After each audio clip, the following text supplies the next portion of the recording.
coming with me? Where am I said no? Then what must do with the picnic? Right way. Leave me alone now. Yo, Jesse. Bye, let me go. Jesse. Bye, go home.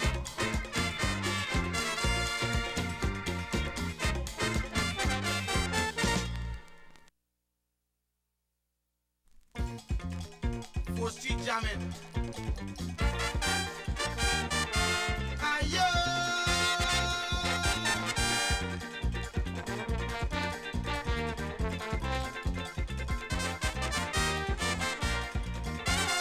Brass and steel band making sweet jam. Ching band, big jump. Everybody having fun and the atmosphere. To tell you plain that the time has come to jump again. Young and old is behaving, everybody gone on a spree. It's bacchanal in my country. Watch the people running when they hear the steel band beat. See them how they wailing when the bass band start playing. Boom bam, boom bam, boom bam, boom bam, boom bam, boom bam, boom bam, boom bam, boom bam, boom bam.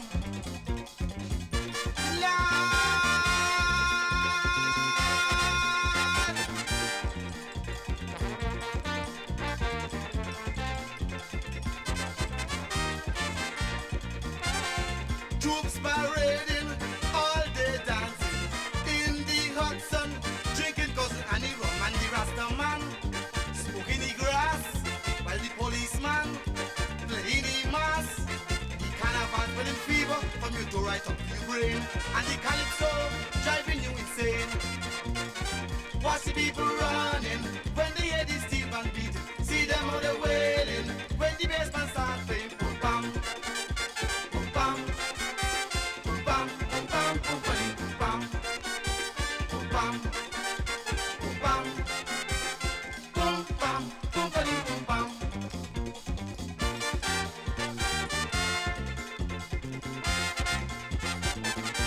Pull me pass, pull me pass.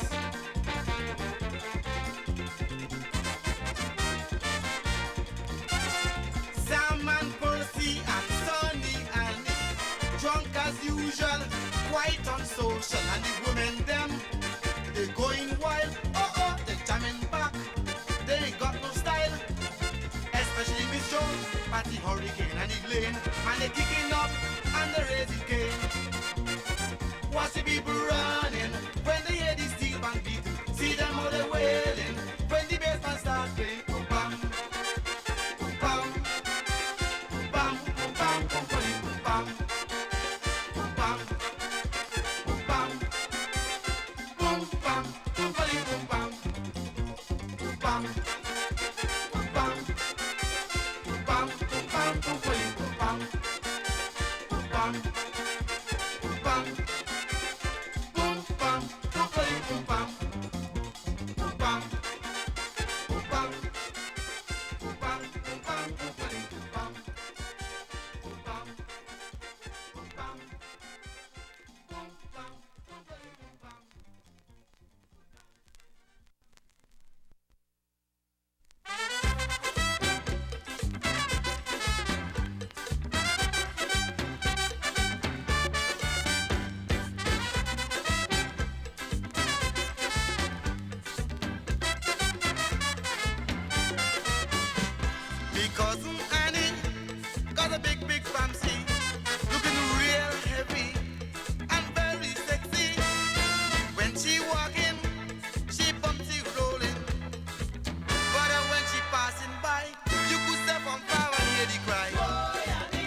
She downtown walking and she bumpsy shaking.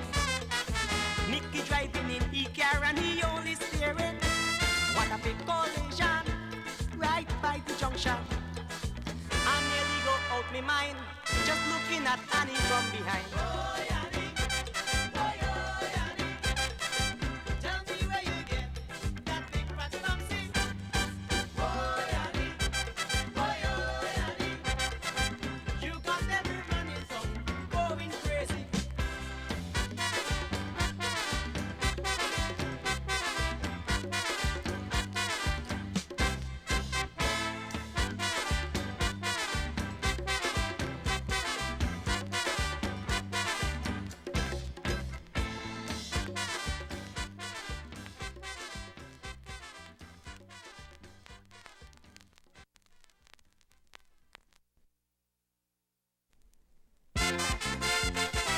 Everybody St. Thomas and St. Croix come to escape from Carnival 78.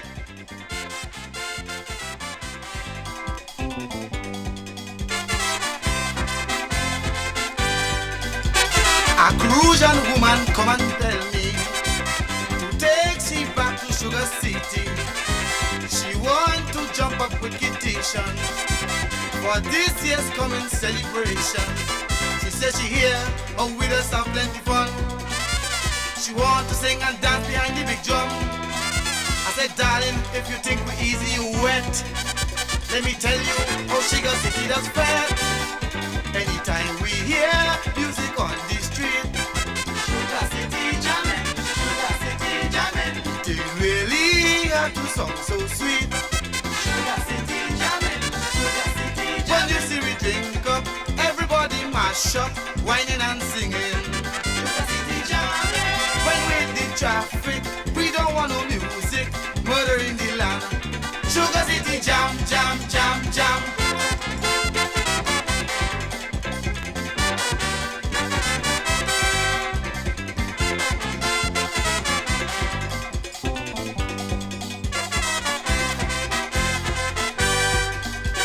I say now listen to me, darling. To jam in circuits is a big thing. We start from in December yearly till sometime early January. Don't think that you could keep up the pace. You'll have to go and strengthen your waist. For mass in Sugar City is pain. If you make, you're going to come back again. Anytime we hear music on the street, Sugar City jamming, Sugar City jamming. They really have to sound so sweet. Sugar City jamming, Sugar City jamming. When you see we drink up, everybody mash up, whining and singing. Sugar City jamming. When we hit the traffic, we don't want no music, murder in the land. Sugar City jam, jam, jam, jam.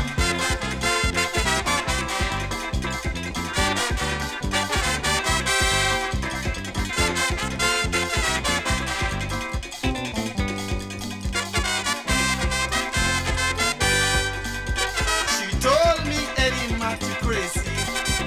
It ain't so bad in Sugar City. You're trying very hard to scare me, but I would love to meet up Ty. Tell C-Brun that Cracker Jack is my friend.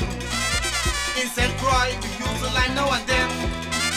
I said, girl, I'm gonna take you back where you see. But that part will tell you, please don't doubt me.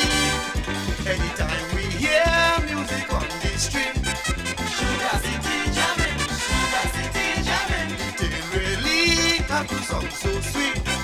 Sugar City jamming, Sugar City jamming. When you see we drink up, everybody mash up, whining and singing. Sugar City jamming. When we in the traffic, we don't want no music, murder in the land. Sugar City jam, jam, jam, jam.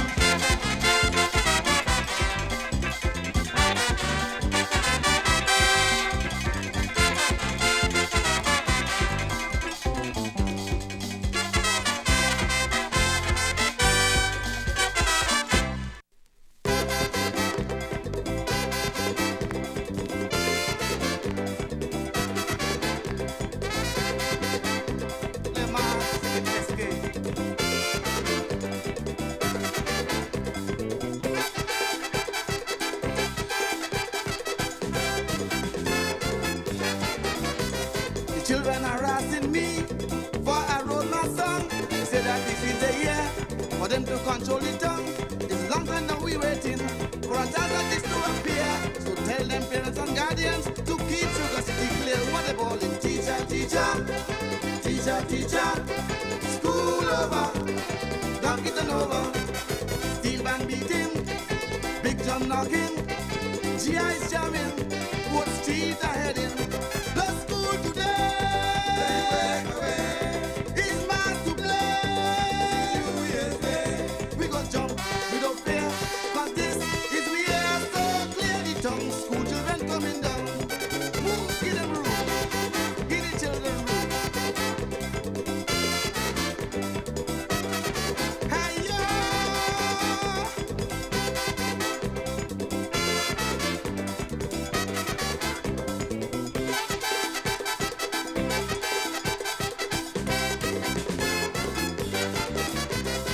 If you had children, you must let them go to trample the city flat. Let them control the show. Little boys and little girls whining in every band with sugar cake and cockles. It's mass all over the land. What they calling teacher, teacher, teacher, teacher. School over, don't get an over. Steel band beating, iron ringing, GI's jamming, it's whining and whining. No school today.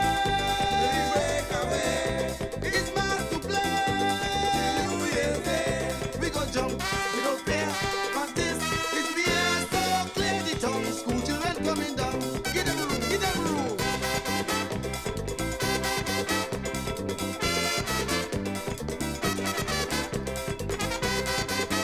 Lenny and Ricky, Papi and Carlo.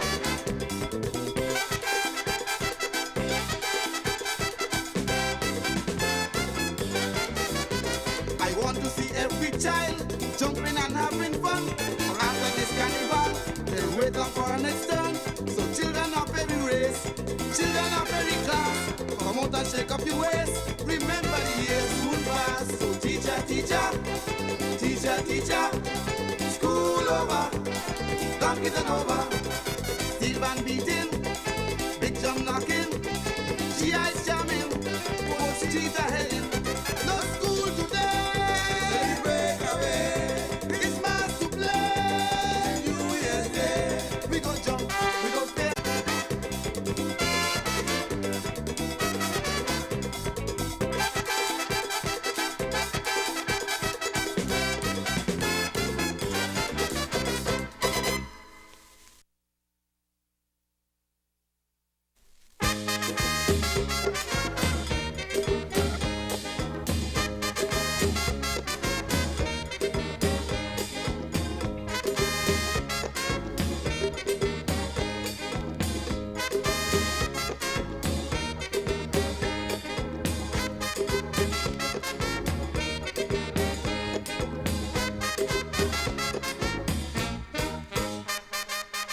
After New York tour, me band hit the floor. All the talking down, Ellie Mac is down. Some jokers try to mash up me brass band, fucking pull up, but they're stupid, they're crazy. I'm a godless man, so please tell them for me. Man gone, man ya, in you Makazima. Ban gone, ban ya, in you Makazima. You cannot continue if you never did start. In you Makazima. Start out from scratch and prove that you're smart. In you Makazima. They want what's in my head. They want to see me dead, but I can't do that cause of Ellie Matana in the Makazima.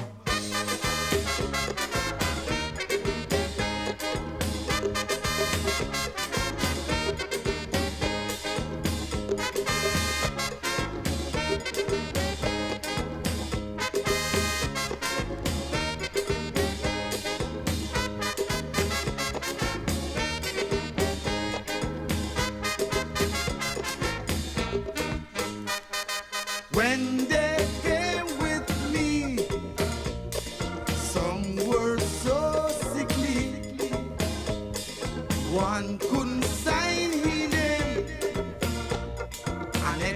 man look so lame, but now they clean up and they look good. They could show off and eat good food, and they saying, oh, I robbed them. But this grudge and enviousness is the real problem. So tell them, man gone, man ya, in your Makazima.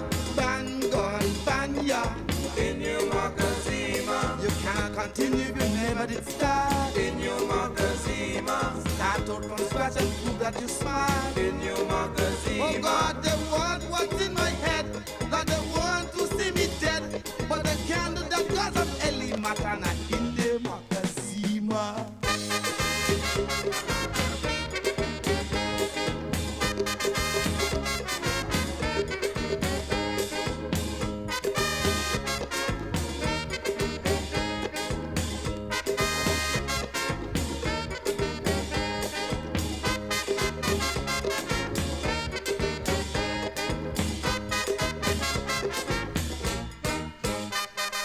All who call my name, tell them that I aim to promote my land.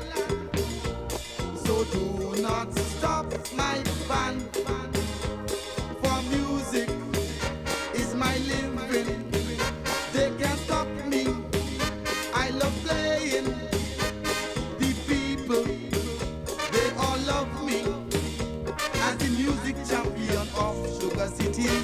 So tell them for me, man gone, man ya, in you Makazima. Ban gone, ban ya, in you Makazima. You cannot continue if you never did start. In you Makazima. Start out from scratch and prove that you're smart. In you Makazima. Oh Lord, they want what's in my head. They want to see me dead, but they can't do that because of Eli Matana in the Makazima.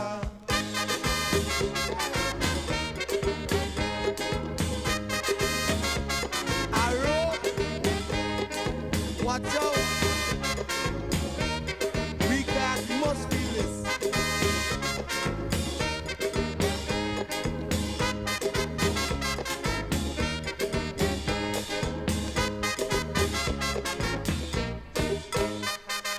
Everywhere I go, I can go again. Everything I do, tell them I can do again. If I mash up, I could mend back. If I go down,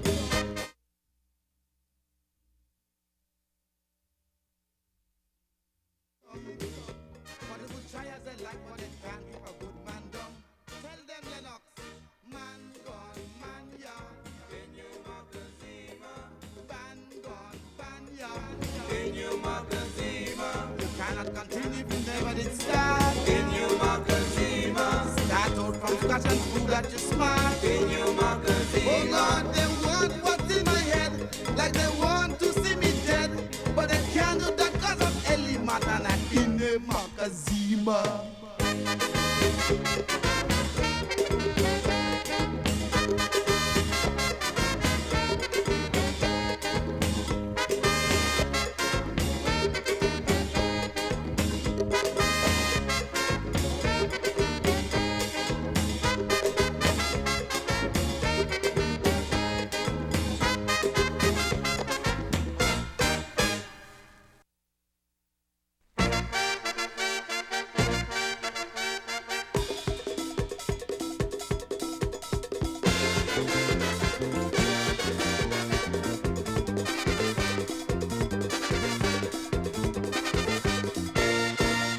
From the time we hit December, as long as I remember, the people of St. go wild.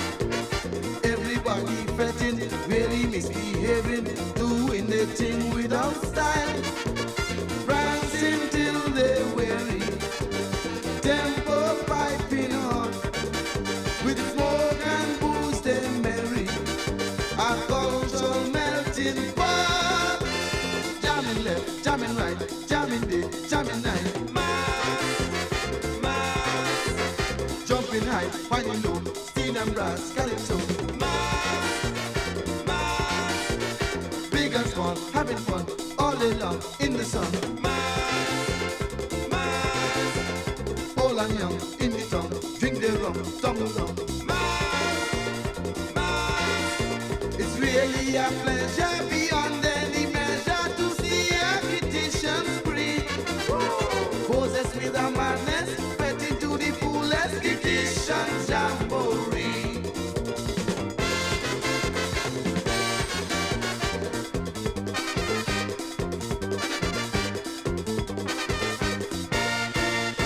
This year go be fire, the town go be hotter when all of them big bands clash. Some of them go get close, some of them go lose clothes. Oh Lord, everything must crash. But you way when I let go, every man go walk. Don't stop that sweet tempo, and here we till we fall. Jamming left, jamming right, jamming day, jamming night. Jumping high, white low, steel and brass, calypso. Big and small, having fun all day long in the sun. Old and young in the town, drink their rum, tumble down.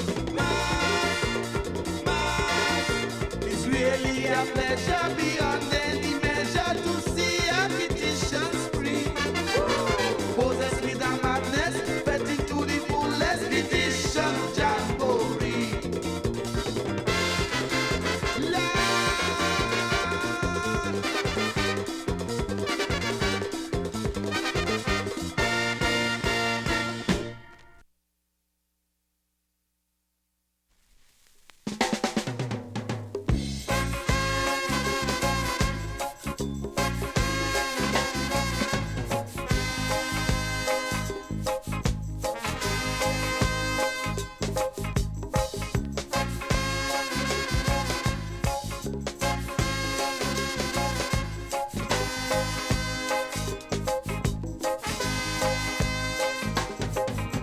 The world today is so full of strife and confusion. Mankind just can't find a place to turn. We try to find a solution to cure the bitter taste of corruption that's infecting the populace of every nation. All the talk is about ammunition, which obviously leads us to self-destruction. It's time we all should know that Jah never wanted it so. He said to ask, and it shall be given. Seek, and ye shall find. Knock, and it shall be open unto you. There's a better way, a brighter day, and this we all must learn. The good will always prosper, but the wicked shall burn, burn, burn. The wicked shall burn, burn, burn.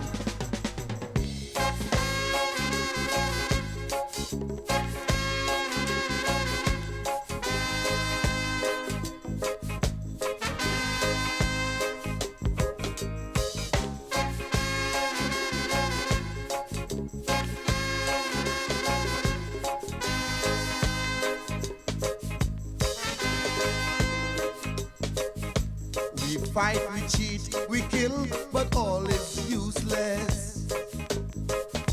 We rape, we loot, we take, we never rest. Why must mankind act with such madness, making life appear to be worthless? It's hard to determine what is progress. Inventing car, inventing plane, what will man invent again? Mankind needs a plan to bring peace and love in every land. But he has to ask, and it shall be given. Seek, and he shall find. Knock, and it shall be opened unto you. There's a better way, a brighter day,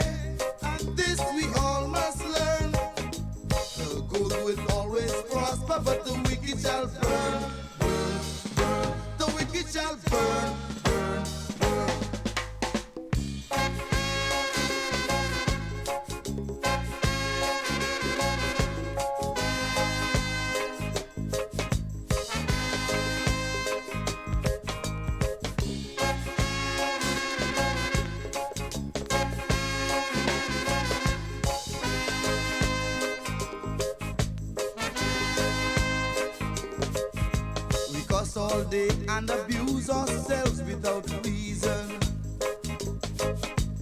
Common sense is really rat poison. A kind word turns away wrath, puts the evilness out of your path. Just let a little love into your heart. God's children were not meant to suffer. All of we belong to the Master. Have nothing to fear, for my Father Jah is always near. All you do is ask, and it shall be given. Seek, and ye shall find. Knock, and it shall be opened unto you. There's a better way, a brighter day, and this we all must learn. The good will always prosper, but the wicked shall burn, burn, burn. The wicked shall burn, burn, burn. Whatever you sowing, that shall you also reap.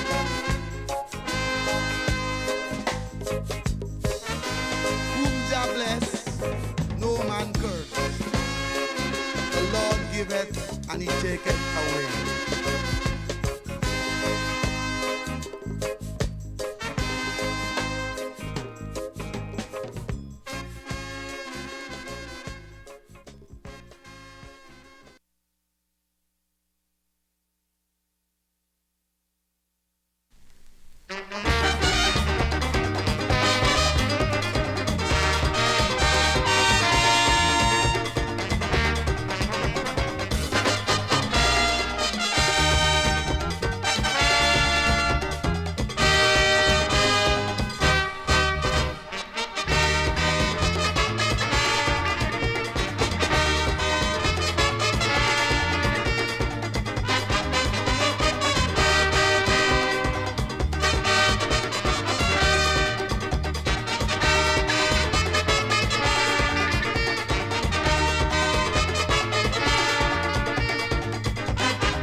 This is a tribute to St. Kitts Carnival 71 and 72.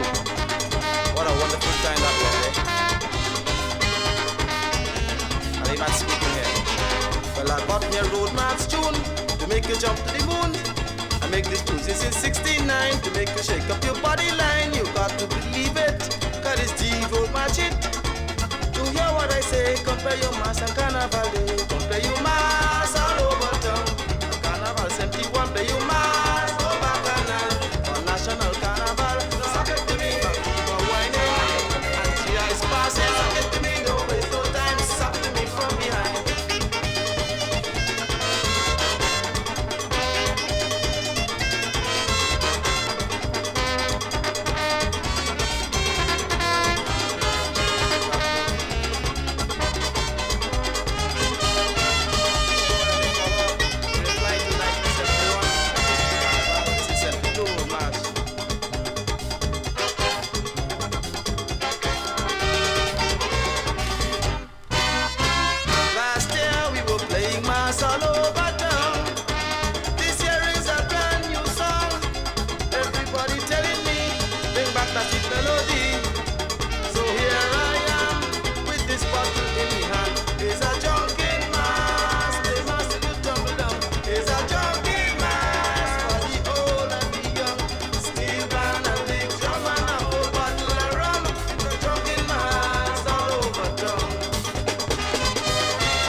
One month in New York City, and me a keep what she got me going crazy. Spending 1 month in New York City, and me a keep woman she have me going crazy. And she don't understand I'm a white young man, and it's barely what time I have to leave she behind. So don't run, we have to go back home. Let go me jacket man, I'm going home straight. Carnival 72, we got me late. Jamming today and tomorrow. Rain or sunshine, come let me go. Everybody join in, let go me jacket man, I'm going home straight. Carnival 72, we got me late. Jamming today and tomorrow. Rain or sunshine, come let me go. Let me go, let me go, let go me jacket man, I'm going home straight. Put it past me. Carnival 72, we got me late. Jamming today and tomorrow. Rain or sunshine.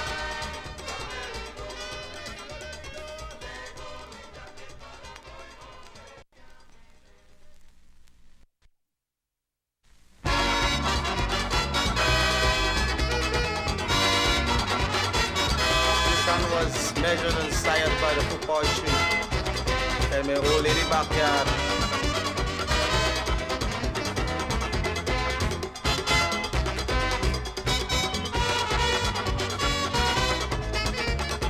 Last year in the band, me and me woman, them badge and push me down, and then they both around. I make up my mind, I ain't taking it this time, so make me plan. Me ain't go to no policeman. I went to my grandfather for a remedy. He tell me measure me hand by this purple tree. So I kneel down on the ground, and I do what me grandpa say. No, me hand come big, strong, and fit for carnival day. With me iron hand, jumping in the band. Woman, oh man, can't stop me iron hand. With me left and right hand, in space, the iron hand in the waist, bacchanal, in the place. Everybody jumping, everybody jamming, trouble in the band. With me iron hand, one all them young woman, trouble in the band. With me iron hand.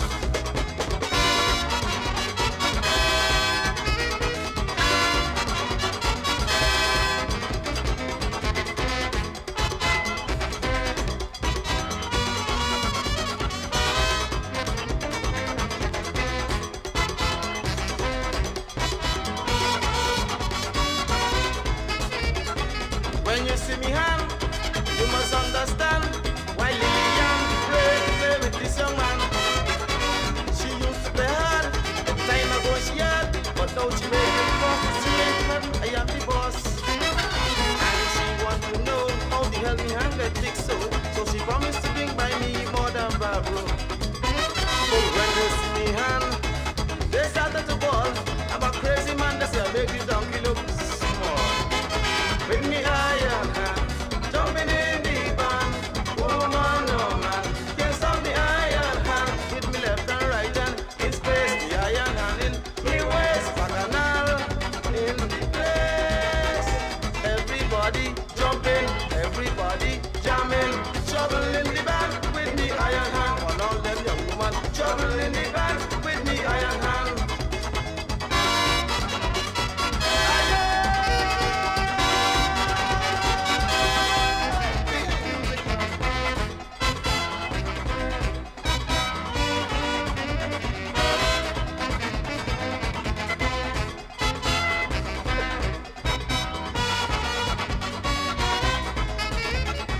Tutmun and Sam, I'm warning everyone, policeman and all them policewoman. Who bad they come, let me have me fun. In tens of thousands, they like fire, they got to run. And believe it or not, I go whip them with all I got. And every time I lash in them the same spot from behind. So when you see me in the band, me and me woman, please don't bounce on me, cause you bounce on me iron hand. With me iron hand, drumming in the band. Woman, oh man, can't stop the iron hand. With me left and right hand, in space. The iron hand in me waist. Bacchanal in the place. Everybody jumping, everybody jamming. Trouble in the band with me iron hand. One all them young woman, trouble in the band with me iron hand. Lord!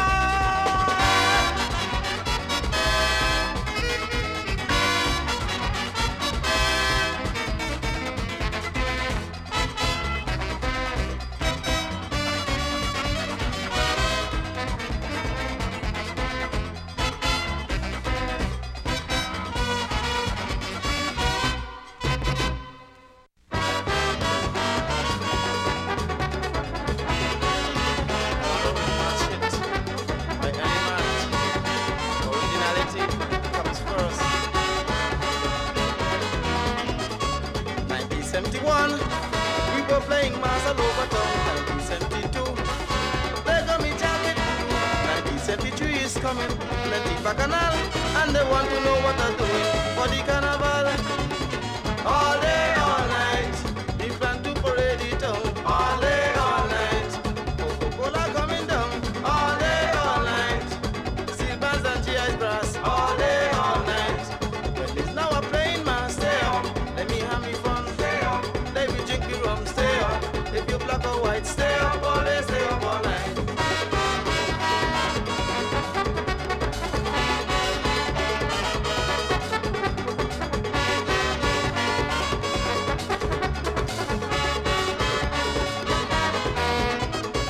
Carnival down here is really a sight to see. Playing mass this year till the 2nd of January.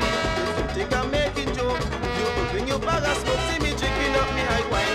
In a cloud nine, all day, all night, we plan to parade the town. All day, all night, Coca-Cola coming down. All day, all night, Steve fans and GI brass. All day, all night, well it's now a playing mass. Stay up, let me have me fun. Stay up,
Some people planning for me, especially Johnny and Sweeney. They go beat me up in the band, they plan to kill me iron hand. And they wet me home in Newton, and they cut me for watch you down. Well, they think that element done, they never know I had a shotgun. But shotgun, I ain't joking. With me shotgun, I ain't running. They sent for the Frenchman to kill me iron hand. Well, since they want fun, come back with me shotgun. Brother or sister, father or mother, shooting left, shooting right, shooting center. If I smoke up me grass, when I play me mass, I'll shoot your head, I'll shoot your foot, I'll shoot your ass.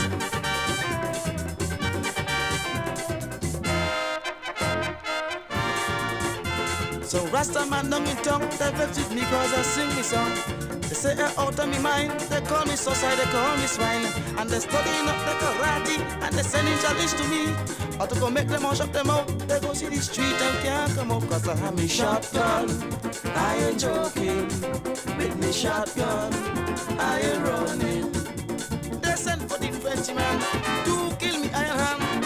Well, since they want fun, come back with me shotgun. Brother or sister, father or mother, shooting left, shooting right, shooting center. If I smoke up me grass, when I play me mass, I'll shoot your head, I'll shoot your foot, I'll shoot your ass.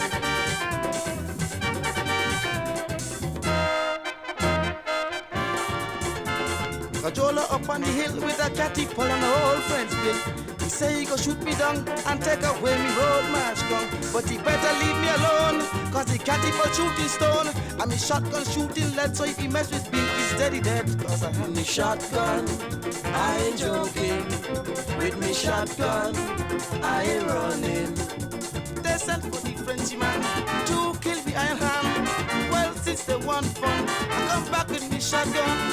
Brother or sister, father or mother, shooting left, shooting right, shooting center.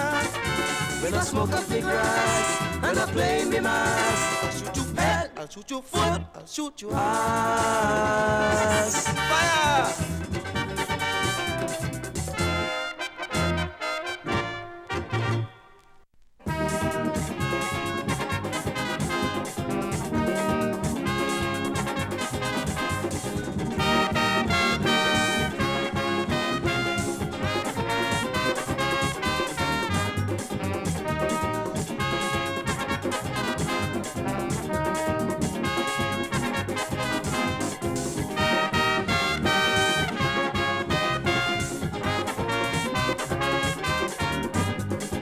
Everybody know it's Daniel Banfalo. He big and he's strong, not even police hold it down. Always running to the land with a dart on the head, axe in the hand. Raping woman, he beating man. Everybody pray Daniel Ban, but it's going to be me and Daniel in the band. To a we good bounce on any man. So come out and play, but clear out the way. It's me and Daniel Ban in the band till New Year's Day. Fire!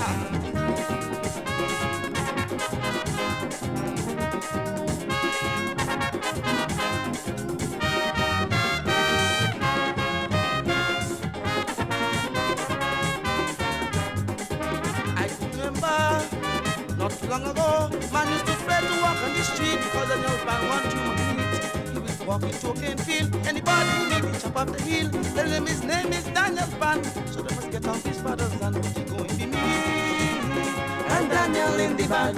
Do what we could bounce on any man. So come out and play, but clear out the way. It's me and Daniel Ban in the band till New Year's Day. Fire!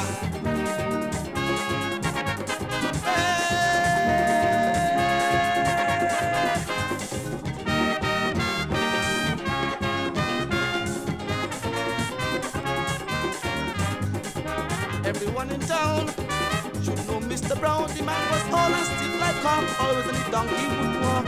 Till that day in Connery, down on the beat where Daniel meaty. We got that full pistol from the band. He jumped off his donkey, went to the land. But it's going to be me and Daniel in the band. Do what we good bounce on any man. So come out and play, but clear out the way. It's me and Daniel Ban in the band till New Year's Day. Fire!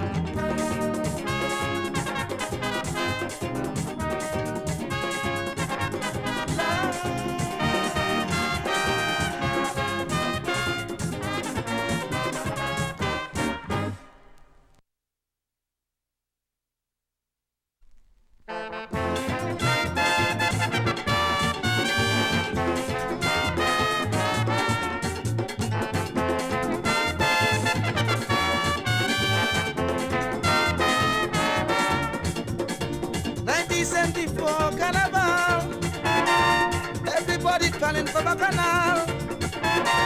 Man, woman, and child masquerading, brass band and steel band, jamming, string band and big drum beating everywhere. Man running to catch up the steel band, G.I.'s coming down with Daniel Band, Mastiland, rioting Master. And we going down 4th Street like we crazy. The music so sweet, we gone mad. And anybody who try to stop, it won't be Bacchanal, we going on bad. Amongst them, oh Lord, jam them, oh Lord, beat them, oh Lord, oh Lord. Smash them, oh Lord, mash them, oh Lord, trash them, oh Lord, oh Lord.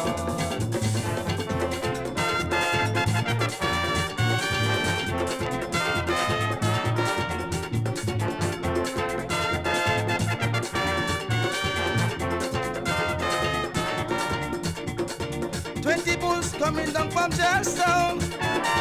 Long line of Woosie leading the clown. Maka jumping coming across the street. 10 feet tall, knocking me with the feet. Nigga pigeons playing across the road. Daddy with a nutty monkey comes in the hand. Beer on the belly, borrowing fun to carry heavy load. And we going down 4th Street like we crazy. The music so sweet, we gone mad. And anybody who try to stop it, we gon' be Bacchanal, we going on bad. Amongst them, oh Lord, jump them, oh Lord, beat them, oh Lord, oh Lord. Mash them, oh Lord, trash them, oh Lord, smash them, oh Lord, oh Lord.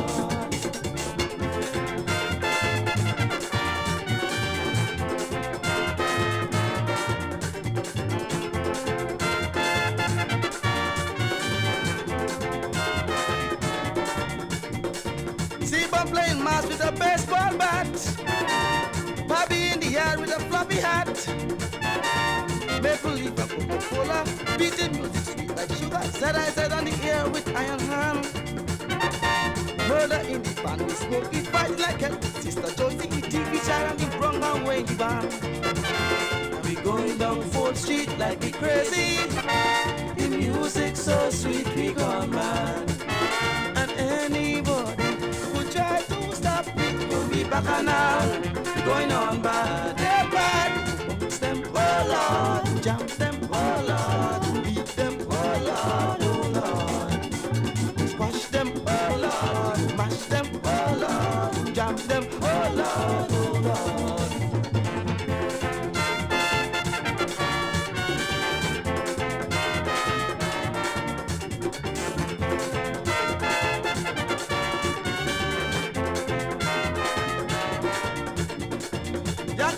Flying from New York State, welcome body coming to participate.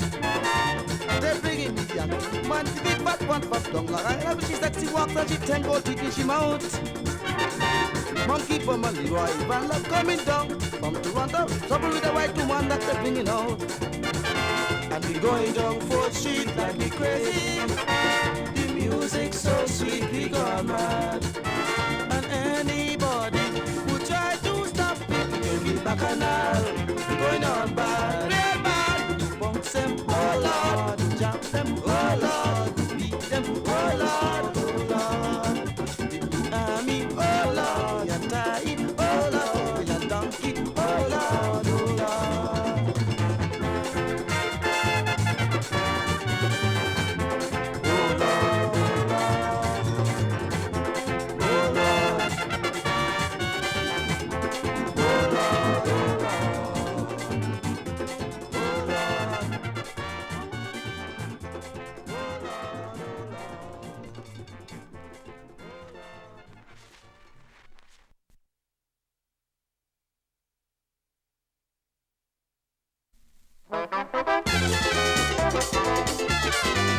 Weak heart must feel it.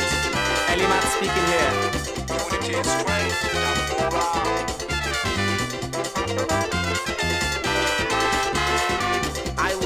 let some people know. Stronger than ever. All the fans up in Toronto. Stronger than ever. All the fans in New York City. Stronger than ever. Tell all the girls in Montreal go be stronger than ever. But it have some hypocrites in my country. All that raper Juni Bulgani. They got it Sonyan from Monkey Hill. I mean the one who thief insurance money. And all the praying to see the GIs fall. Stronger than ever. All the pray to live to hear us fall. Stronger than ever. You could never hear them wish us well, but we stronger than ever. Kiss my pants and go to hell, for we stronger than ever. Ayo!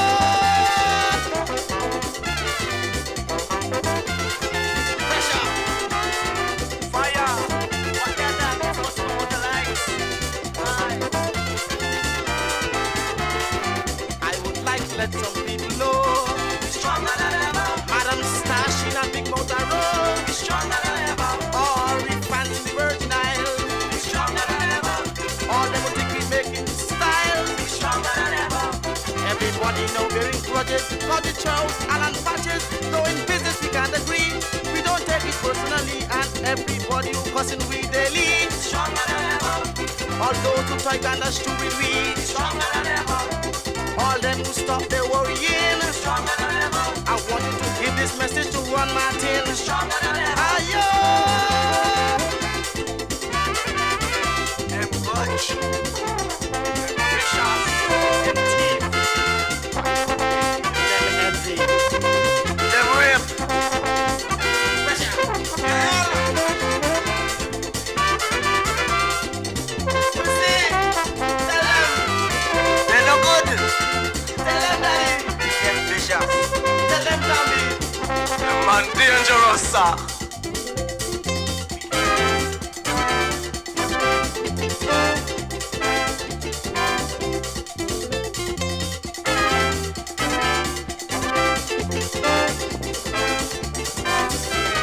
Stronger than ever, stronger than ever, stronger than ever, stronger than ever, stronger than ever, stronger than ever, stronger than ever, stronger than ever, stronger than ever.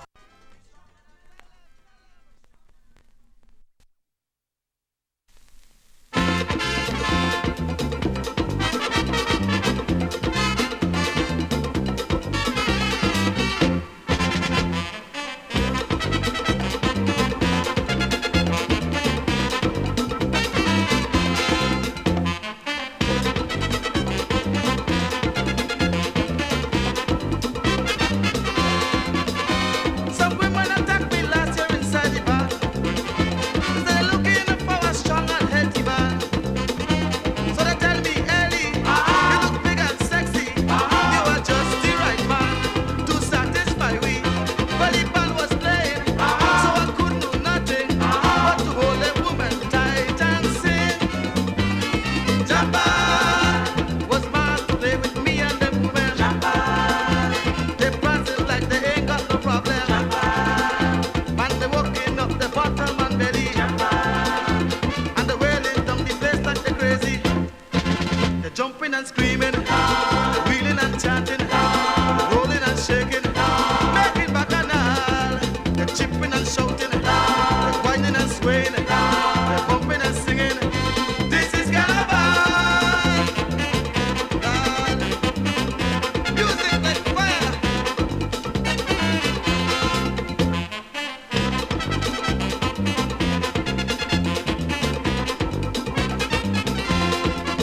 The women said that they searched the whole of the band.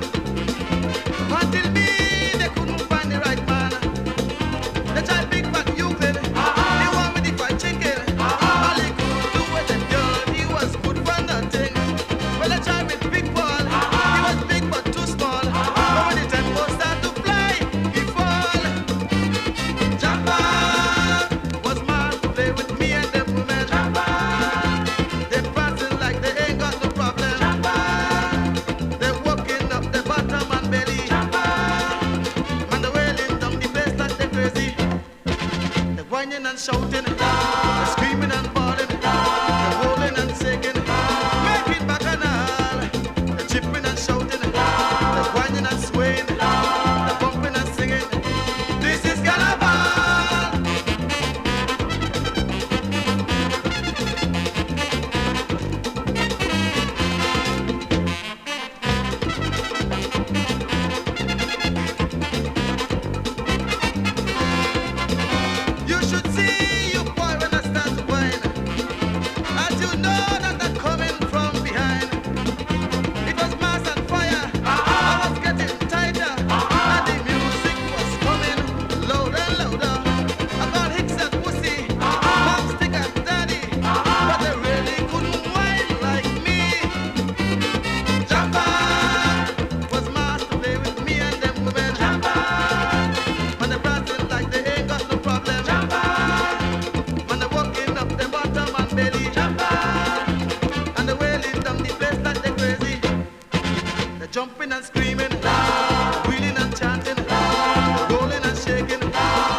waiting for? If it hit you, ask some more.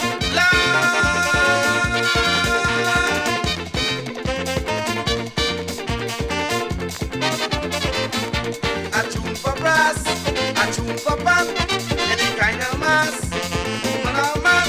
If you're feeling old, it'll make you young. If you're feeling cold, it'll melt you down. And you know this tune from since you're small. This tune is known to one and all. It's so sweet and simple, it will make you tremble and sing. Ilele, sham sham, ilele, sham sham, ilele, sham sham. Keep on jamming. Ilele, sham sham, ilele, sham sham, ilele, sham sham. Till 2 the morning. Sing and beating, sham sham. Brass and blowing, sham sham. Iron ringing, sham sham. Everybody wailing. Children screaming, sham sham. Buttons belting, sham sham. Police barking, sham sham. What's any man whining?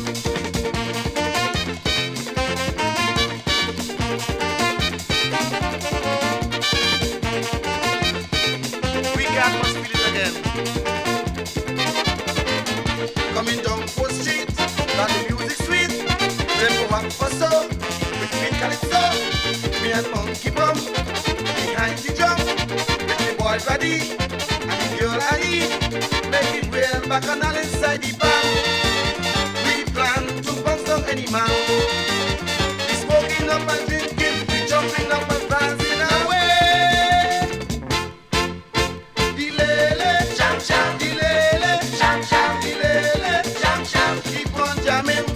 Ilele, sham sham, ilele, sham sham, ilele, sham sham. Till 2 the morning. Sing and beating, sham sham. Brass and blowing, sham sham. Iron ringing, sham sham. Everybody wailing. Children screaming, sham sham. Buttons belting, sham sham. Police barking, sham sham. What's any man whining?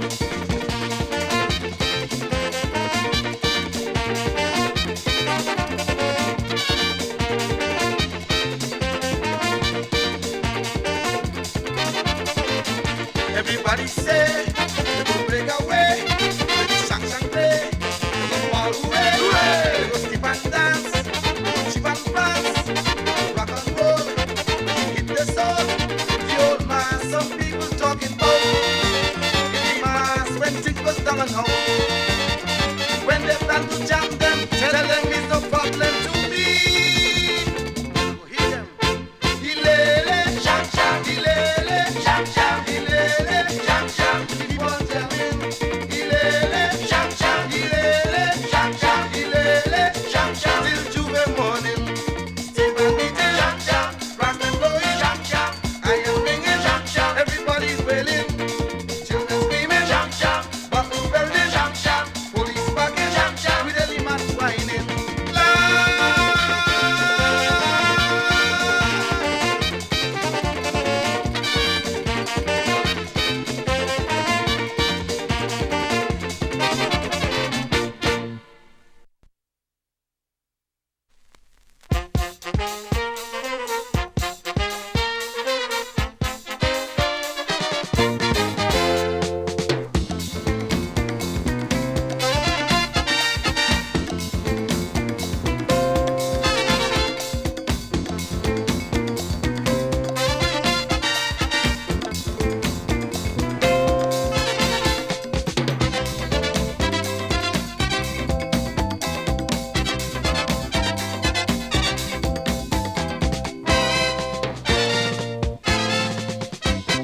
Factory center, carnival fever with Miss Penny Feather from North Carolina. Ellie Mack was singing and G.I. was jamming. When suddenly I see this young lady in front of me. She only whining in front the band, and carrying on this young lady and the crowd buzzing. She only whining and going on mad. She throwing her like she crazy, exposing she body. But it come on, baby.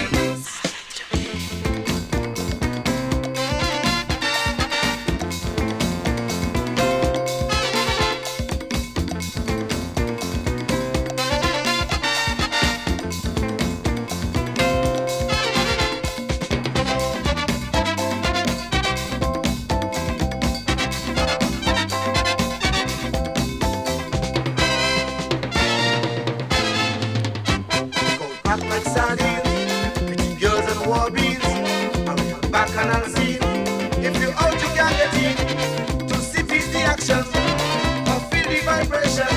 When she whine, she behind. I kill it, she in me mind.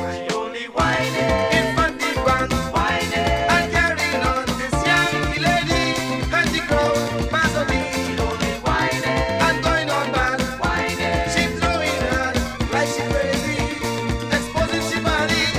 But it come on, baby.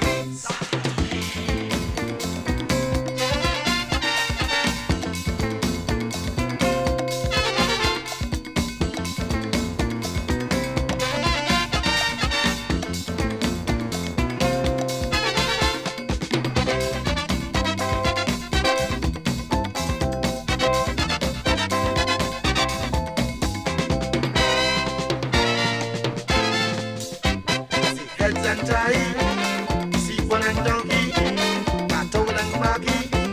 Watching the young lady and the good one you win with a long tongue hanging and the moonlight on a high. Watching the girl like in a fight. Only whining in front the band, whining and carrying on this young lady and the crowd battling.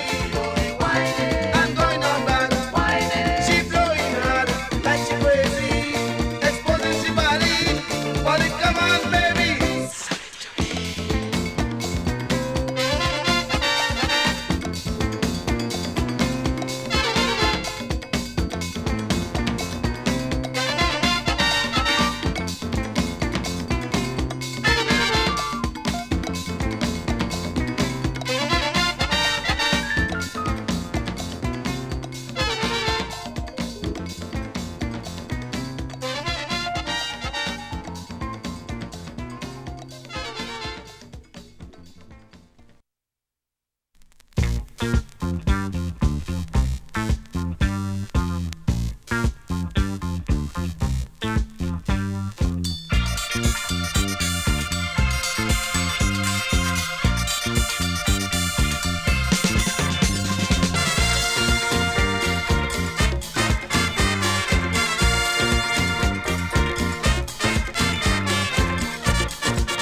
Lord, me woman Jessie, leave me 3 weeks picnic alone in me house and gone party. Partner, when I get the story, I say, well, I'm going and kill she. But when I reach the party house, I remember I love you love. So I said, come go home, you wild, wild devil. Come go home. No, Come go home, you wild, wild devil. Come go home. no. Jessie, how you could leave me picnic all alone? Only because I love you, but I ain't bust you bone. So you better come go home, you wild, wild devil. Come go home. No, Come go home, you wild, wild devil. Come go home. no.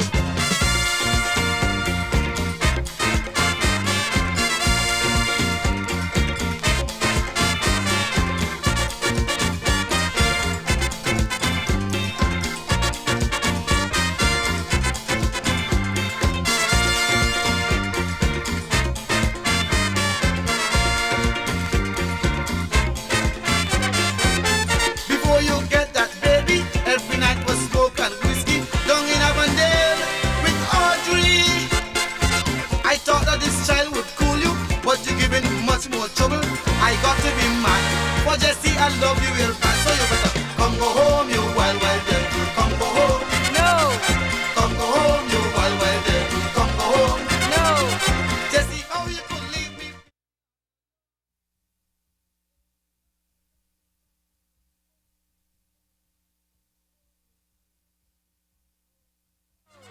Come go home, you wild, wild devil. Come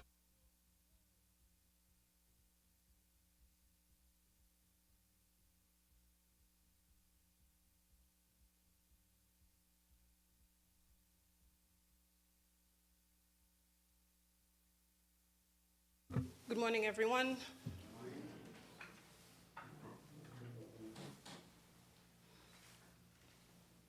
Please remain standing. We will have prayers by Pastor Anthony Eveling of the Olivet Gospel Hall Evangelical Association.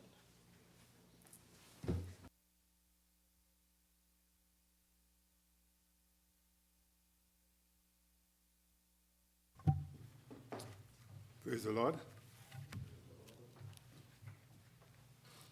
All the way my Savior lead me, what have I to ask beside? Can I doubt his tender mercies, who through life has been my guide? I will lift up mine eyes unto the hills, from whence cometh my help. My help cometh from the Lord, who made heaven and earth. Heavenly Father and our God, I come to thee in the Holy Spirit, through the Lord Jesus Christ, thy only begotten beloved Son, in whom thou art well pleased, sitting at thy right hand, making intercession for all the household of God, with thanksgivings, praise, and glory, for thy steadfast love towards us, the people of earth, by day and by night. O Lord of all season, with grateful hearts, we give you thanks for your divine protection towards us, the people of the Federation of St. Christopher and Nevis, during the 2024 hurricane season, without the loss of life or damages to property.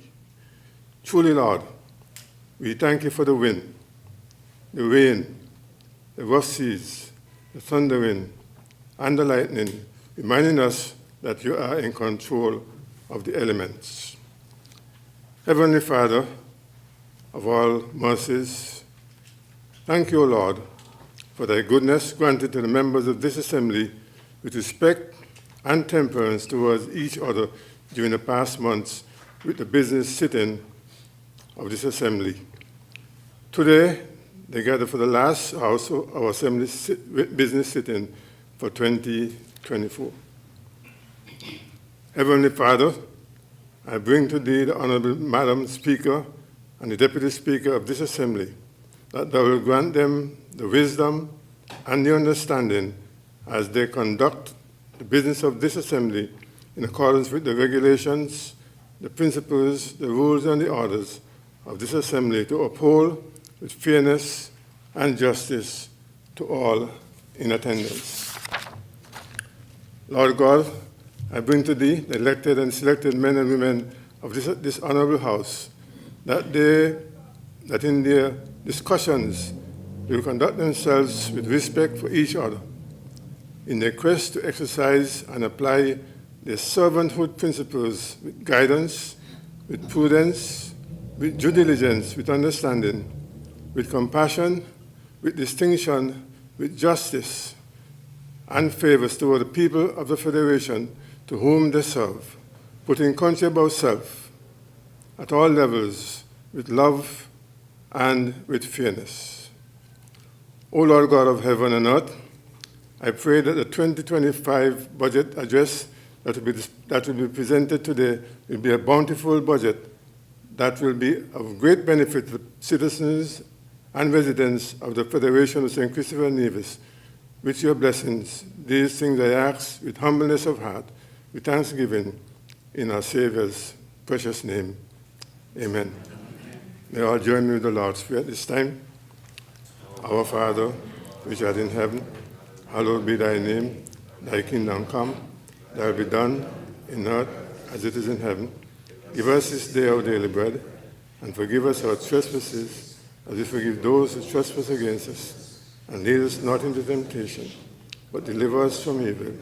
For thine is the kingdom, and the power, and the glory, forever and ever. Amen. Madam Speaker, with your permission, may I take this opportunity to grant seasoned greetings to all at this time. Madam Speaker, to you firstly, members of this honorable House, those in the gallery, those listening by radio, and those viewing by television and other platform media, here wishing all a peaceful Christmas and a prosperous 2024 with the blessings of the Lord of life in his will, with thanksgivings. Thank you, Madam Speaker. Thank you, Pastor Evelyn. You may be seated.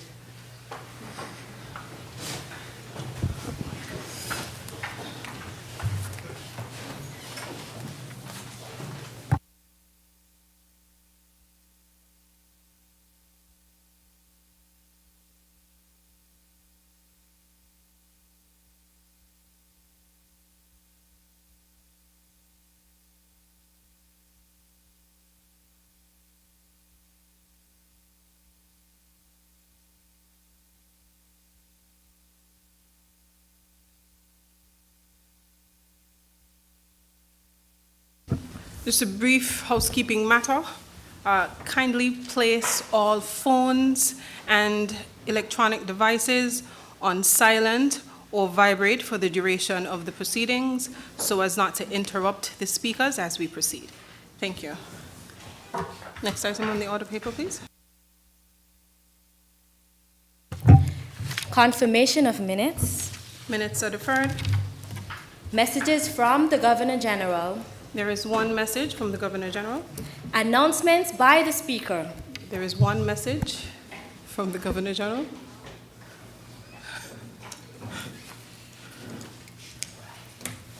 I'm pleased to advise that the fiat from the Governor General has been received.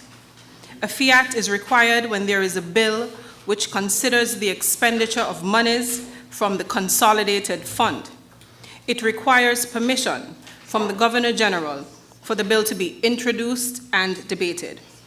For the record, the fiat was first written to the Honorable Minister of Finance, and it says, in pursuance of Section 43 of St. Christopher and Nevis Constitution Order 1983, and acting in accordance with the advice of the Cabinet, I recommend for the introduction into the National Assembly the following: the Appropriation 2025 Bill 2024.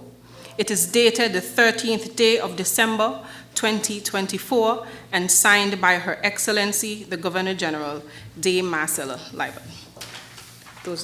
That is the message from the Governor General. Next item.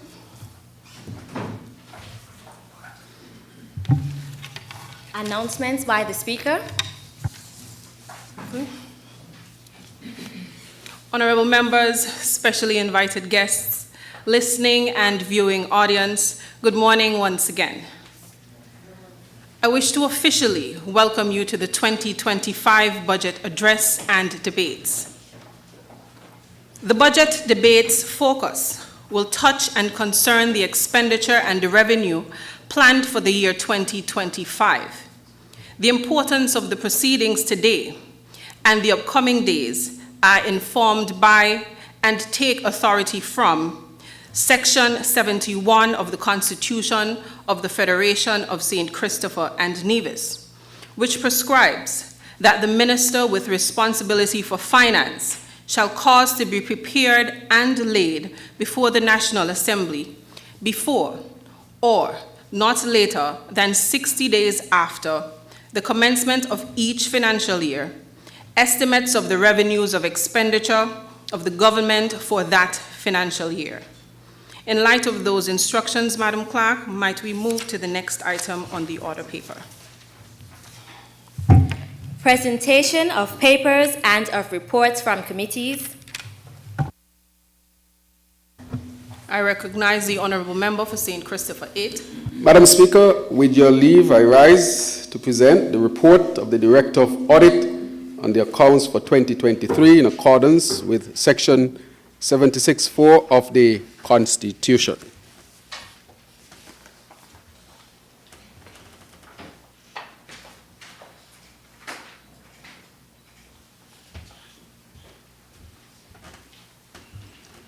Please, Madam Speaker. Madam Speaker, I rise once again to place before this Honorable House the draft estimates 2025, Part 1 and 2, Madam Speaker.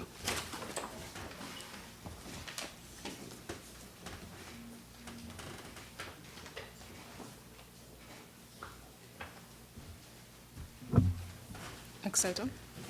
May it please you, Madam Speaker. Motion for the approval of the estimates of expenditure. I recognize the Honorable Member for St. Christopher 8. Yes, thank you, Madam Speaker. I rise to move a motion for the approval of the estimate of expenditure. May it please you, Madam Speaker. Madam Speaker, I rise to second the motion. I recognize the Honorable Member for St. Christopher 3. The question is that the estimates of expenditure be approved. Those in favor? Aye. Those against? The ayes have it. statements by ministers, personal explanations, introduction of bills, and first reading. I recognize the honourable member for St. Christopher 8. Madam Speaker, with your leave, I rise once again to introduce this bill and have read for the first time in this honourable House the Appropriation Bill 2025-2024. May it please you, Madam Speaker. Seconder. I recognize the honourable member for St. Christopher 3. Madam Speaker, with your leave, I rise to second the motion. The question is that the bill shortly entitled the Appropriation 2025 Bill 2024 be read a first time. Those in favour? Aye. Those against? The ayes have it.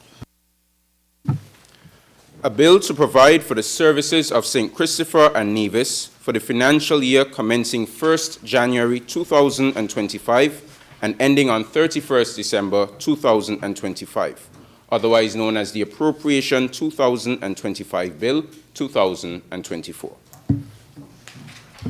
The bill shortly entitled the Appropriation 2025 Bill 2024 has been read a first time. Next item. Public business. Bills, second reading. I recognize the honourable member for St. Christopher 8. Madam Speaker, with your leave, I rise to move a motion for the second reading of the Appropriation Bill 2025-2024. Madam Speaker, before I move into the full debate of the bill, at this point in time, I would like to ask for a minute of silence for those who lost their lives in a mass casualty situation.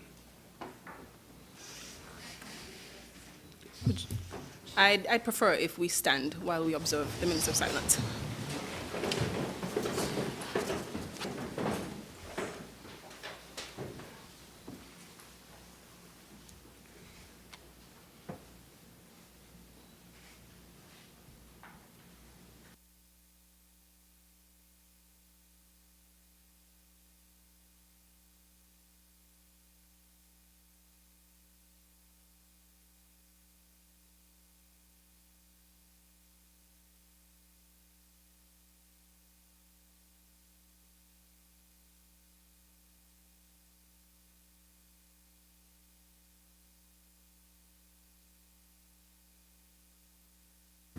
Be seated.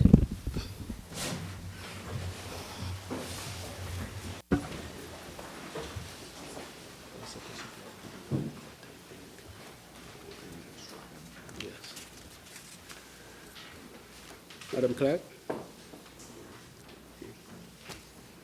Yes.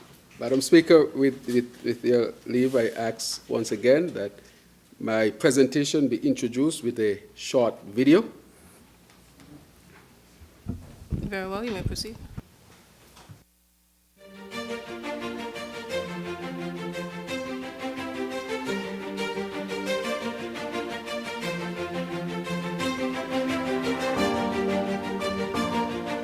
In the heart of St. Nevis, the government led by Prime Minister Honorable Dr. Terence Drew is powering progress towards a sustainable, resilient, and prosperous future for its people. Recently, Prime Minister Drew, joined by various ministers and key stakeholders, embarked on a comprehensive tour of several ongoing and upcoming developmental projects across the Federation. These projects are at the core of the government's mission to drive the growth and transformation, fueling progress with state-of-the-art infrastructure and vibrant community developments. Here's an update on some of the nation's most significant initiatives, each a step forward in powering progress for St. Kitts and Nevis.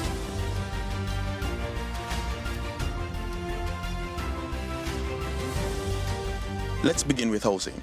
Close to 100 new homes are currently under construction in Atlas, St. Peter's and Sandy Point, all a part of this government's ambitious housing strategy. These developments focus on delivering quality, affordable housing to citizens in these communities. The homes will range from 2-bedroom to 3-bedroom units, providing families with a chance to own homes within their own constituency. Construction is progressing smoothly, with foundations being laid and homes expected to be completed by mid-2025. This initiative is part of the government's broader plan to address housing shortages and ensure that every citizen has a safe and sustainable place to live. Let's now turn to the much-anticipated St. Peter's Road project. This major infrastructure development is progressing on schedule, bringing significant improvements to the roads in this key area. The project is set to enhance accessibility, improve road safety, and bolster the local economy. Contractor is pushing, trying to actually get ahead of schedule, which is good. Getting this done before Christmas, and that's good. And I understand that heading up to the Cleffield area, looking at doing over the next couple of days into next week before the Christmas season. So we're very pleased with the work that is being done here. And this is from the airport roundabout all the way up to OGs. This project is really enhancing St. Peter's and transforming us into the community that we really are. A community that I call the great state of St. Peter's. Very fact that this area is the largest area in terms of population outside of Bastia, and the recent census confirmed that. Knowing that, you need a road network that would be able to accommodate the number of persons who live in this community. This had been a dream of the people of St. Peter's for many, many decades, and to see it actually come to fruition is really a satisfying moment for me at this particular time. We're excited to see this essential infrastructure project nearing its completion in the first quarter of 2025. Moving now to the heart of the community in Connery, where the long-awaited Connery Football Stadium is nearing completion. For me, it's a pleasure to see where it is today. I remember coming to the community center to do consultations. This stadium in Connery is really a stadium that the Connery people were asking for many, many years. And as the minister would have mentioned, after we would have had consultations, we really start to put in motion what was necessary to get the stadium to where it is. I want to ask the people of Connery to take care of the stadium. This is your stadium. Make sure it's kept in good condition. You deserve this. This facility has been a dream for the people of Connery, a project that will provide a world-class venue for local football and community events. The stadium will provide essential facilities for both male and female football teams and is expected to be completed in the first quarter of 2025. The Drew-led government is committed to investing in sports infrastructure, providing more opportunities for youth development and community pride.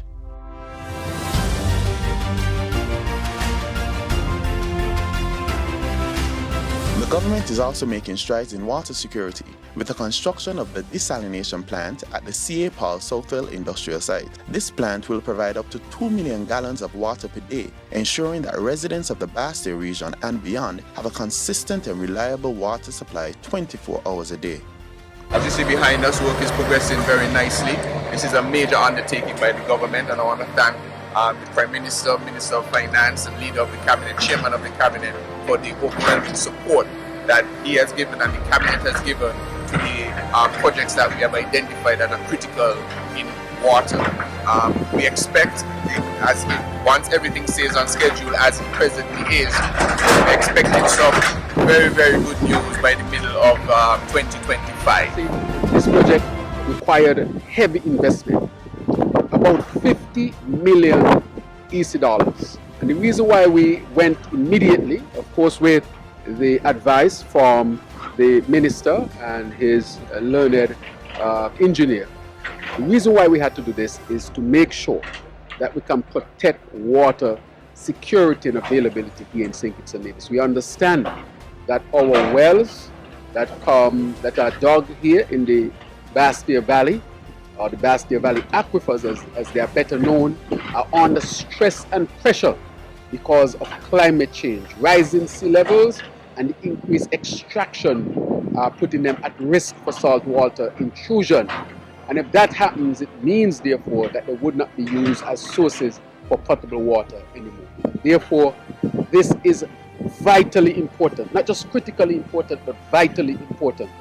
And therefore, we have made the necessary investment. So this is part of the reason why we are saying that we have to prioritize and invest in these type of projects so that we can protect you, the people, our beloved people of St. Kitts and Nevis. Construction is well underway, with a plan set to be operational by mid-2025. This project represents a critical step in ensuring the Federation's water security in the face of climate change and rising demand.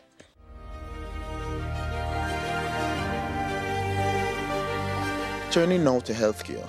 JNF General Hospital is undergoing a significant transformation with the introduction of new services. The government is expanding the hospital's capabilities with the installation of a MRI facility and a CT scan set to be operational in early 2025. These state-of-the-art diagnostic tools will provide residents with cutting-edge medical services, reducing the need for overseas treatment. We want to deliver this within the first few months of 2025 and get the services for people. This is all part and parcel of transforming healthcare delivery and quality healthcare to our people. This is in tandem with our CT scan machine, which is already on island, and that CT scan machine is going to be installed very, very shortly within the next few weeks.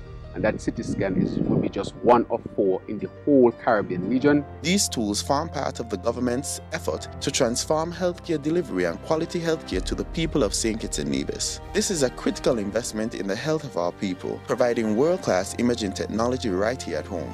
One of the most exciting developments in healthcare is the new JNF Smart Hospital, set to begin construction in 2025. Located at West Farm, this hospital will incorporate the latest medical technology, a resilient design to withstand natural disasters and focus on sustainability. This new hospital will be a game changer in healthcare delivery for St. Kitts and Nevis, providing a modern, efficient facility to serve the nations for generations. I want to take this opportunity to say to the people of St. Kitts and Nevis that this new hospital that we have embarked on is for your benefit.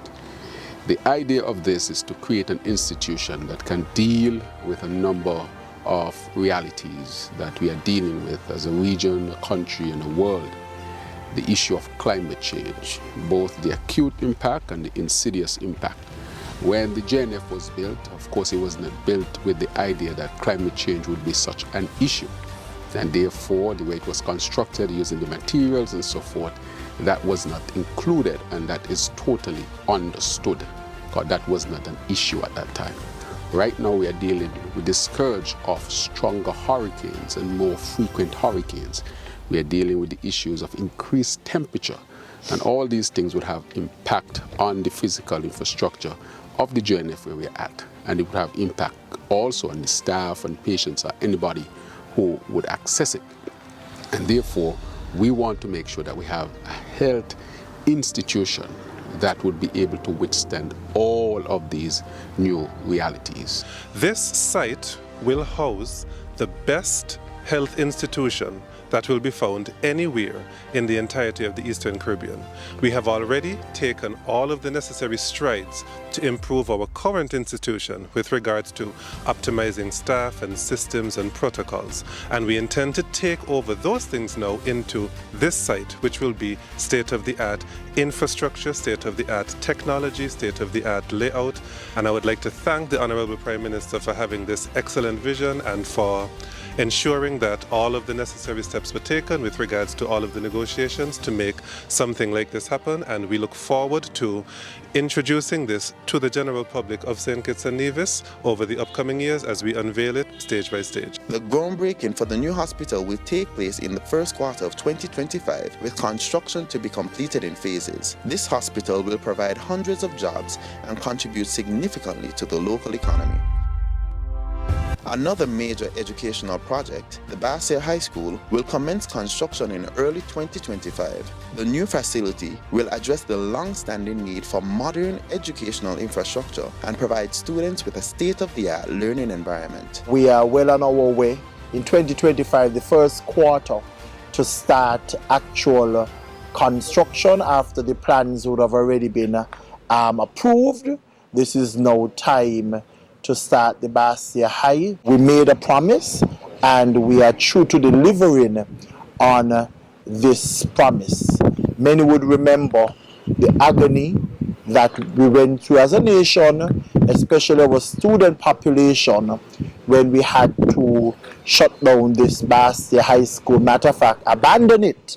And many videos went viral in terms of the condition, and which was very heartbreaking. But I bring good news in 2025. The Bastia High School will be built. We are very concerned about the students and where they are presently housed, and that is why we really take on this as a priority of the government to make sure that our students are in the best situation. I want to, of course, extend my gratitude to the minister's team, the architects, those who have been involved in constructing the school. This school construction would provide a lot of jobs for our workers in various aspects of construction, and therefore want to really encourage our people to make themselves ready to be part of this as workers and so forth. This is about providing jobs and advancing our people as well. Construction of the Bastia High School is expected to be completed by the end of 2025, offering students a cutting-edge educational experience. These ongoing projects, along with many, many more, are central to the government's commitment to uplifting, advancing, and improving the lives of every resident in the Federation. Looking ahead to 2025, the government of St. Kitts and Nevis remains steadfast in powering progress, fulfilling its promises to improve infrastructure, create jobs, enhance public service, and ensure a sustainable future for all. From healthcare and education to housing and water security, these initiatives are the foundation of a stronger, more resilient Federation. Thank you for joining us today to learn about these important updates. Stay tuned as this government, led by Prime Minister the Honorable Dr. Terence Drew, continues to drive progress and build a brighter tomorrow for St. Kitts and Nevis, powering progress every step of the way. Before you proceed, Honorable Member, just give me a minute. When I started these proceedings, I gave a housekeeping matter. I asked for everyone to turn their devices on silent or vibrate for the duration so as not to interrupt the proceedings. Now, before the mover presents his address, I would hope that everyone has done so by this time so as to reduce the interruptions. And for the record, I've already given the officers instructions.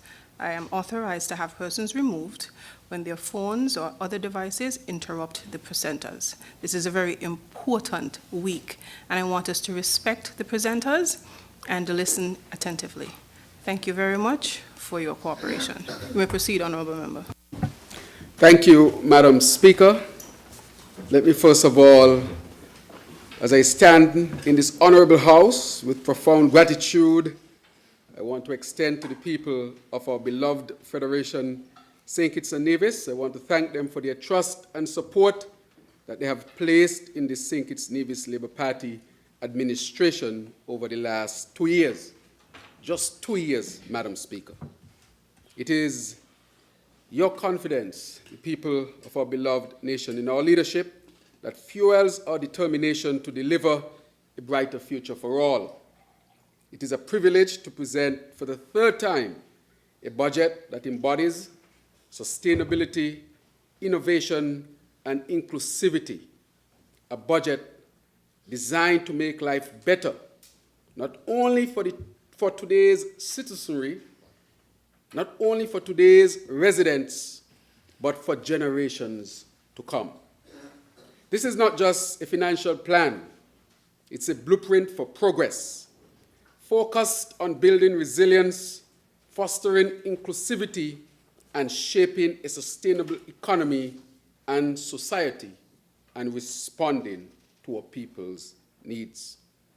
Madam Speaker, today we continue to move confidently along the path toward realizing our vision of a stronger, more prosperous, and more united St. Kitts and Nevis.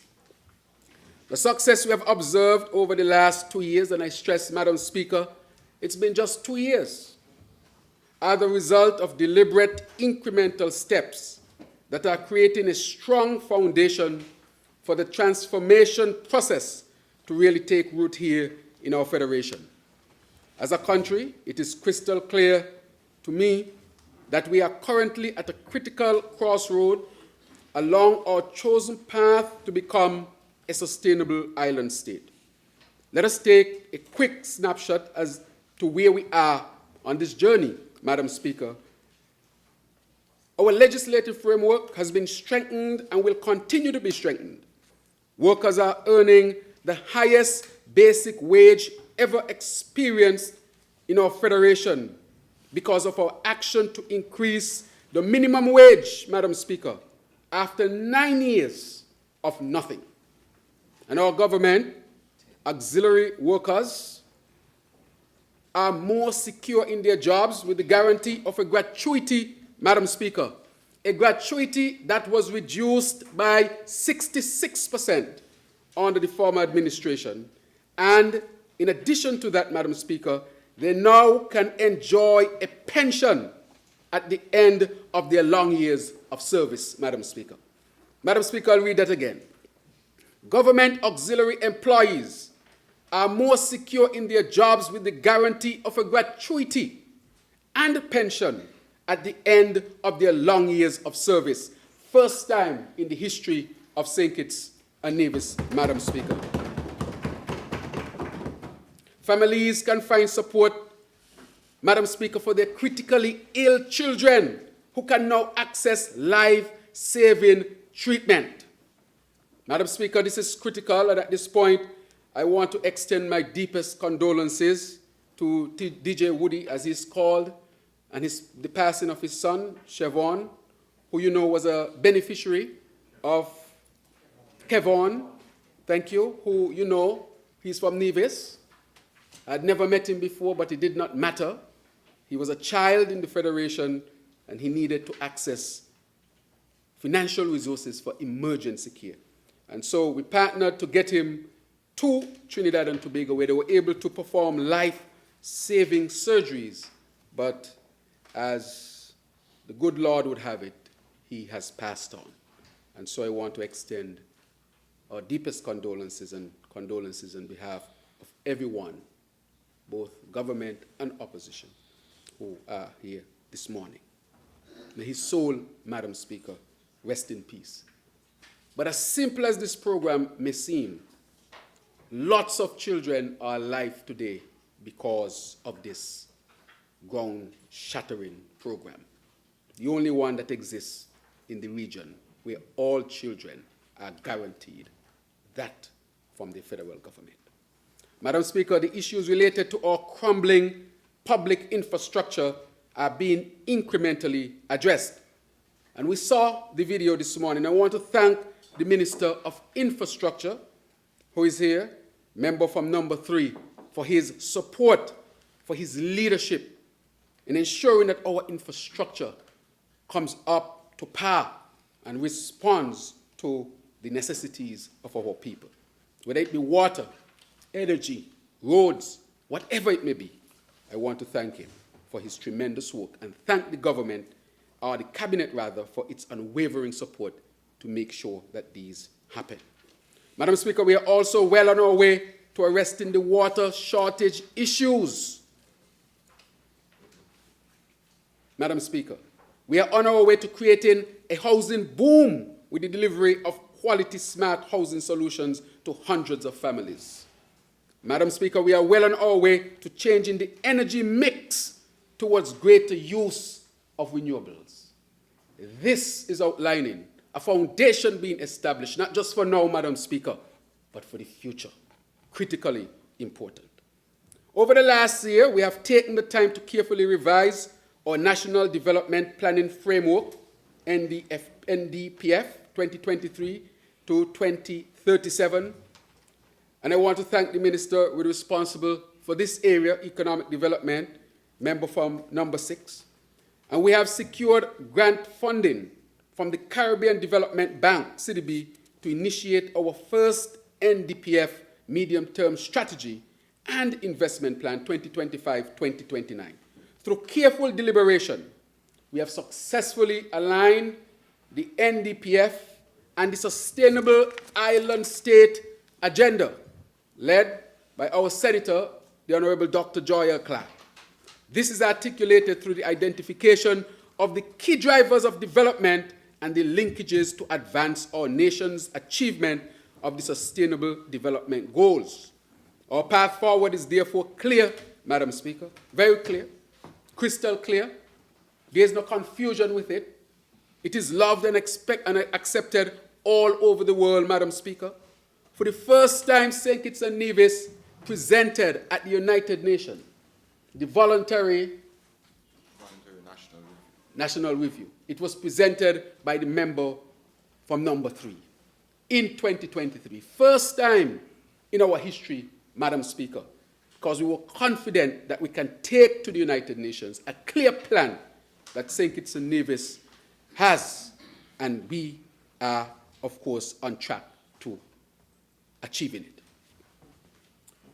Madam Speaker, we strive to ensure that all our plans incorporate strong elements of innovation, inclusivity, and sustainability. Everyone must be a part of it, Madam Speaker. We must come with new ideas and new approaches. And Madam Speaker, it must be sustainable. That is why, Madam Speaker, when they were taking out the money out of Development Bank and nobody knew, that was unsustainable. $333 million in debt, Madam Speaker. That type of unsustainability is what rocks countries at the very foundation. But, Madam Speaker, there was a change in administration and the truth has become very clear. Madam Speaker, we are proud of our record. In this regard, please allow me to again highlight some good news to our people about our delivery and an important promise made.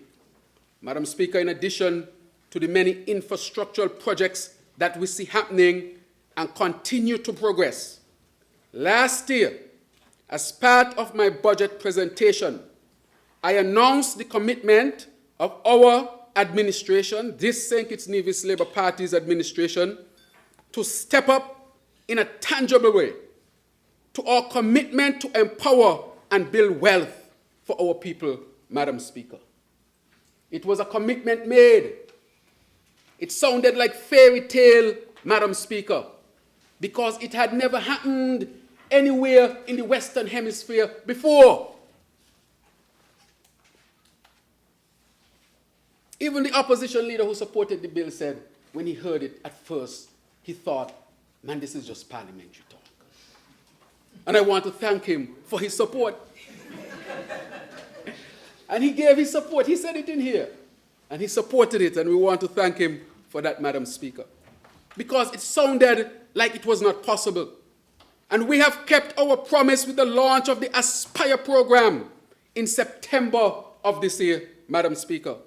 Just about 3 weeks ago, this Honorable House passed the Aspire Bill into law to facilitate the proper functioning of this innovative and inclusive program that will benefit all our young people between the ages of 5 and 18 for many years to come, Madam Speaker.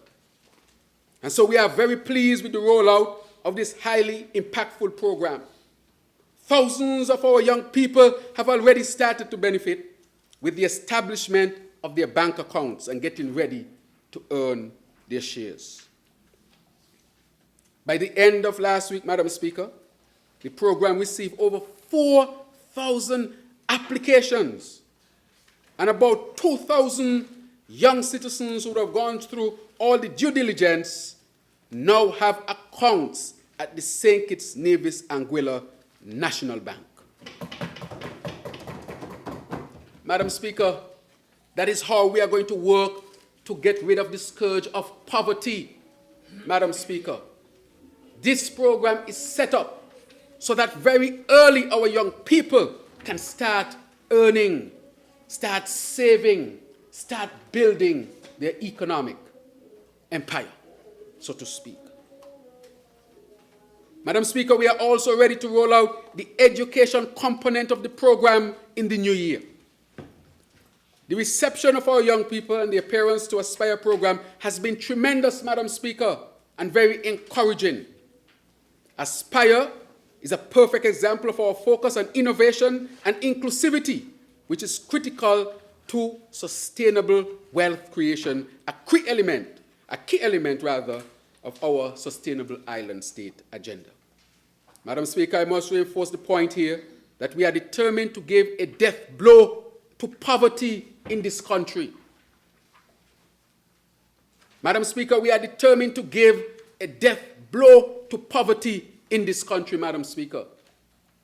Madam Speaker, if we want to get rid of poverty, we have to educate our people. And that is why the Aspire program has accompanied with it an education aspect which is fundamental and will be introduced into the schools in 2025, Madam Speaker. Many of our people don't know anything about money. Nobody taught us anything about money. Sometimes we are told that money is the root of all evil.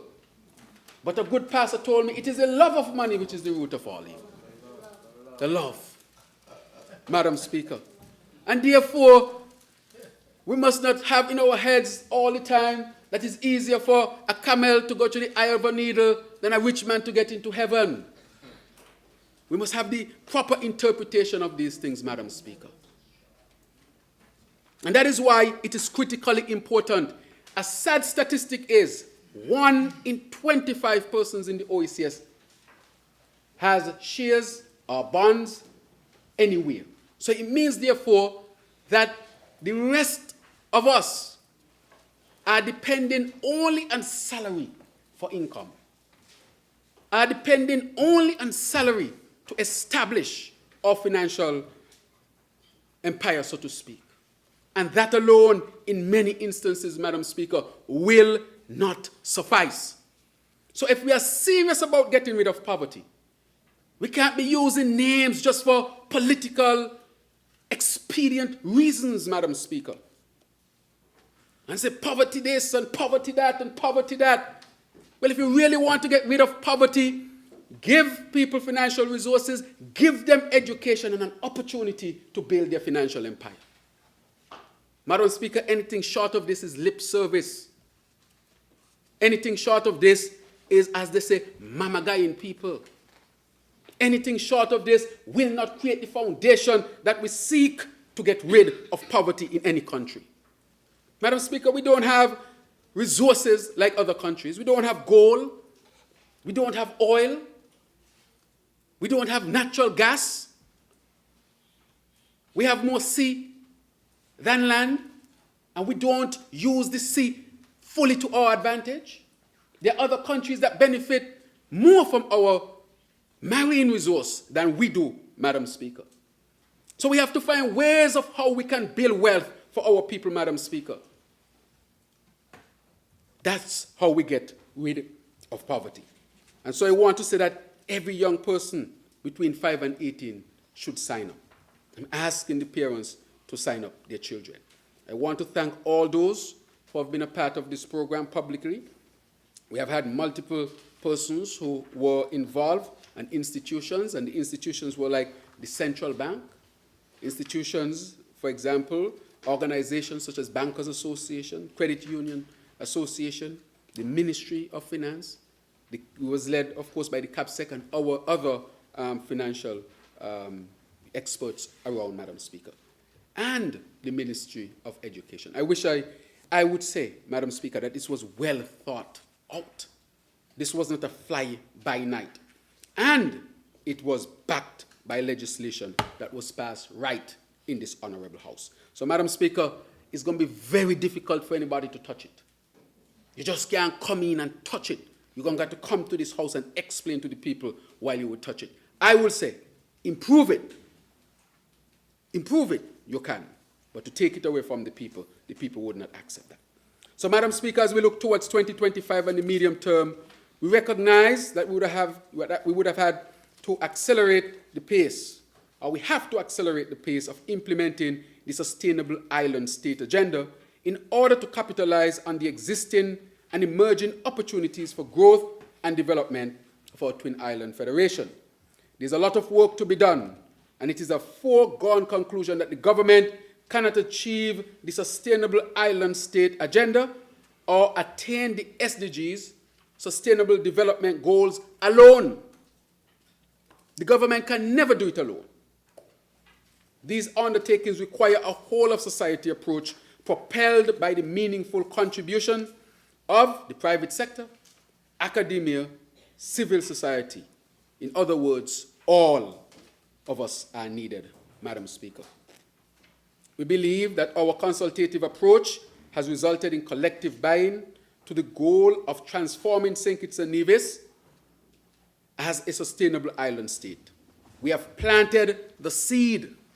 Our sustainable economic expansion and diversification pillars seed, and now we must nurture them to bear fruits over the medium term of the prosperity of future generations and even the generations of today, Madam Speaker.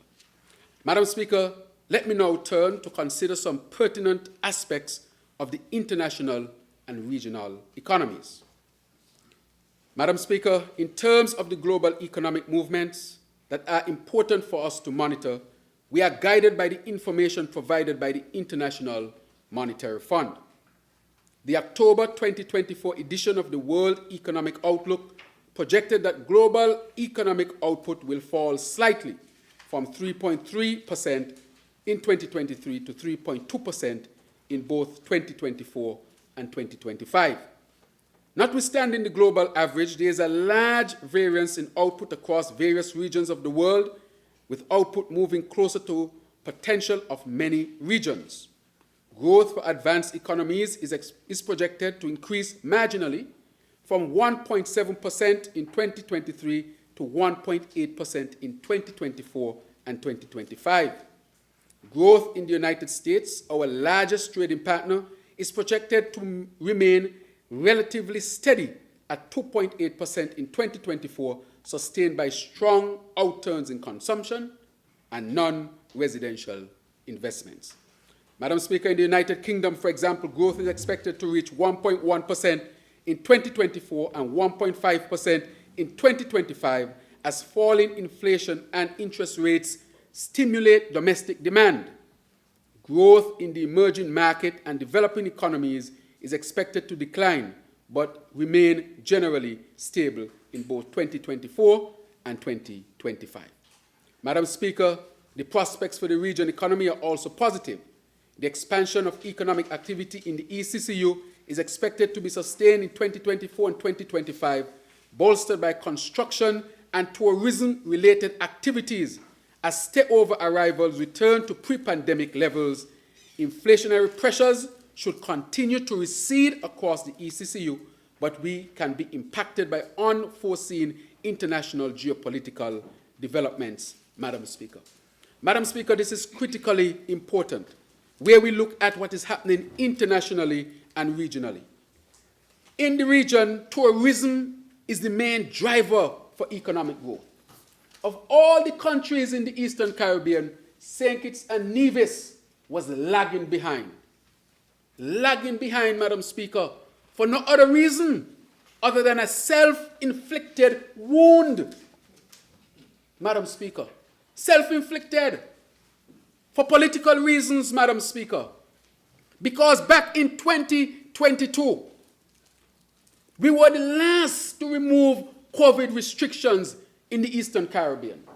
And as a result of that, we had the worst rebound in tourism, in the tourism sector. I want us to put that in perspective.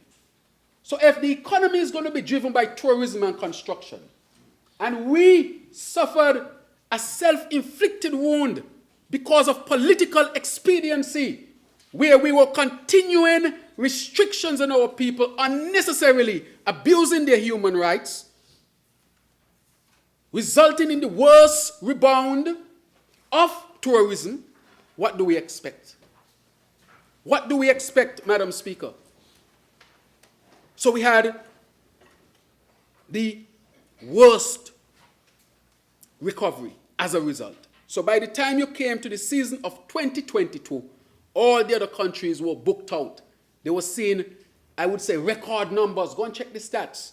And St. Kitts and Nevis in 2022, by the time we opened on the 6th of August, that 7th of August, that fateful Sunday evening at Marriott, when I asked the COVID task force to remove all restrictions, because those restrictions should have been removed since May, between March and May of 2022.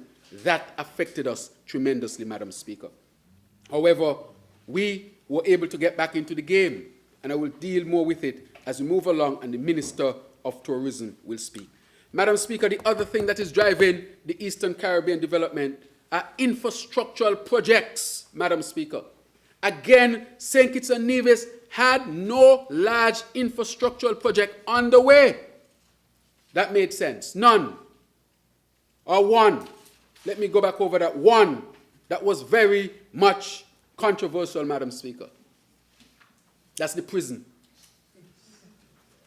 Our only infrastructural project that we met in 2022 that was supposed to drive the economy was a prison project, Madam Speaker. Nothing else. And let me say here that to get these major infrastructural projects off the ground, they take about 1.5 to 2 years.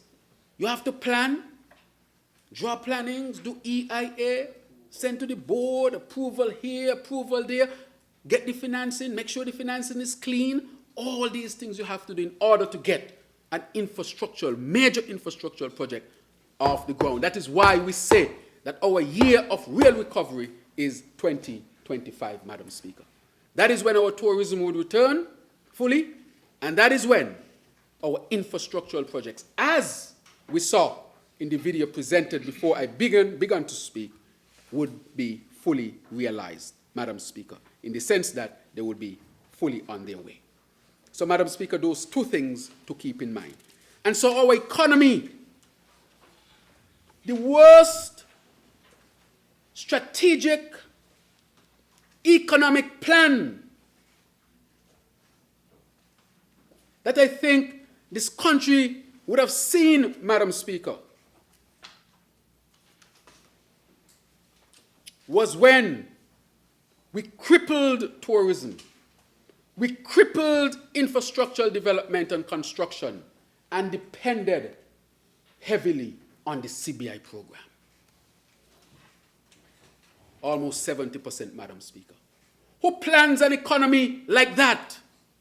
That is why we are going through a transition, Madam Speaker, because we now have to go from that to seed a diversified economy to achieve what we seek to achieve here in St. Kitts and Nevis.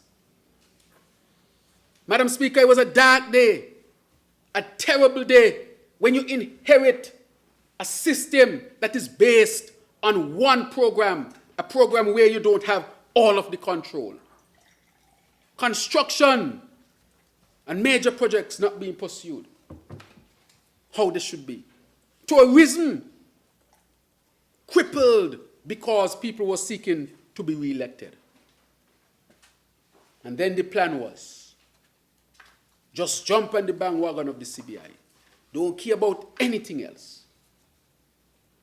And you think that the goose that laid the golden egg will keep on laying. Madam Speaker, that is why we need time for transition. This is what our people must take on board, Madam Speaker, and that is why we are sharing it.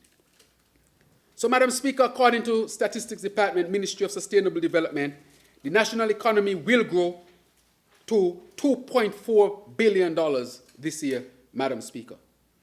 This growth is supported by expansion in the hotel and restaurant and the transport, storage, and communication sectors.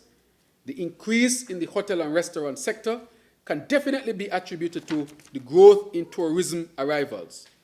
Madam Speaker, the influx of visitors in 2024 resulted in an upturn in visitor arrivals of 26%, just about 14,000 passengers shy of the pre-pandemic figure, Madam Speaker. But given the projected medium-term growth of 3% per annum, arrivals are expected or estimated to surpass this level in this coming year, Madam Speaker. We will have the highest number of arrivals to St. Kitts and Nevis, and I'm talking about, of course, at the airport in 2025. The performance of this sector was positively influenced by the increase in airlift to the Federation, Madam Speaker. This has been a strategy, and I want to thank the Minister of Tourism, member from number 2, for her tremendous work in this area. Madam Speaker, on taking office, the Minister and I had to sit with cruise lines, the executives and leadership, to apologize in the first instance.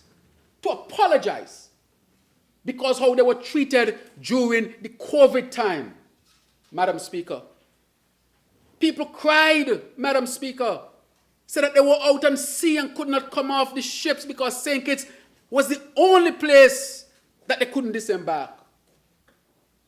Their mental health, their physical health affected, Madam Speaker.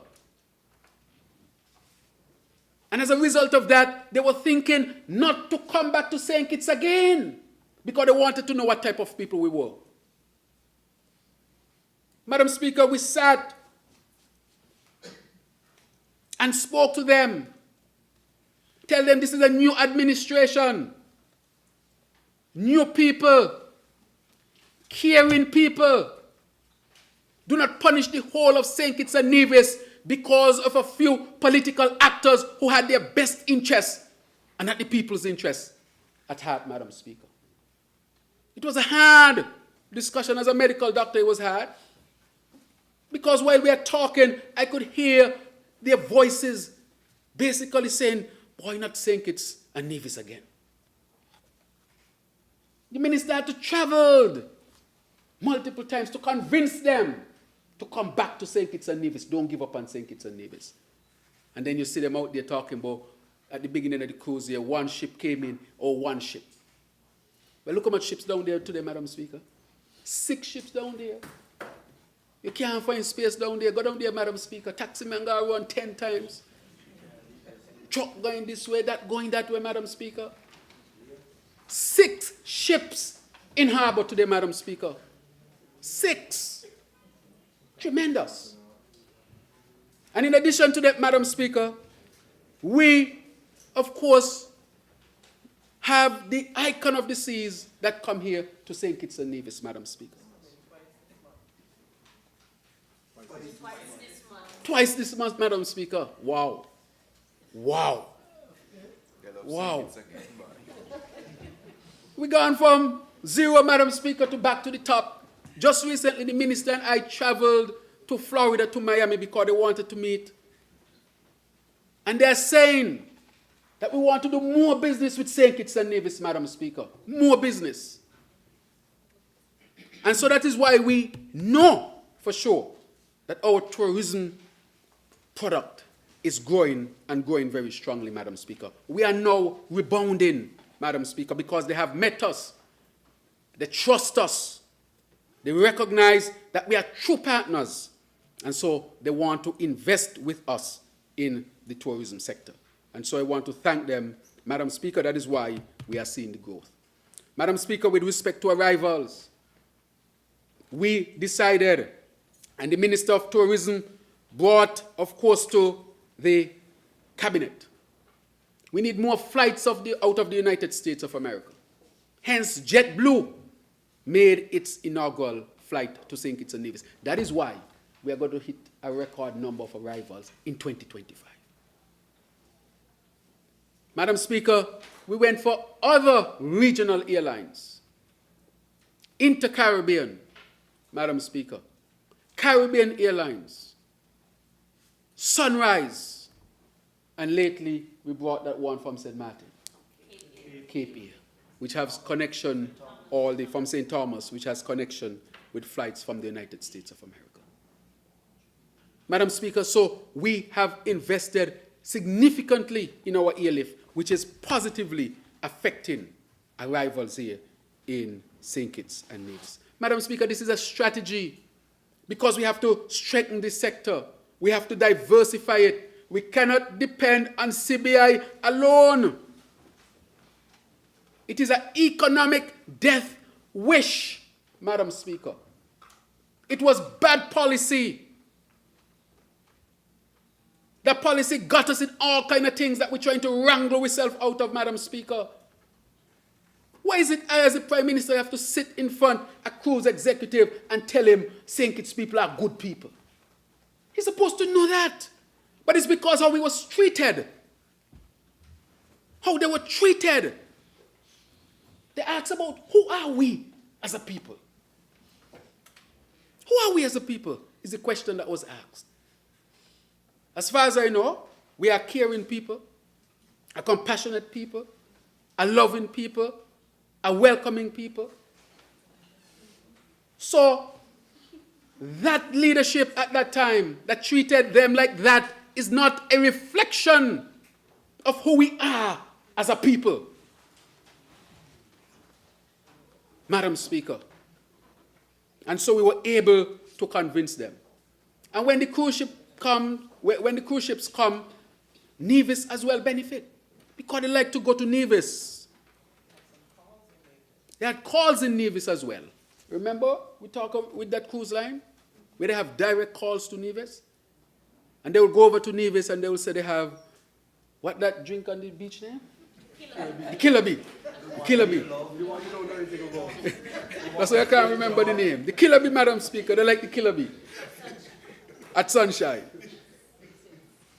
So, Madam Speaker, this is what we did to increase airlift. The other thing that we did is that St. Kitts and Nevis hosted a number of critical international meetings or conferences, Madam Speaker, for the first time in its history. For example, international business women, first time in history in the Caribbean or the OECS, Madam Speaker. They came from all over the world because they could not go to Argentina because of issues there. They came here to St. Kitts and Nevis. 72 nations, Madam Speaker, in the hundreds. And they enjoyed it. The longest Congo line I ever seen in life when they were dancing at the Governor General's residence. The longest Congo line I ever seen in my life. That's the people who we are. That has led to arrivals and stays, Madam Speaker. And that is just one. We also hosted the Sedema conference. First time in the OECS, Madam Speaker. First time in the OECS. That's the type of confidence that they have in us. 350 persons, Madam Speaker, 50 countries here for that. Stays that contributed to this significant increase. Madam Speaker, the increase in the importation of goods is also an important signal of ongoing recovery in the economy. On the services account, travel rose by 25.3%, mainly influenced by the increase in stay-over arrivals of 17.9%. In line with the increase in stay-over arrivals, total visitor expenditure grew by 12.4%, moving to $107 million as of June 2024, Madam Speaker. The increase in stay-over visitors confirms that the tourism sector is regaining its footing. The rise in the transport, storage, and communication sectors correlates with the developments in tourism, Madam Speaker. So positive growth was observed across all subcategories, with air transport increasing by 26% in alignment with rising passenger arrivals. Sea transport grew by 4.8%, attributable to enhanced cargo throughput and cruise passenger arrivals, and road transport expanding by 3.6%, driven by heightened demand for taxi and tour services, Madam Speaker. So sometimes you see some of them talking about, oh, ships in, but taxi ain't working. Madam Speaker, we have the numbers here. One day I was traveling from the the Republic of Constituency number 6, coming along to Bastille, and the amount of safaris past me, as we say in local parlance. And the number of the amount, can't count them. Madam Speaker, they just passing one after the other. And I said, let me call a taxi man. He said, boy, things good. I can't talk right now. Moving with his passengers, Madam Speaker. Can't talk now. Taking his clients, of course, down. One day, Madam Speaker, I was driving up to the residence. I see a lot of tourists jumping out of vehicle and so forth. The gentleman who is doing business with them, he looks very busy. He stopped me, I jump out, stop, and I greeted the tourists, Madam Speaker. They said they love St. Kitts and they're coming back, Madam Speaker. I say that because here is an ordinary man benefiting from the cruise industry, Madam Speaker. So when they're out there talking about all kind of cruise ship, but nothing, come on. 6 cruise ships today and you're criticizing that? There's some things in politics you leave alone. If you ain't got something positive to say about a positive development, leave it alone. And Madam Speaker, all I want to say is that is an example of how the cruise industry is benefiting the ordinary man. Is there more work to be done? Yes, Madam Speaker, and the Minister of Tourism will speak to it because we are seeking how we can get insurance so that the small operators can compete on board. That is how far we are taking it, Madam Speaker. Because we want all of our people to benefit down to the small man in the communities, Madam Speaker. So, Madam Speaker, the full potential for economic expansion was somewhat dampened by modest declines observed in some of the traditional dominant sectors of the economy, which I'll talk about. Some of these including the construction sector, for example, Madam Speaker. In the construction sector, delays in the start of key investment projects due to administrative and technical challenges contributed to this outcome. Madam Speaker? Sorry. Madam Speaker, let me spend a little time on this one. That is why in 2025, this is not going to be a problem, Madam Speaker. As a matter of fact, we are asking, would we have enough workers in St. Kitts and Nevis for the number of construction workers that will be needed? For example, we'll be constructing our smart hospital, and at this point I want to thank the Republic of China, Taiwan, for its partnership and its overseas company, OECC, for partnering with us on this one, Madam Speaker. Critically important. That will take a few years, 2.5 to 3 years, and we need hundreds of workers, Madam Speaker. Long-term construction jobs. That is why we say we are now, in 2025, going to realize the rebound, the true rebound of the construction sector. Madam Speaker, however, with these challenges have been largely resolved. And we are now poised to fully implement our planned projects with renewed momentum. Indeed, work on several high-value public sector investment projects commenced in the latter part of this year, setting the stage for a strong and sustained growth trajectory in 2025. Among these are transformative initiatives, such as our flagship Smart Housing Project, which redefines affordable, sustainable living. The construction, that's one, Madam Speaker, and we saw the video where we saw that. The other one is the construction of vital road networks across St. Kitts to enhance connectivity and accessibility. And the landmark Bastia desalination plant, which you saw here, Madam Speaker. This desalination plant, the largest in our nation's history, will deliver an impressive 2 million gallons of potable water daily, addressing a critical need and ensuring resilience in our water supply. These projects embody the spirit of innovation, inclusivity, and sustainability that drives our national agenda and positions us for a brighter, more prosperous future, Madam Speaker. Madam Speaker, look at here. I remember when the minister, member from number 3, leader of government business, spoke about it, people thought again that this was fairy tale.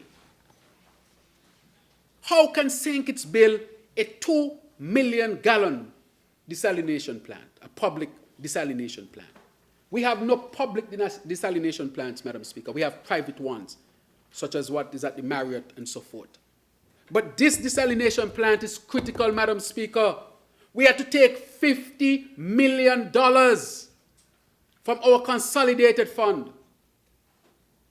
And I would like to thank the people with the Republic of China, Taiwan, for partnering with us on this as well. They're our development partners. Madam Speaker, just think about it for a moment. We can run out of water here in St. Kitts and Nevis. It is a serious threat, Madam Speaker. As the video said, that our underground water supplies, mainly from the Bastia Valley aquifers, are under threat. Under threat from climate change, Madam Speaker, because of the rising sea levels that threaten to infiltrate these aquifers, Madam Speaker. And if salt water gets into these aquifers, we are in trouble. And that is why we are rushing, Madam Speaker. And that is why we say we had to make the priority of taking $50 million and making it available so that St. Kitts and Nevis does not run out of water, Madam Speaker. It will be a catastrophe, a calamity. Something that the Bible speaks about, Madam Speaker. The apocalypse. Madam Speaker, that's how serious it is. And this could have been done a long time ago. And this could have been done long time ago, Madam Speaker. And they said they had surplus after surplus. Surplus after surplus and no water. Can't get a glass of water and surplus after surplus. The size. Madam Speaker, it's a serious matter. You cannot put your country at risk of running out of water, Madam Speaker. No investment whatsoever. No investment at all in water. Zero. And we had to take $50 million. We had to prioritize, Madam Speaker. I wish that money was available for other things. But water is life. Water comes first. And every drop counts. And every drop counts. Madam Speaker, that's how serious the matter is. When the minister came to cabinet and he brought his report from his engineers and he said, we need this now, otherwise we can run out of water. Well, how are we going to find $50 million, Madam Speaker? How are we going to find $50 million? Think about you in your own home. If you were told you're running out of water, you'll forego the ribs. I don't eat ribs.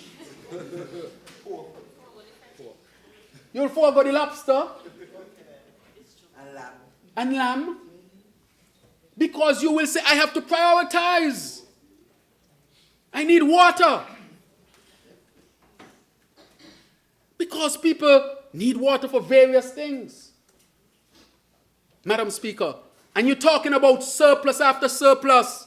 I can have surplus after surplus if I refuse, like you, to invest in water. But then what would I tell the world? What would I tell the people? That I was boasting of surplus after surplus? And this after this? And the people have no water? No good energy. No infrastructure. Can you imagine that? I want our people to pause a moment and ponder what it would mean if we continue to extract how many millions of gallons per day, Minister? Out of the aquifer, 2 million. 2 million per day. That is unsustainable. That is why we said to the world that the climate change is beating us, and that is why we need climate justice. And that is why I want to thank the Republic of China, Taiwan, that is demonstrating to the world that they're stepping up to the plate to help the world with respect to dealing with the adaptation. This is why we say we can't pay for climate change, Madam Speaker. This is fundamentally an issue of climate change. Reduce rainfall, increase or the rise of sea levels, infiltration of our underground aquifers. Hotter days, more evaporation. All of that taking place. The world temperature, Madam Speaker, is now registered above 1.5 above what they consider to be a safer level. All of that, all of these things are affecting us here in St. Kitts and Nevis. Madam Speaker, that is why we had to prioritize. Where are we going to put that $50 million? Give our people water or consider other things? That is why it is wrong, Madam Speaker. And I'm passionate about this, especially when the minister presents the numbers. I know one or two things about science. And I understand. He understands 10 and 20 things. I understand one or two. But the one or two things that I understand, those things frightened me, Madam Speaker, that St. Kitts and Nevis could run out of water. Madam Speaker, talk to the people in Keon. There's a lady by the name of Julie Williams from Lower Keon, Madam Speaker.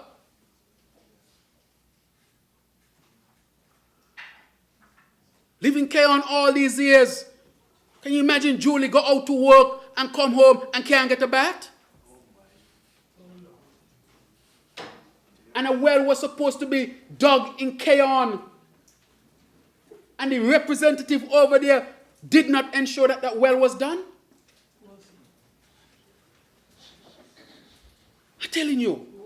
I'm telling you. You were sleeping, I understood. Huh? And surplus after surplus after surplus. Madam Speaker, look at the screen. Look at how the people clapping. Oh, look, Julie there. Look how she's smiling. Hey, Miss Shiverton, look there. Huh? Happy. The persons who work in the department are so pleased, Madam Speaker. Look at the faces of the youth from the Keon High School, the youth from the Keon Primary School. Some people in their labor shirt, Madam Speaker, as I can see on the screen as well, Madam Speaker. And look at Claudette, Madam Speaker, feeling so pleased. And the water is not just for one group of people, the water is for all the people in Keon, Madam Speaker. Are we going to do the same thing in St. Paul's and Date Bay? Madam Speaker, it's a plan. Look at this, Madam Speaker. This is a proud moment. They said no water could have been found. A would-be politician is out there saying, he's out there saying that on he put his head on a block that they would not find water in Keon. He put his head on the block yet? Because they did not want to find water in Keon, Madam Speaker. They wanted us to fail. Can you imagine they did not want us to succeed for the people of Keon? Madam Speaker, these are the basic things that we have to prioritize on. People would say, but water, that's supposed to be there. This, that's supposed to be there. And I want to thank the minister and his team for their tremendous work in delivering water for the people, Madam Speaker. And that is why we have extended all of this to make sure that water will be available for our people. That's a powerful picture, Madam Speaker. But look at the children. They have a problem in the red cups, I understand. Oh, okay. Yeah, look at the children, Madam Speaker. Huh? Oh, so that was the reason. Huh? Look at them, Madam Speaker. This was done for them.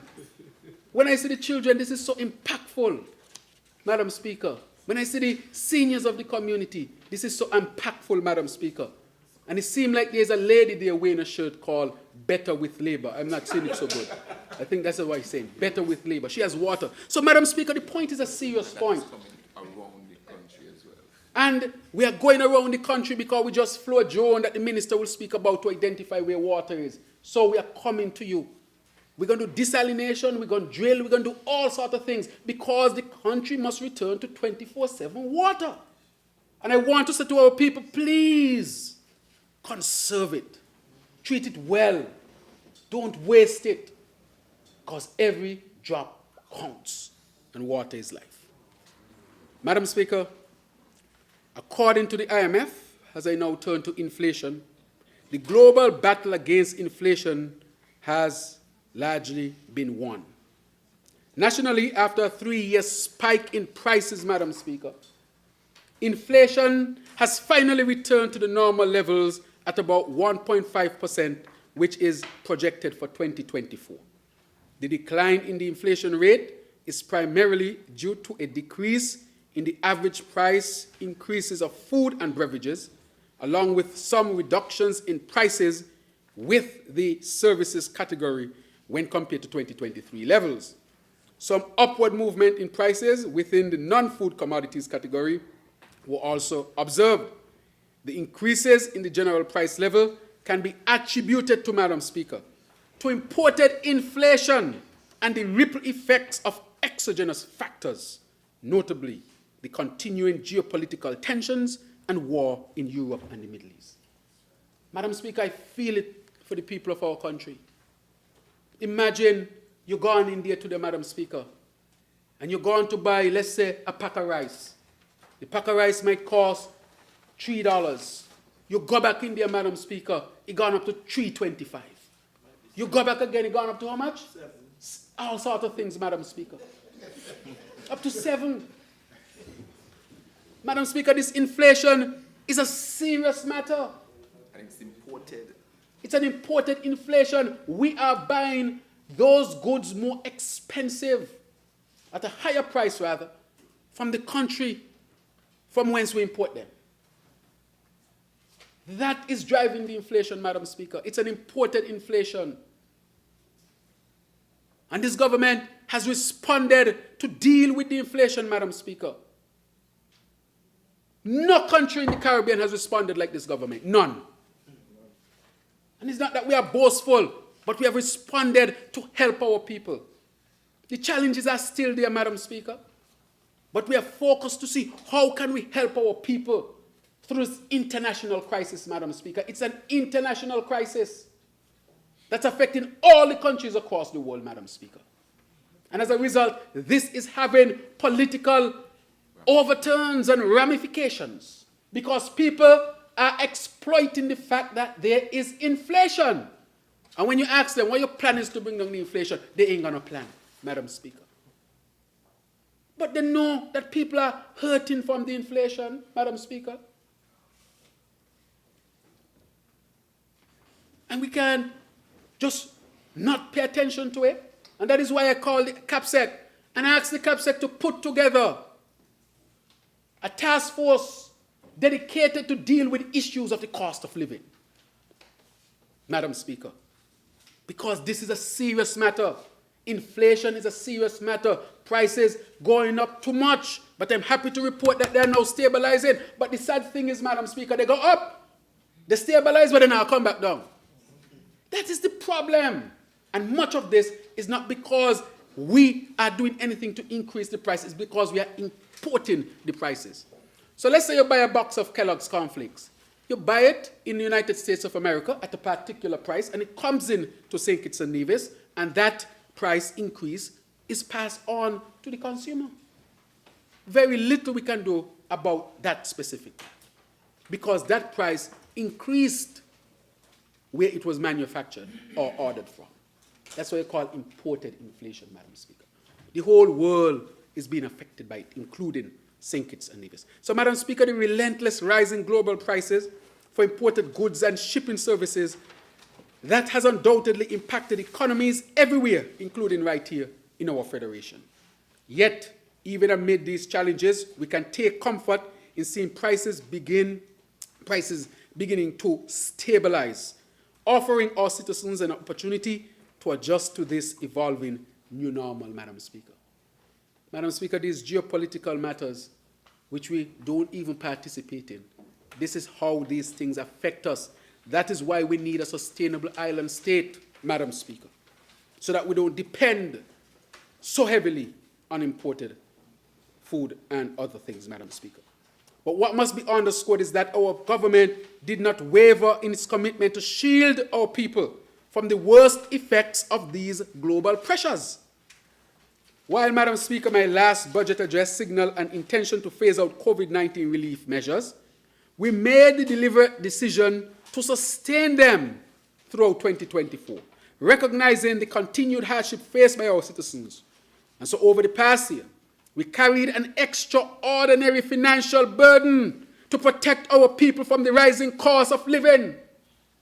Madam Speaker, that must be noted. We shielded our people as much as we could shield our people. And we are looking for new ways to shield our people, Madam Speaker. So over the past year, we carried an extraordinary financial burden, as mentioned before. These efforts came at a significant cost to the government, Madam Speaker, but they represent a resolute investment in the well-being of our citizens. To put this into perspective, Madam Speaker, I'll give you some numbers. $63.5 million. I think I need to say that again.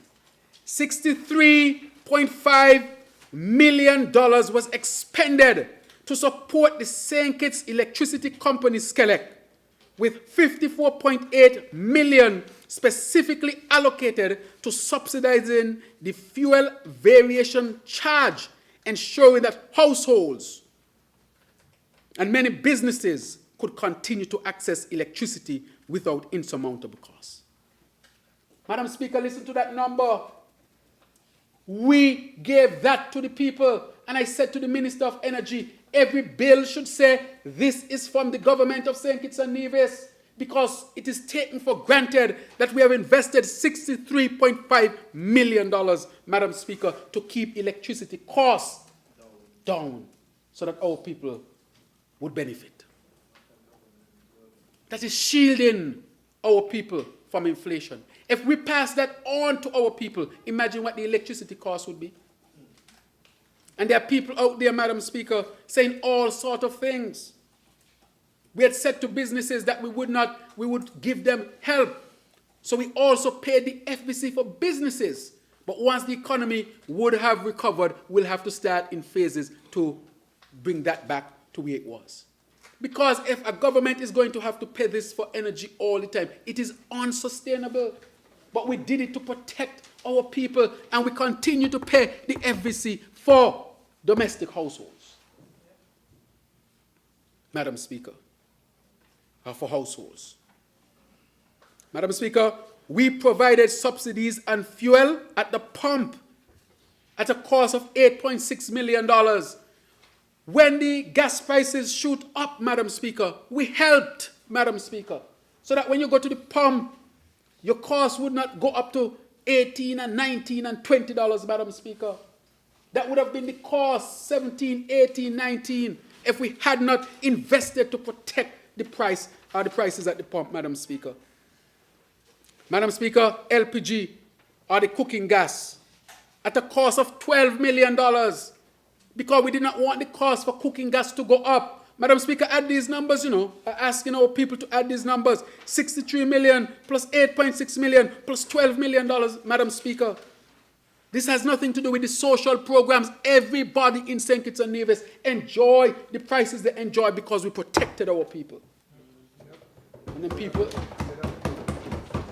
look at those numbers, and then people want to say that this government has not done anything for the ordinary man of St. Kitts and Nevis. Look at these numbers. Our people are our priority, Madam Speaker. Madam Speaker, and beyond these critical interventions, we have maintained one of the most robust social safety net system in our history. Madam Speaker, all this is protecting our people. On top of that, we have a social safety net system to protect our people more. Madam Speaker, we have spent $58.1 million on the LIFT program, Madam Speaker. Food vouchers, social welfare, school meals, school uniforms, and subventions to early childhood centers, Madam Speaker. This has nothing to do with all of the numbers I just mentioned up there. So if you do a quick calculation, 12 plus 8 is around 20, plus 63 is how much? 83. Plus 58. Madam Speaker, so that's about $84 million. Plus $58 million is how much? $130 plus million, Madam Speaker. Madam Speaker, what about the skills training empowerment program STEP that receive $124 million? Add it there for me, please.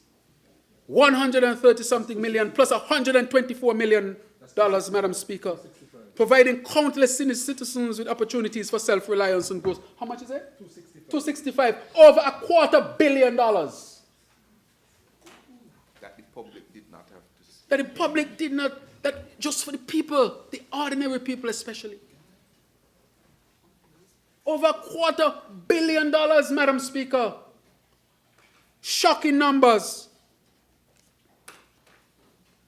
And then the Elevate program, which we had to start to make a very solid program. And at this point, I want to say, for the first time, that program that was transitioned had 3 young people graduated from AVET. 1 in construction and 2 in business. That is what we want for our people, Madam Speaker. We're sending them back to get certification so they can build their lives, Madam Speaker. We believe in helping, but we believe in helping you to help yourself to fish. We give you support, and then we attach you to a program.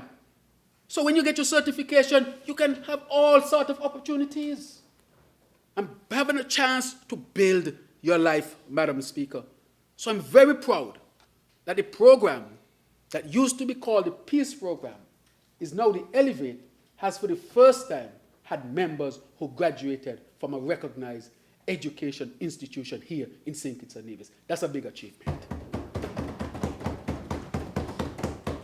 And Madam Speaker, might I say that we are going to introduce a new renewable energy program that I'll speak about, and we are already registering persons from Elevate to become certified in solar panel technology and to be certified also in how to deal with EV vehicles, electric vehicles. We have the vehicles and we have the solar lab. So more certification, Madam Speaker. And Madam Speaker, we have also set up through the Elevate program, a program, Prison to Work. And I want to thank the Honorable Minister who is responsible for the STEP program. You're coming out of prison, you are guaranteed work as part of your transition back into society, as part of your rehabilitation program. Because too often people leave prison and then they end up on the road and nobody really wants to hire in this society. They too must be given a chance.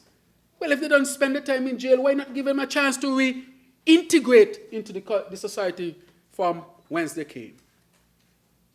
That is why, Madam Speaker, we are investing in our young people. Their lives matter. That is why when I see people like to make fun about some sort of shooting take place, and you see this online fake page making fun and look happy. We did a 90-day campaign, and the shootings dropped significantly, more than 66%. The largest drop in the region over a quarter. And instead of them celebrating it, they want to criticize that. It means when it drops 66%, people who might have been dead are alive. Don't you want to celebrate life? Why is this fake page called Times Caribbean propagating all this negativity about St. Kitts and Nevis? What you said the gentleman named member from number 6? Walrus. Walrus? Or Walters? Walters, Walrus.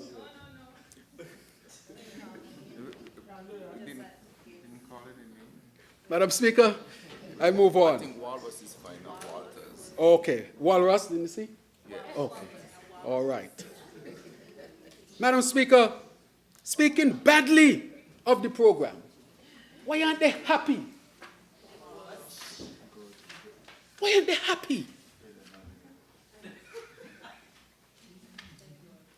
Madam Speaker, when I was in opposition, I said, I will never make politics out of crime. As a matter of fact, when I was in opposition, I said, why don't we come together to save lives and transform lives? Madam Speaker, I started a foundation with other persons who work hard. I see persons here who are part of that foundation, Madam Speaker, to address social issues, to be a part of the solution and not the problem, Madam Speaker.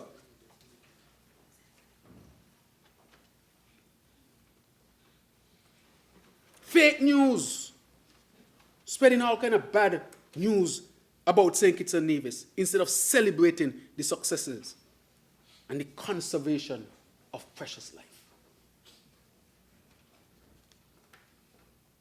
Madam Speaker, that's why we call everybody together. And I want to thank them for coming, because I'm not going to play politics with it in that way. I'm just upset that people would criticize success when lives are saved. And we'll continue to do what we have to do to save lives, because every life is precious. Madam Speaker, I'm a doctor by profession. Every life is precious. We have to work hard to preserve every life. And that is why it's critically important that we give people real opportunities to build better lives, Madam Speaker. Madam Speaker, over the past 2 years, this government has invested a staggering $320 million in these essential subsidies and social programs. $320 million, Madam Speaker. Think about it. A staggering figure protecting our people from the hurricane of inflation that's out there, building a shield around them. Some wind gonna get in here and there, Madam Speaker. You know, chop a tree here, blow down a house there, but the hurricane can't get in, Madam Speaker, because we are protecting our people with a shield.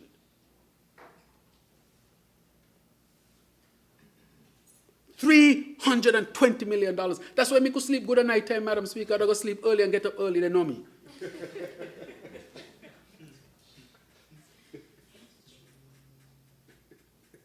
Because we have invested in our people. We have invested in them even before they are born, Madam Speaker. We have invested in our people even before they are born. In addition to the Consumer Affairs Department, Madam Speaker, which has also made efforts to ensure that the price control mechanisms for essential commodities are operating to help to mitigate the impact of inflation within our jurisdiction, Madam Speaker. All of this in addition to that. So as we move forward, our government will continue to prioritize the needs of our people by designing responsive policies to address increases in price levels, safeguard their purchasing power, and secure an acceptable standard of living.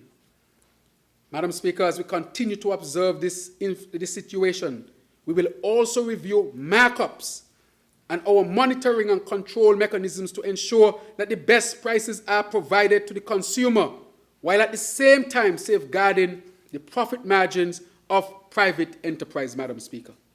Furthermore, we are currently rebasing the basket of goods and services used to estimate the consumer price index.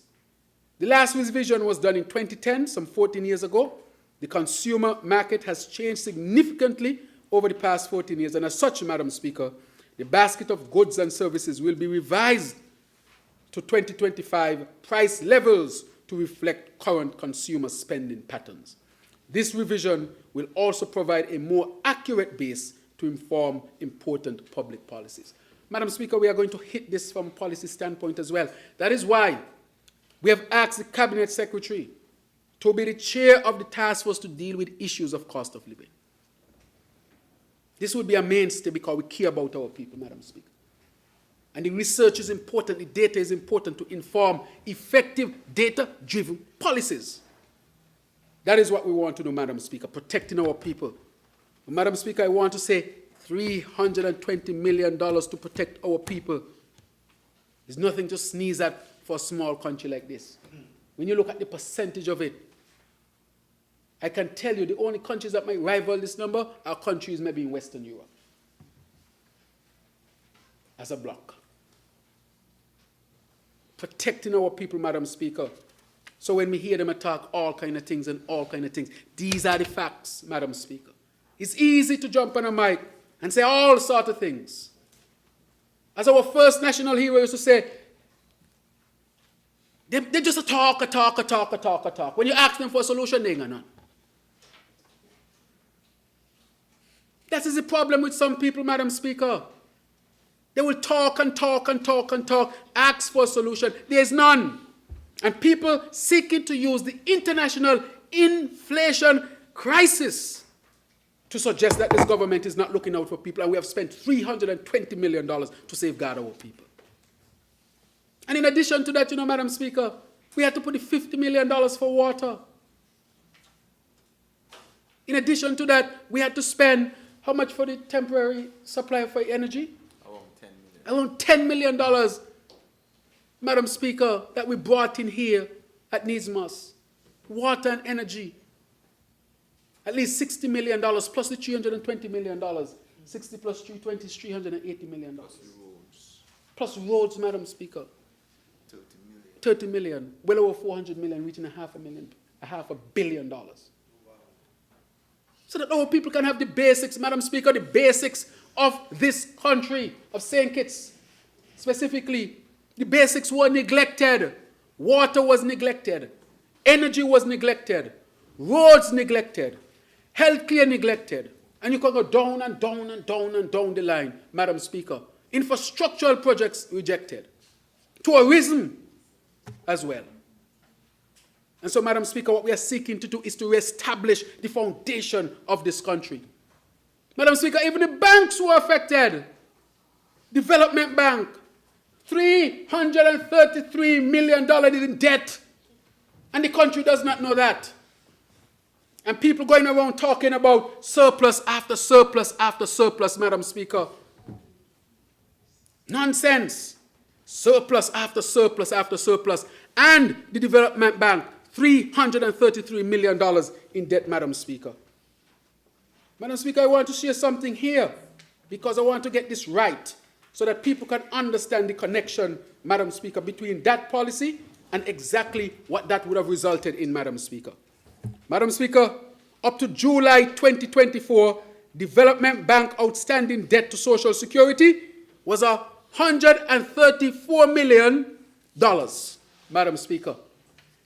Development Bank debt to Social Security up to July 2024 was $134 million. Madam Speaker, due to the fact that Development Bank financial difficulties, due to this, the bank was not paying the loan according to the terms of the agreement, and the loan was in arrears, Madam Speaker. The loan was in arrears, Madam Speaker. $134 million Development Bank owes to Social Security, and the people of the country don't know. Because they hide it. Hide it from the people. Remember the song from Sunday school? Adam in the garden hiding? Yeah. I do a remix. You do a remix on it? Yes, you do a remix. Huh? Maybe you could do a remix. The debt of Development Bank hiding. But Madam Speaker, because the government changed, we found it. Everybody knows in this country that Development Bank used to open 12 o'clock and midnight for emphasis. 12 o'clock, midnight, Madam Speaker, on a Saturday. Our bank open 12 o'clock, midnight on a Saturday. Sunday morning, 8 o'clock, the bank open. What was happening there? Trucks coming up. Big bus coming up, Madam Speaker. People suspecting, boy, what's leaving the Development Bank? Nobody could confirm. Because a whole conspiracy was set up to hide it from the people. But Madam Speaker, let me shed some light on that as well. Development Bank bought a building in Otleys to put a branch of Development Bank in constituency number 7. We got the title to the building now, Madam Speaker, and no branch going over there at this point in time. Because the objective was not to bring services to constituency number 7. The objective was to have the money closer to some people, Madam Speaker. So they ain't got to come tongue in night. Them.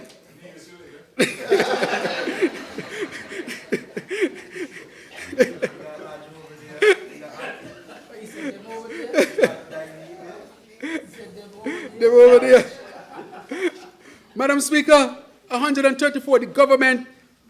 Madam Speaker, you want to hear about bailout? This government had to step in to bail out Development Bank. Just like when Obama had to step in to bail out the car industry, better known as the auto industry. I had to step in to bail out the banks during the financial crisis. You remember when people accused Obama of looking after the rich and not the poor? Because he had to bail out the banks? Because had the banks failed, Had the auto industry failed, the American economy would have been in not recession, but depression. So how can this government not be responsible and bail out the development bank? That money could have been used for other things, Madam Speaker, that I would have preferred to spend it on. But we had to bail out the development bank because the bank owes just Social Security alone $134 million. And if you don't bail out the bank, Madam Speaker, let me speak about the consequence. So the government stepped in and bailed out the bank with millions of dollars, Madam Speaker. Without the government's bailout of Development Bank, the bank was unable to pay back the loan to Social Security. This would have negatively impacted the financial position of Social Security. This is how serious this matter is. Social Security would have been negatively impacted, Madam Speaker. Due to the Development Bank's non-payment, Social Security would have had to take what you call an impairment loss of the loan. Madam Speaker, that is a serious matter. It means that Social Security would say, well, Development Bank failed, they can't pay back the $100 and something million, write off that off with books. Just write it off. A haircut. But then a haircut, boy, that's a head cut. Everything gone, because I'll explain further. Due to Development Bank's non-payment, Social Security would have had to take an impairment loan. This would have resulted in a $120 million reduction in Social Security fund reserves, which represents 7%, which represent a 7% reduction, Madam Speaker. This is why we had to bail out the bank. This is why we had to prioritize, Madam Speaker. This money could have been used for other things, but the people of St. Kitts and Nevis were kept in the dark, Madam Speaker, because some people thought that government will not change, our administration would not change, and the people will get to know the truth. But the people were not totally in the dark, because the people used to see when the vehicles going down there, they just did not know what those vehicles were doing, even though they had ideas. So, Madam Speaker, let me tell you what this would have meant. In Social Security Fund Reserve, which I said is 7%, the fund's reserves would have declined from $1.714 billion to $1.593 billion, Madam Speaker. That is if we did not bail them out, Madam Speaker. This is what would have happened. Social Security would have lost 7% of its reduction, Madam Speaker, which would, of course, more than $100 million, approaching, Madam Speaker, $200 million. Social Security is critical to the economy and is a key pillar, Madam Speaker, for the social safety net, providing benefits to workers when they are sick, pregnant, on disability, retired, Madam Speaker. Social Security, through its program, invests in education, healthcare, and housing. While Social Security might be strong, Madam Speaker, the government could not allow development banks' indebtedness to threaten Social Security's solvency and sustainability. Madam Speaker, that is how serious this issue is. And so when I hear them talk about surplus after surplus, it was not true. Social Security was left. I remember, Madam Speaker, that I called all of the leaders to meet.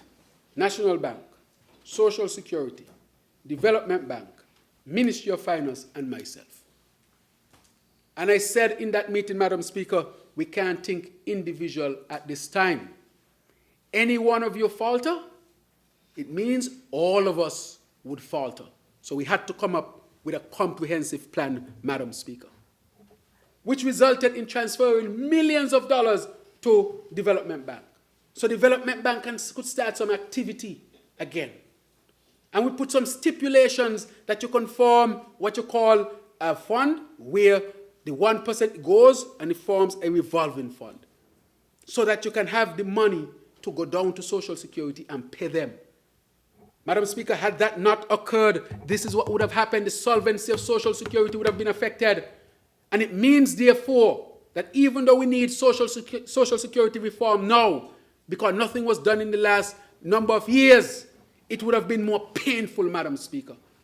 These are the things we are trying to correct. while persons were spending money as if the money was falling from trees or falling like manna from heaven.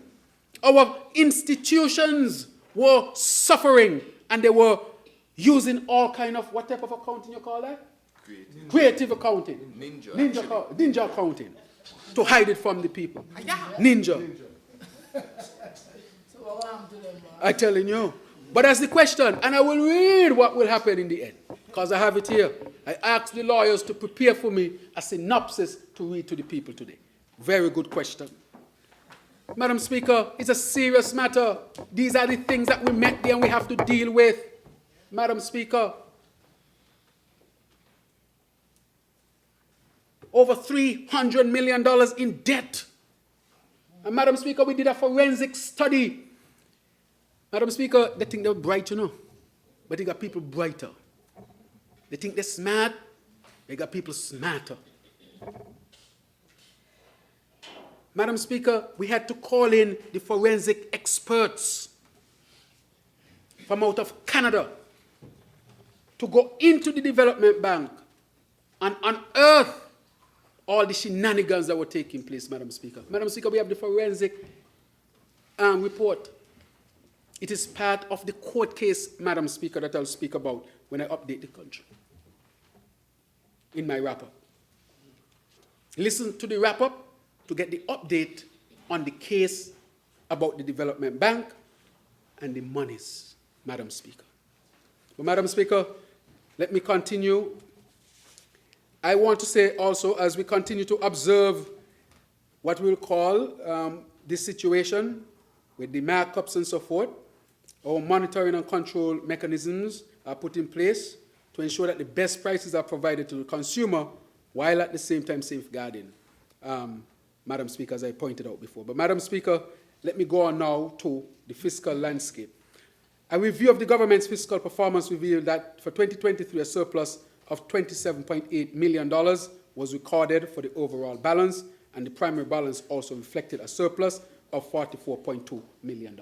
Madam Speaker, in any given year, a country can have a surplus, it can have a deficit, based on what the country is seeking to achieve. For example, if you need a desalination plant to get water, as water is life and we are running out of water, you don't think. It's like if you need something critical in your home and the money is not there, you're going to say, look, let me get a loan because this is critical. Because you have to invest in those critical services to keep going. But Madam Speaker, in 2023, we realized that. I want to say to this honorable House that in 2022, we inherited a deficit.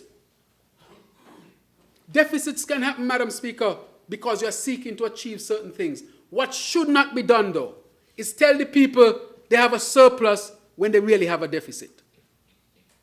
We can remember clearly and justify why you might have a deficit. We remember clearly in 2018, first time in our history, the IMF was asked not to publish its Article 4 report on St. Kitts and Nevis. What were you hiding, Madam Speaker? What were you hiding? What were they hiding from the people so that they would say to the IMF, you can't do it? When I met with the IMF in 2022, I asked the IMF to release the report. Of course, it was not viewed by many persons because the time had elapsed. But I was part and parcel of the plan of hiding from the people of St. Kitts and Nevis, Madam Speaker, of fooling the people of St. Kitts and Nevis. Some persons are considered good politicians when they fool people. But fooling people has consequences, Madam Speaker, like this one. Madam Speaker, it was a deliberate plan and action because from 2018, thereabout, there were no external audits done for the development bank. Nobody wants to do business with development bank. You know what they're saying to us? Well, where's your audit? Basically, they're saying that you are hiding, you are involved in corrupt practices. These are the things that I assume when you don't get an external audit. And they don't want to do any business, Madam Speaker. That is why the government had to take millions of dollars and put it in development bank so the development bank could have activity so that it can invest in other areas and pay back social security, which we couldn't risk. Do you know what a social security fault is, what that means? I look around and I see people in here are receiving the social security. It means confidence would be lost.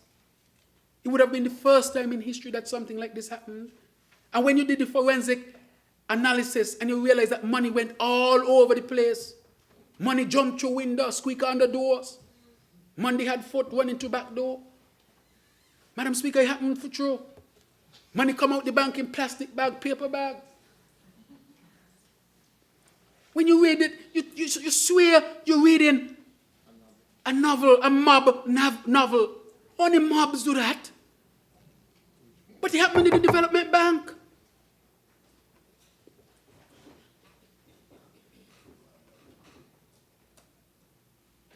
Madam Speaker, it happened in the development bank, and as you reflect on it,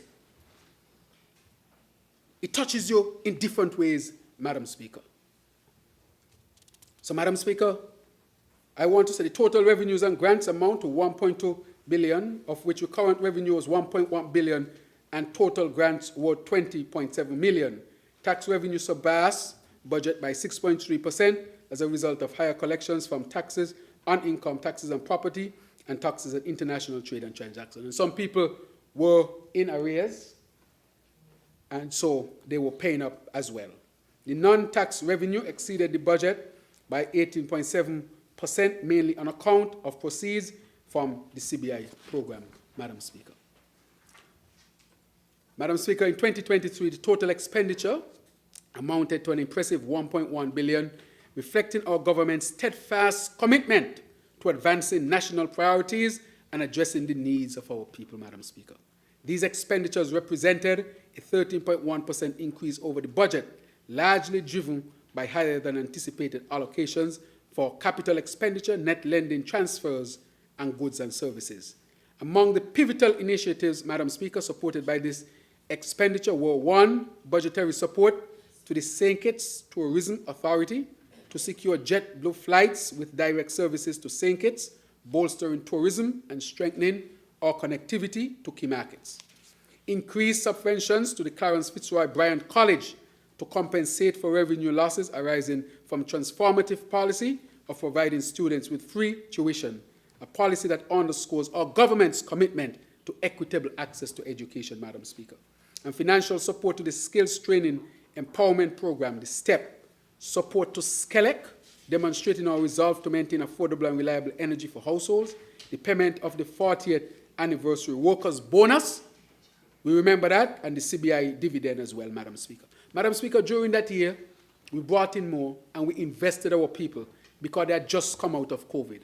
And so we wanted to support our people to ease the squeeze at that point, Madam Speaker, because everybody was going through challenges and difficulties. And that is why it was so important. And as I promised, once the CBI would have performed beyond what was expected, I would share that directly with the people. That is what a dividend is. I want to clear up that, Madam Speaker, because people are playing again on people's, what they perceive to be people's, not understanding a particular term. Tell the people the truth. And that is why we have started that program, Aspire, to tell people what these things mean. And so, Madam Speaker, for the first time in history that happened. We gave people an independent anniversary that helped people during those difficult times, Madam Speaker. Madam Speaker, I remember the taxi drivers, for example, had challenges. Madam Speaker, these expenditures are not merely figures in ledger. They represent strategic investments in the future and future of our federation. They reflect a government that prioritizes its people, enhances institutions, and paves the way for a more inclusive, resilient, and prosperous tomorrow. Madam Speaker, with respect to the debt situation, at the end of December 2023, the total public sector debt stood at 1.6 billion, or 55.9% of GDP. This represents a decline of 1 million in the debt stock and a decrease of 4.4 percentage points in debt to GDP ratio, Madam Speaker. So at the same time this happened, the debt also went down, Madam Speaker. The reduction of the debt to GDP ratio was the result of an expansion in economic activity for 2023 when compared to 2022. 39% of the debt stock was contracted by the federal government, and the remaining 61% was owned by public corporations on both St. Kitts and Nevis and the Nevis Island Administration. Central government's debt and public corporations on St. Kitts and Nevis fell by 18.7 million and 18.9 million, respectively, Madam Speaker. Conversely, the Nevis Island Administration debt also was affected during that time, Madam Speaker. And what happened is that we saw the reduction in the overall impact of reduction in the central government. But, Madam Speaker, we are managing the debt from a federal government's perspective. There are times when you have to incur some debt for essential things, Madam Speaker. But what we need to do is always let our people know, Madam Speaker. Madam Speaker, what is our path forward? Now that is the backdrop. That is where we came from. We're now moving forward. We are powering progress, Madam Speaker. Powering progress. In agriculture, Madam Speaker, I want to thank the Minister for his hard work. Food security is a strategic pillar for our sustainable island state agenda. Our vision is clear. That is to foster a robust, self-sufficient, and innovative agriculture sector that will help to drive sustainable development and ensure the food and nutrition security for our nation. We have committed to facilitating strategic investments in this sector to reposition it as a key contributor to employment, social and economic development, and our collective health and nutrition, Madam Speaker. Our path forward dictates that the public and private sector players must ramp up investments in agriculture. There is room for investments in agricultural infrastructure, the adoption of technology, and strengthening the human resource capacity, including the technological and scientific capabilities of our agriculture professionals. Madam Speaker, growth in agriculture for 2025 is projected to be 1.8% and 3.5% per annum over the medium term. Our main objective for the sector over the medium term is to enhance food security through promotion of sustained local production. The comprehensive CARICOM 25 by 25 agenda focuses on impacting every aspect of the food supply chain, Madam Speaker. So the primary goal is to reduce annual food import by 140 million, by 25% by 2025. Madam Speaker, we are investing in the development of the poultry sector. To assist with the achievement of this goal, I want to thank the Republic of China Taiwan for the new state-of-the-art layer chicken breeder farm that was commissioned by the new foreign minister, Madam Speaker, this year. The facility is expected to produce 20,000 laying birds per year and will support local poultry farmers by providing high-quality chicks, technical support, technical resources, and the infrastructure necessary to elevate poultry production across the Federation. This remarkable achievement was made possible through the steadfast support and partnership of the Republic of China Taiwan and the government of St. Kitts and Nevis. Madam Speaker, it symbolizes the enduring and dynamic partnership that our countries have, Madam Speaker, and I really want to thank them. Madam Speaker, with regards to our path forward for crop production, a significant milestone was achieved in 2024 with the launch of the Plant Diagnostic Laboratory, which will play a crucial role in identifying plant diseases and pests. By providing timely diagnostics, the laboratory will help farmers implement appropriate control measures, reducing losses and improving overall crop health. Madam Speaker, tremendous work in the area of agriculture. Madam Speaker, we move on to the cannabis industry. At this particular time, we are partnering, Madam Speaker, with the Southern University, where they are helping us, Madam Speaker, to establish this industry here in St. Kitts and Nevis. Madam Speaker, furthermore, in this industry, with the supplies of seedlings, land preparation and provision of irrigation system, solar pumps, ground cover, fencing material, and technical assistance, our farmers are being equipped to increase local food production, Madam Speaker. Madam Speaker, this has nothing to do with a lot of the other things I spoke about. We had a drought resilience program where farmers, hundreds of farmers benefited from fencing, ground cover, seedlings, and other support so that they can carry out their activities, Madam Speaker. In 2024, the ministry also continued its drive to ensure the farming community has adequate planting materials. And the ministry imported more than 60,000 banana suckers, over 150,000 pineapple suckers, Madam Speaker, and dasheen and planting material, Madam Speaker. This is serious action.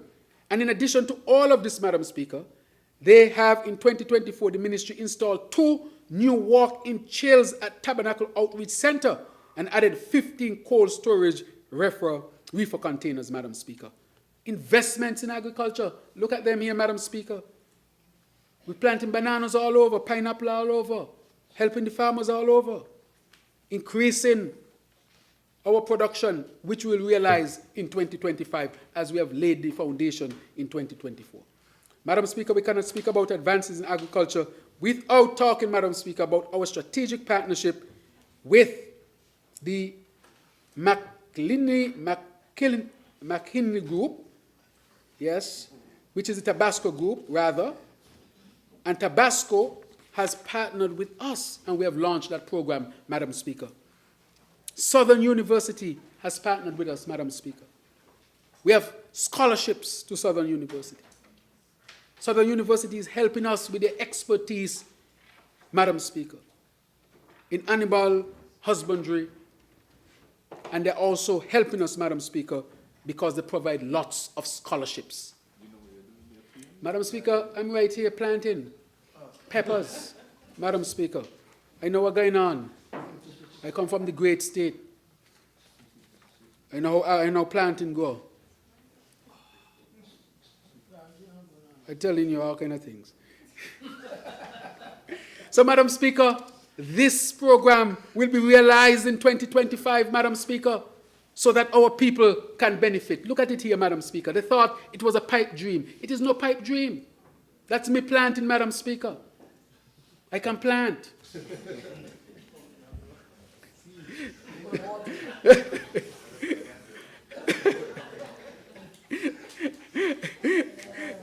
So, Madam Speaker, I want to thank the Minister of Agriculture and his team for their hard work. Madam Speaker, and in his presentation, he will go more in depth. In the construction area, Madam Speaker, a sustainable island state demands that we plan strategically to ensure that newly built infrastructure can withstand climate changes today and well into the future. Our plans to promote, install climate-resilient infrastructure to support social and economic development is directly linked to our objective to further stimulate the construction sector. Madam Speaker, a construction boom in sustainability projects is in our horizons. Our government will not rest until we have a pipeline of investment projects to stimulate growth in construction well beyond what was recorded in the pre-pandemic years. This year, we have bolstered the technical capabilities of Public Works Department, which is now in a better position to facilitate the rollout of several major projects that are already at an advanced stage, Madam Speaker. We saw some of them this morning. Madam Speaker, the government-owned quarry is poised to become a driving force in advancing public and private infrastructure development across the island of St. Kitts, recognizing its critical role in the construction industry. This administration, Madam Speaker, has taken decisive action to address decades of neglect. Madam Speaker, the minister will speak about it. The quarry was neglected for many years, Madam Speaker. In August, we proudly commissioned a new primary crusher, marking a monumental step forward for the quarry. Remarkably, Madam Speaker, this is the first upgrade of this type of machinery since 1988.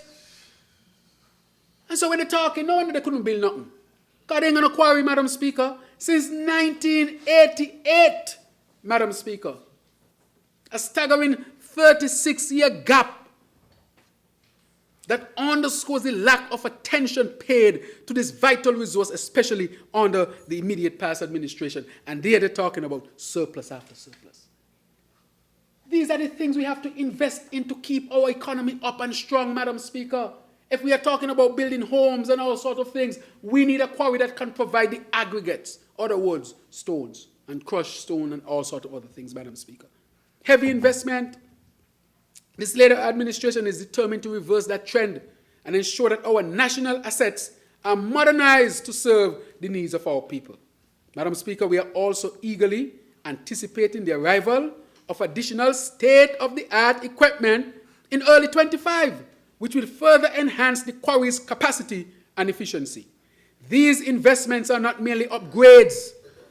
They represent our government's commitment to fostering a robust construction industry, strengthening the foundation for sustainable development, and ensuring that critical infrastructure projects are executed with the highest quality materials. Madam Speaker, that has cost us in the millions again, I'm sure. Millions again. These are the basic things to build any country, Madam Speaker.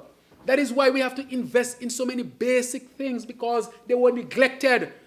And talking about surplus after surplus, it's like you're going to a man's house and he said, "I got a lot of money, but he ain't got no water to drink." That's why the main road took so long. That's why it took so long. Because the quarry can't produce the aggregates.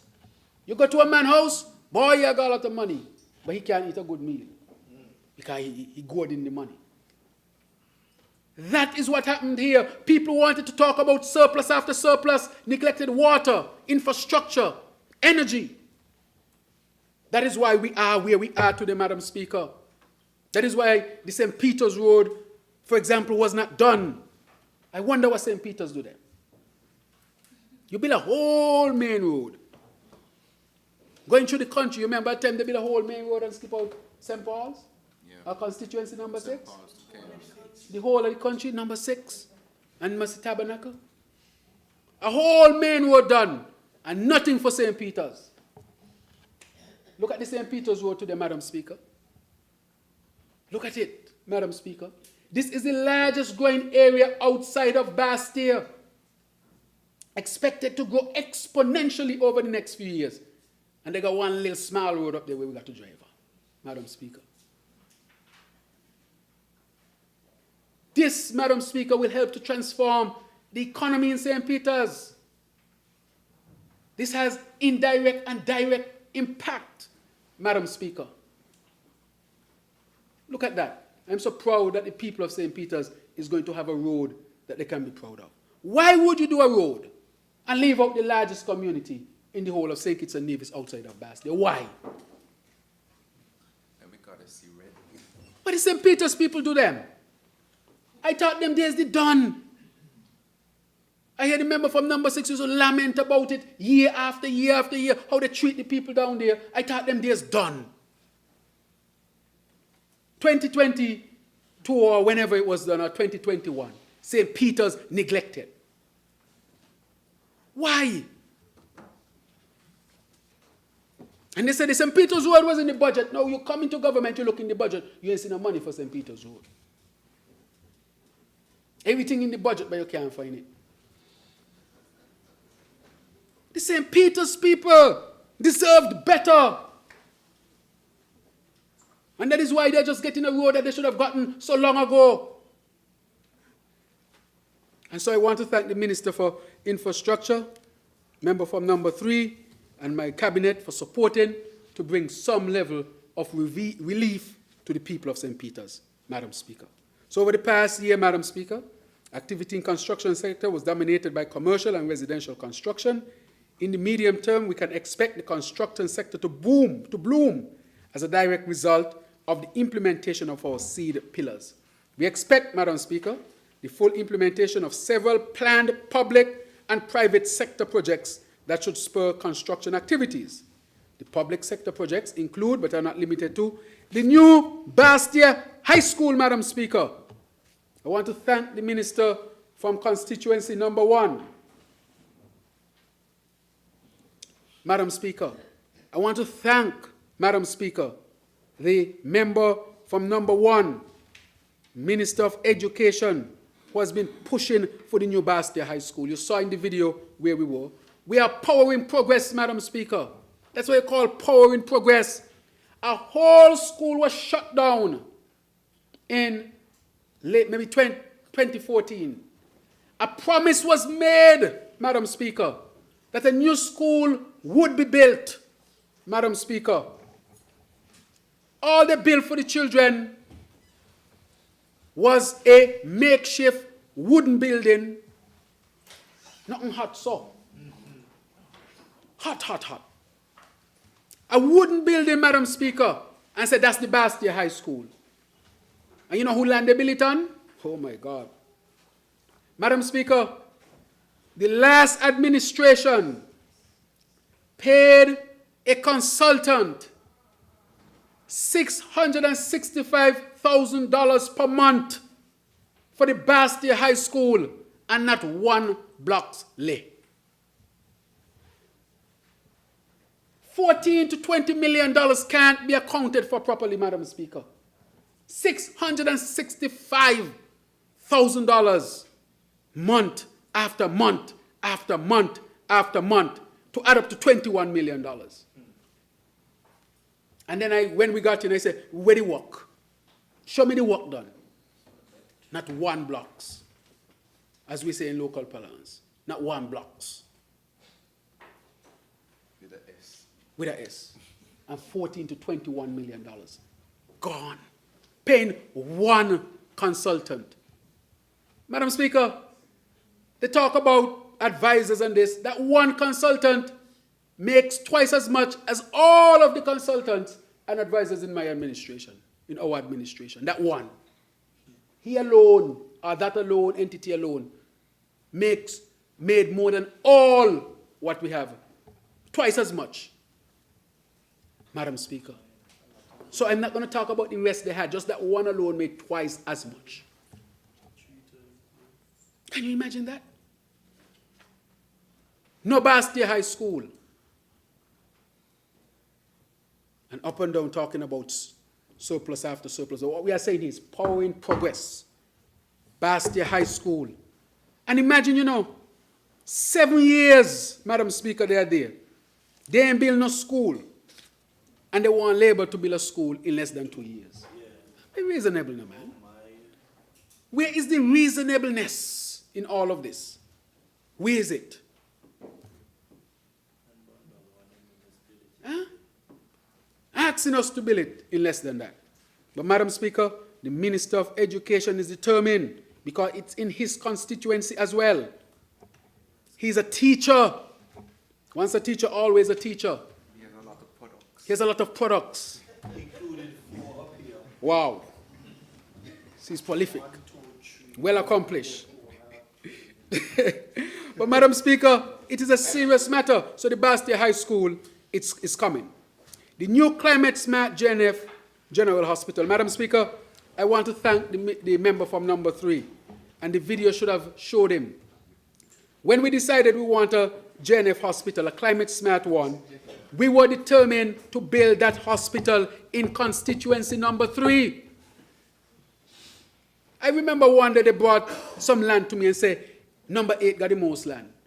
I said, I ain't care if number 8 got the most land, because everybody knows it's true. Find the land in number 3.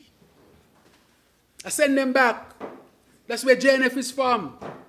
This is the pride and joy of the people of constituency number 3, the minister who is here.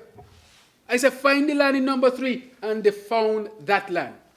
And on that land, other entities or persons had ownership. And we had discussions, Madam Speaker, so that we can negotiate so that this land could be available for the people in number 3 and for the hospital to be built, Madam Speaker. I just want to make that extremely clear. Extremely clear. And so the hospital is on its way, and I want to thank the Republic of China, Taiwan, for their excellent partnership that we will have with building out this state-of-the-art hospital, Madam Speaker. Madam Speaker, the reason for the hospital at this time, again, they said they had surplus after surplus, and the hospital was leaking. Madam Speaker, I never used to talk about it because I didn't want anybody out in the outer world to know we got a leaking hospital, even though it might give me a lot of political advantage or capital, so to speak. I used to limit some of the things I would say, except to say I would work to resolve the matter. But, Madam Speaker, we have stopped the leaking in 90+% of the hospital was leaking. Do you know that as part of the budget, they had a budget in there for buckets? The hospital had put aside monies for buckets. anytime the rain fall, the nurse running, the maid running, pull out the buckets, pull out the buckets. Bucket here, bucket there, bucket there. That was the reality. Bucket, water running down here. The buckets was a mainstay at the JNF hospital. And with water comes what? Mold, Madam Speaker. They left mold in the hospital. I did not speak about it. I said, let's get it cleaned up quickly. Because of the hospital shut down. Where people going, Madam Speaker? Where? That's why sometimes as a leader, sometimes you have to make some tough decisions. And I said, let's act on this quickly. Nobody in St. Kitts could have stopped the leak. Because multiple people tried to stop the leak. Contractors. We went to the Republic of China, Taiwan, our partner, and we said, do you have a solution? They had to import the materials directly from Taiwan. Because they couldn't find nothing around here to stop the leak. And so they went to work. And I called the ambassador.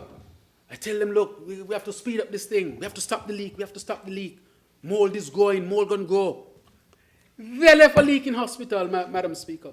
And got it hard to be talking about the hospital. I did not talk about it then. Because it would have been self-serving. I had to look at the bigger picture of how we can protect our people and protect the name of our country at that particular time. And I want to say today that we have cut the leak significantly. Madam Speaker, that cost money. That could have been used for something else. That's what you call powering progress. That's a basic thing. Your hospital ain't supposed to be leaking. Basic thing. But the hospital up there leaking. And then some people talking about healthcare this and healthcare that. And buckets after buckets catching water. Madam Speaker, some of the wards used to be hot because of climate change. We went there, Madam Speaker, partner with, can I call his name, the partner? Really depends. Okay. I wouldn't call the name. But the partner who partnered with us so that we could get AC. Madam Speaker, a lot of people talking have not gone to the hospital, you know. We have AC for the first time on medical ward. We have AC on surgical ward. And we put in AC down on pediatrics ward. Madam Speaker, God, it was so hot that if you have patients in there with temperature sky high, Madam Speaker, affecting their blood sugar control, their blood pressure control, and all sorts of other controls, we had to come and create an environment where you can control the temperature, Madam Speaker. So we stopped the leaky roof, put in AC, control the humidity to deal with the issue of proliferation of mold. Madam Speaker, you know what used to happen? Rain coming. Nurse, come. Push that bed over there. You see them pushing bed. Oh, let the water drop there. Put 2 buckets there. That was the reality. I worked there, but I never spoke about it like this, even on the opposition side, because it was not the responsible thing to do. Now, everything they want to talk about. You remember when they had ambulance without oxygen? A young man coming from Monkey Hill, no oxygen in the ambulance. And one come talk about healthcare. Madam Speaker, it's 5 new ambulances with an order. You know? They come in just now, brand new, stock out. And we're choosing ambulances to suit our roads and conditions here. So they could last a long time. So we have chosen the Toyota brand because we have a dealer here. Our mechanics are very good on Toyota and the parts easy to get. So for the ambulance is going to last us a long time. Remember the last Minister of Health in the last administration said ambulance expensive. Oh, ambulance come expensive. Well, they're expensive, but that's where you're supposed to spend your money, Madam Speaker. So again, we have to invest in ambulances because the fleet of ambulance is getting old and that fleet cannot really meet the needs of our people, Madam Speaker. That is why we are investing so much in healthcare, Madam Speaker. There's work to be done. More specialists we have had ever in history at the hospital. Madam Speaker, we have specialists for kidney, specialists for the prostate. You see like how we have a gynecologist for women? we have the urologist for the men. So the men can get their prostate and other issues dealt with, Madam Speaker. We have specialists for nerves and brain.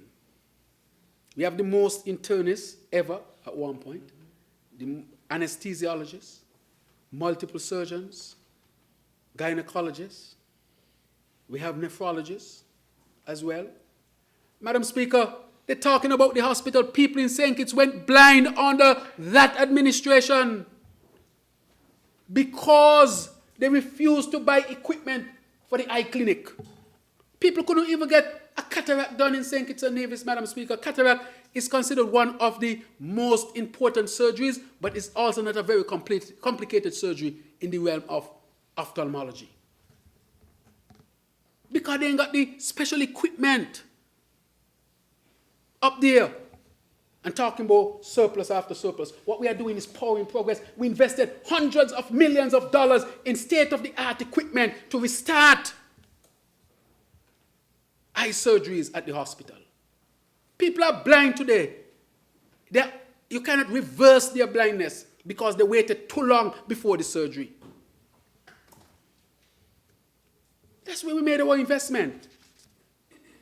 I mean, there are challenges, and there will always be challenges because we are working through these things. If we had to go as far back as to stop a leak, you can imagine the state in which we met it.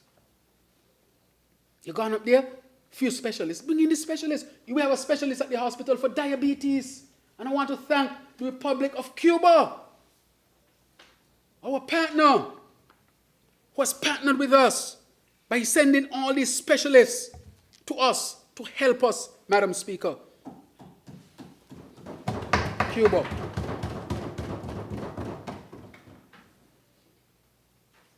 Who has been partnering with us, Madam Speaker. So people can see now. People who were once blind can see. People who were once blind can see. And the cataract surgery sometimes only take a half of an hour to 45 minutes. You're blind 1 minute, you can see the next minute. If you did not know science, you would say that is a miracle. I know in the old days how blind people got to see, and some people still in modern days, but medical science is also helping, Madam Speaker. Huh? Can you imagine that? And you're talking about healthcare? Madam Speaker, the hospital ain't got no CT scan machine. The CT scan machine was private, and it was not a state-of-the-art good one, and people used to have to pay all sorts of money. They say you shouldn't pay. You should pay. And they're talking about healthcare. Madam Speaker, we got a new CT scan machine here, right here on the island. Nevis got an advanced one. We can catch them up in 3 weeks.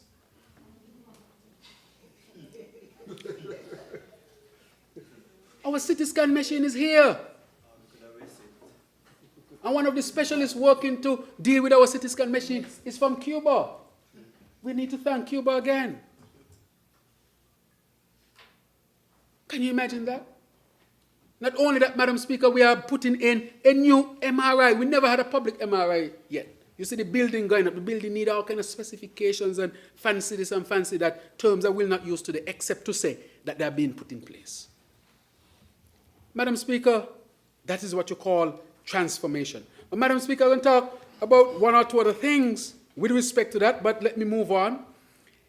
Another project, Madam Speaker, is the NHC Climate Smart Homes, the housing program. Madam Speaker, I want to speak on that because people are rightly saying there was a delay. But let us put history in perspective. We remembered when we launched the first design, the people were invited to NHC to look at the design. Correct, Minister? Correct. And the people said the rooms were not large enough. The rooms were 10 by 10, the bedrooms. The people asked for 12 by 12. Well, if you're going from 10 by 10 to 12 by 12, automatically that's almost a 6-month delay.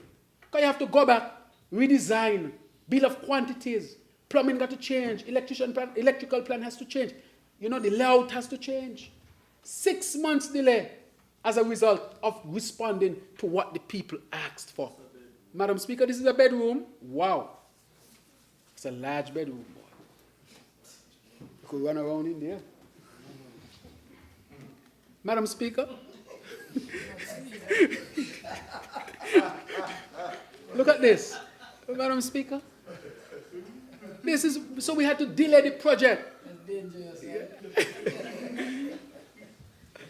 Very. So, Madam Speaker, we had to delay the project in order to give the people what they want, and we responded to the needs of the people. So I wanted to say that here, and I know the minister will say, that the delay in the housing is because the people asked for a larger home, and so we had to redo everything in terms of the planning and so forth, redesign, and then re-implement the program. So that caused a delay.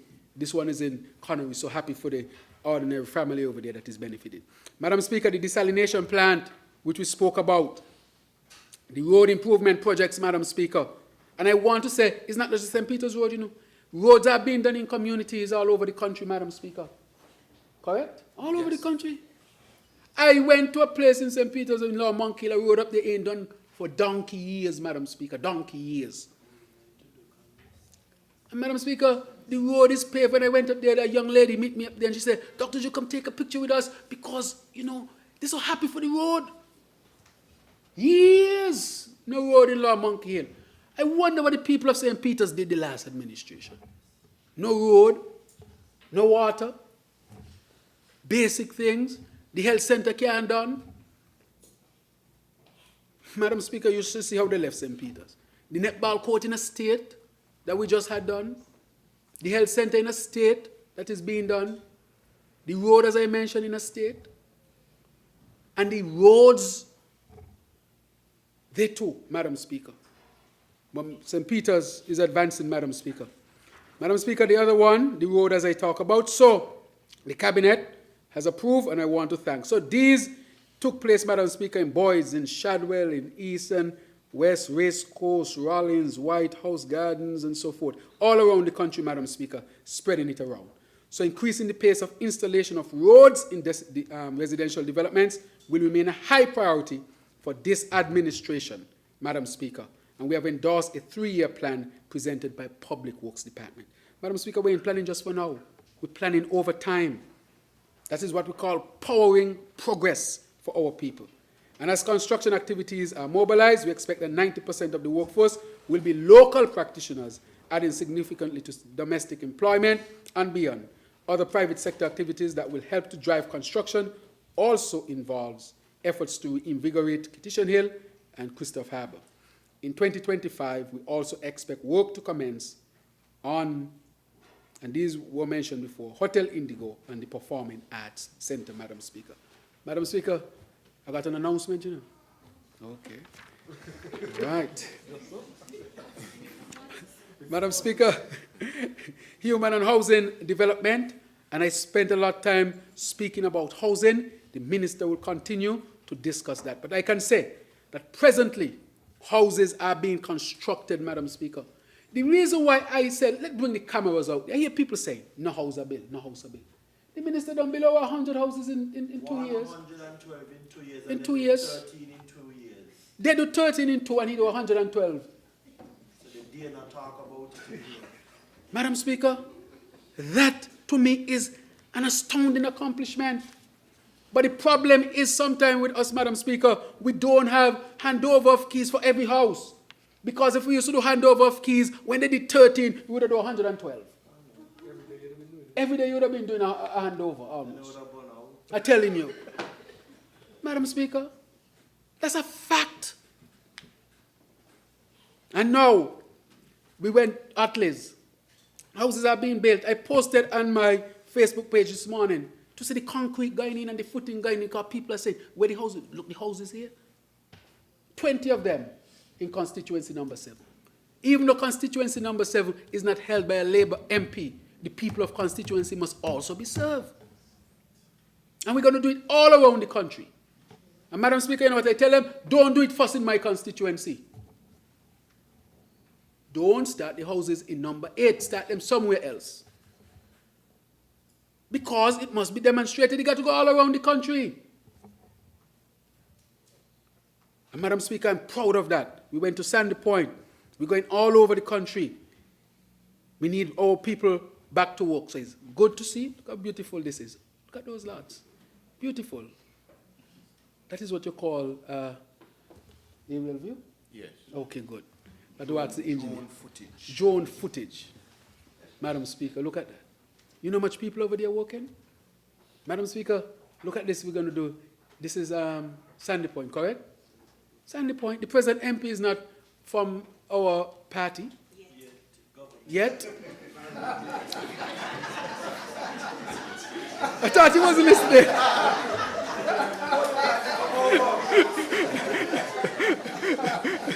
Madam Speaker? Yeah. Drive Madam Speaker, and even though Sandy Point is not, the MP is not from this party, the people from Sandy Point must also be served. As a matter of fact, the Labour Party started in Sandy Point. I must add that. Pam started in Anguilla. Very true, Mr. Prime Minister. All right. I'm a historian, you know. I read all these things. And so, yes. Let me drink a little water. Boy, it's good that the desalination coming. We ain't going to run out of water at all. Well, I'm telling you, you hear that? And we welcome it. Partnership. So, Madam Speaker, I want to say that the NHC has been doing its work, and we are happy that the houses are on its way. And the reason why we also showing the people of 5 and 7 that work is to be done, that we will never, this Labour administration will never, ever exclude a constituency because the MP is not from our party. When I went and I looked at the state of the roads in St. Peter's and recognized that even when St. Peter's was in the fold of that administration, St. Peter's was still neglected. So it seems like the only party that would help the people of St. Peter's is the SKNLP. Madam Speaker, let's look at tourism. And I really think that I've spoken a lot about tourism. I want to thank the Minister for her hard work. All these flights that we went to bring into St. Kitts and Nevis, all the executive we spoke to, the growth that we see in St. An article came out recently, Madam Speaker, and it showed that St. Kitts was one of the leaders in cruise tourism in the Caribbean, you know. One of the leaders in cruise tourism. Mm-hmm. Madam Speaker, one of the leaders in cruise tourism. Tremendous achievement. And that must be said over and over again, Madam Speaker. And I gave the numbers that the sector is estimated to grow by 8.2% in 2024 and by approximately 3% per annum over the medium term. So we're going to shoot up, Madam Speaker, and maintain it and grow incrementally each year. Madam Speaker, the 2025 levels will surpass our best years in tourism in history. Our best years in tourism in history. I'm not talking about the pandemic years. I'm talking about the pre-pandemic years. Madam Speaker, this is a tremendous achievement, and we have done that in such a short time, Madam Speaker. Again, by really meeting our partners and engendering the type of confidence that is necessary for them to continue to invest in St. Kitts and Nevis. Madam Speaker, one of the big things that is coming to tourism, as the Minister will expound when she speaks, is that we are committed, Madam Speaker, to be the leaders in sustainable tourism within the Caribbean. In addition to our people, the environment is a key resource of our tourism product, and we are committed to its preservation. This commitment is reflected in our recent signing of the Glasgow Declaration on Climate Action in Tourism at the 4th International Conference on Small Island Developing States held in May in Antigua. Madam Speaker, critically important that we make sure that we protect our natural resource, a resource that is critical for our tourism development as well. Madam Speaker, our country has been designated with a number of very critical honors. The destination, for example, was honored as the Caribbean's leading dive destination at the 31st Annual World Travel Awards. Madam Speaker, held in Jamaica in January 2024, a recognition that underscores our commitment to marine conservation and the promotion of responsible diving practices. Additionally, Madam Speaker, in April, St. Kitts claimed the prestigious Green Destination of the Year Award at the Caribbean Green Awards 2024. Madam Speaker, we are wrapping them up. St. Kitts' unique combination of lush rainforests, pristine beaches, and rich cultural heritage earned it as a spot as the only Caribbean destination featured in the AFA's top 2024 destinations, showcasing the destination's appeal to eco-conscious and culturally engaged travelers. Madam Speaker, big achievements. These ain't just names. We're seeing more people coming by plane, more people coming by boats, and more money being spent in St. Kitts and Nevis. So this is translating into tangible benefits, Madam Speaker. Madam Speaker, the achievements are complemented by the remarkable success of local businesses like All Road Rum. Former Prime Minister Tony Blair was here the other day. He and I had dinner at Park Hyatt, and he enjoyed the All Road Rum. Of course, in moderation. So if you ever meet him, take a bottle for him. Everything about all is enjoyable. All right, then. An All Road Rum Company, which won 2 silver medals at the International Spirits Challenge 2024, announced in August. This recognition not only highlights the quality and craftsmanship of St. Kitts' local products, but also enhances the island's global visibility as a destination that offers unique and high-quality experiences, Madam Speaker. Very critical. Madam Speaker, our destination stature as a premier Caribbean destination was further bolstered by the arrival of the world's largest cruise vessel, Icon of the Seas, on January 30th, 2024. As the first destination on this inaugural revenue sailing, the call attracted widespread media attention, showcasing St. Kitts' strategic importance in regional cruise industry. Madam Speaker, it was very good to see our local pilots. What's his name? Harvey? Climbing up on the largest cruise ship. The deputy, he's one. Mr. Knight, yes. He's one. Really? Yes. Wow. One of my Eh? Seeing these old people going up on that large cruise ship that they say is the largest in the world. And these humble, ordinary people from this little federation maneuvering them into port. We're small, but we power in progress. Somebody singing that song. Power in progress. Small, but with talawa. And the minister and the member from number 3 allows me to use that anywhere I go. No copyright infringement. No. Okay. Good. No. So, Madam Speaker, I want to say that is a very, very strong development. Madam Speaker, we are looking at Kittition Hill, which we have started to reinvest again, and we want to take that forward. Madam Speaker, all of this we are doing for our people to expand the yacht sector and create significant employment opportunities. Madam Speaker, I reach a critical point in this, but I wonder if this is the point to make this announcement. Yes. It's time to make the announcement? A little bit. A little? Make one now? Make one. Make one now.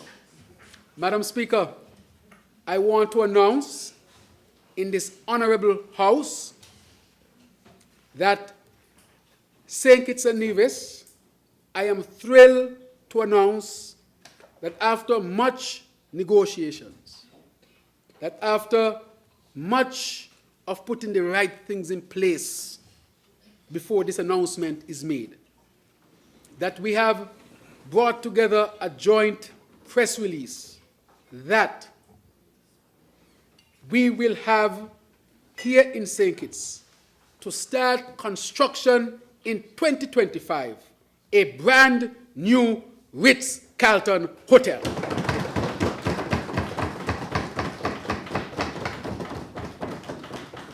Madam Speaker, we say we're going to bring hotels.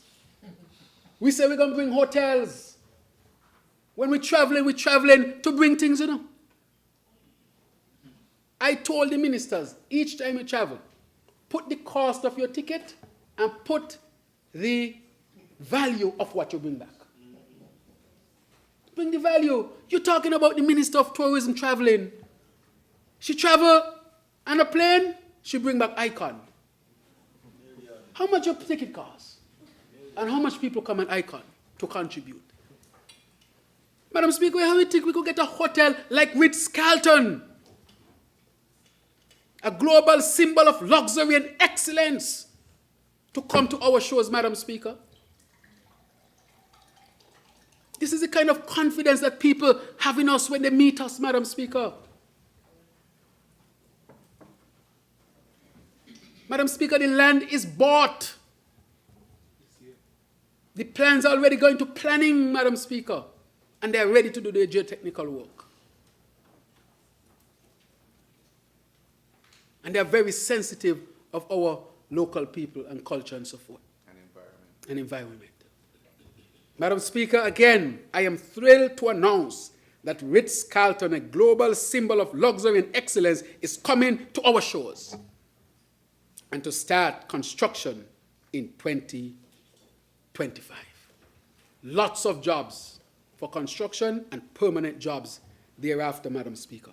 Madam Speaker, this is not merely the addition of another hotel.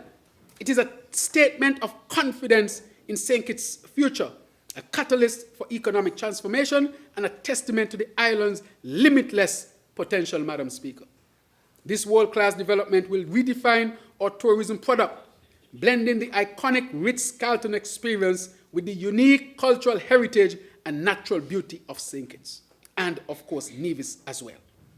Its impact will be profound, creating jobs, Madam Speaker. This will affect the economy, and our people will definitely benefit.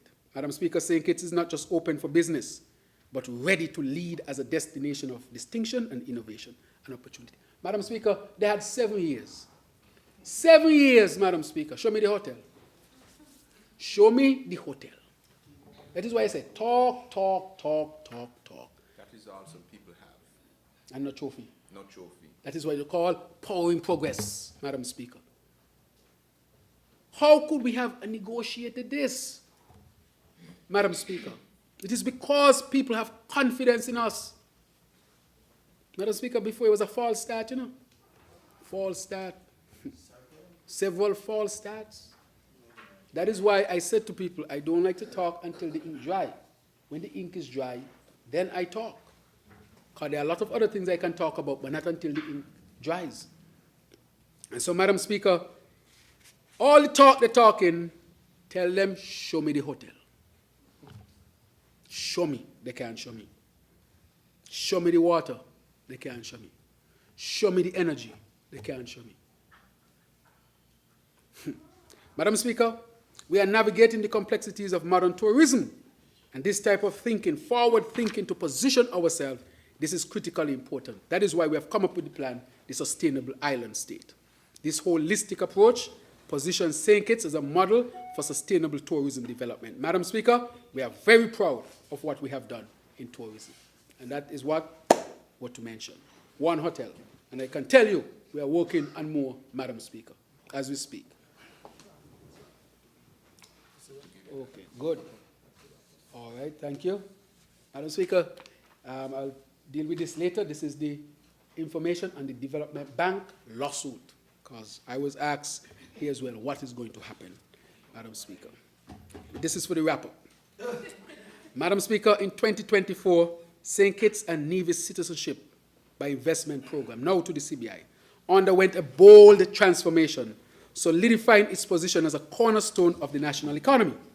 The restructuring of the Citizenship by Investment Unit into a statutory body with a robust board of governors, an experienced C-suite, and the establishment of the Office of the Chairman has created a well-aligned framework between the unit and the government.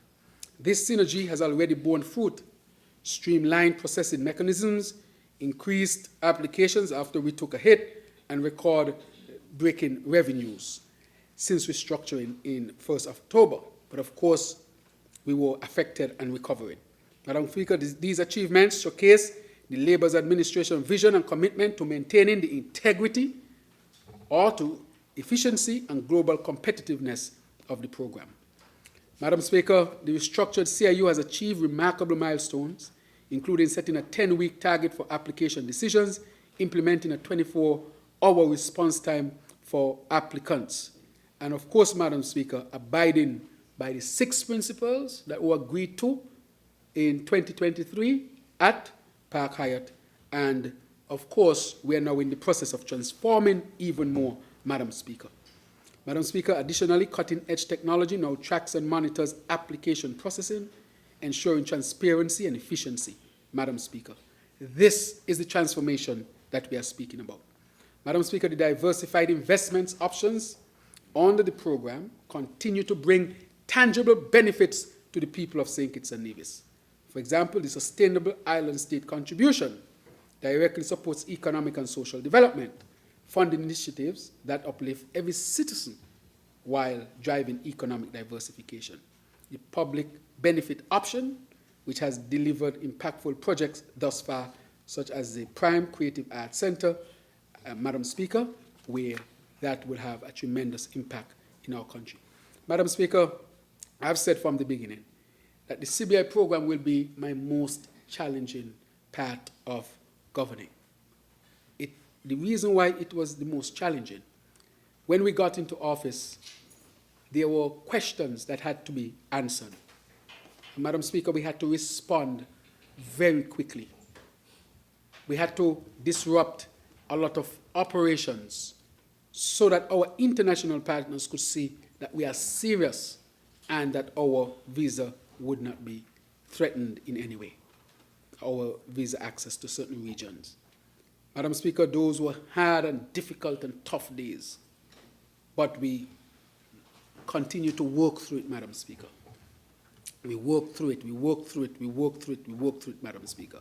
So today I can say that the CBI program is on a new path forward, and we'll continue to work to make sure that we strengthen it. I want to say that it's based on the principles of good governance, sustainability, integrity, and so forth, so that our people can benefit, Madam Speaker. I speak very solemn about it because I know the number of things that we had to do in order to bring us to this point, Madam Speaker. And so I want to say that we continue to work to strengthen our CBI program, and it continues to strengthen. Madam Speaker, our path forward for inclusive and sustainable human development, social development, Madam Speaker. For example, the Poverty Alleviation Program evolved into the Livelihood Improvement for Family Transformation, LIFT, that program. Madam Speaker, the decision was a direct response to the need to offer opportunities to benefit our people as well with this cash transfer program. Of course, our senator will speak more to it. But Madam Speaker, I want to say that this program now has now a number of other characteristics to it. We want to apply to it personalized care plans, job training and development workshops, so that those who might be on it can have an opportunity to enhance their skills and opportunities and, of course, build their, what I call, financial empire. Madam Speaker, this social development, and I pointed out before how much money we are spending to protect our people. It's a serious matter, Madam Speaker, a very serious matter, because there are people out there who are saying, we're done with the PAP, and this and that. But when you look at how much we have invested overall to protect our people, Madam Speaker, it is well over $300 million.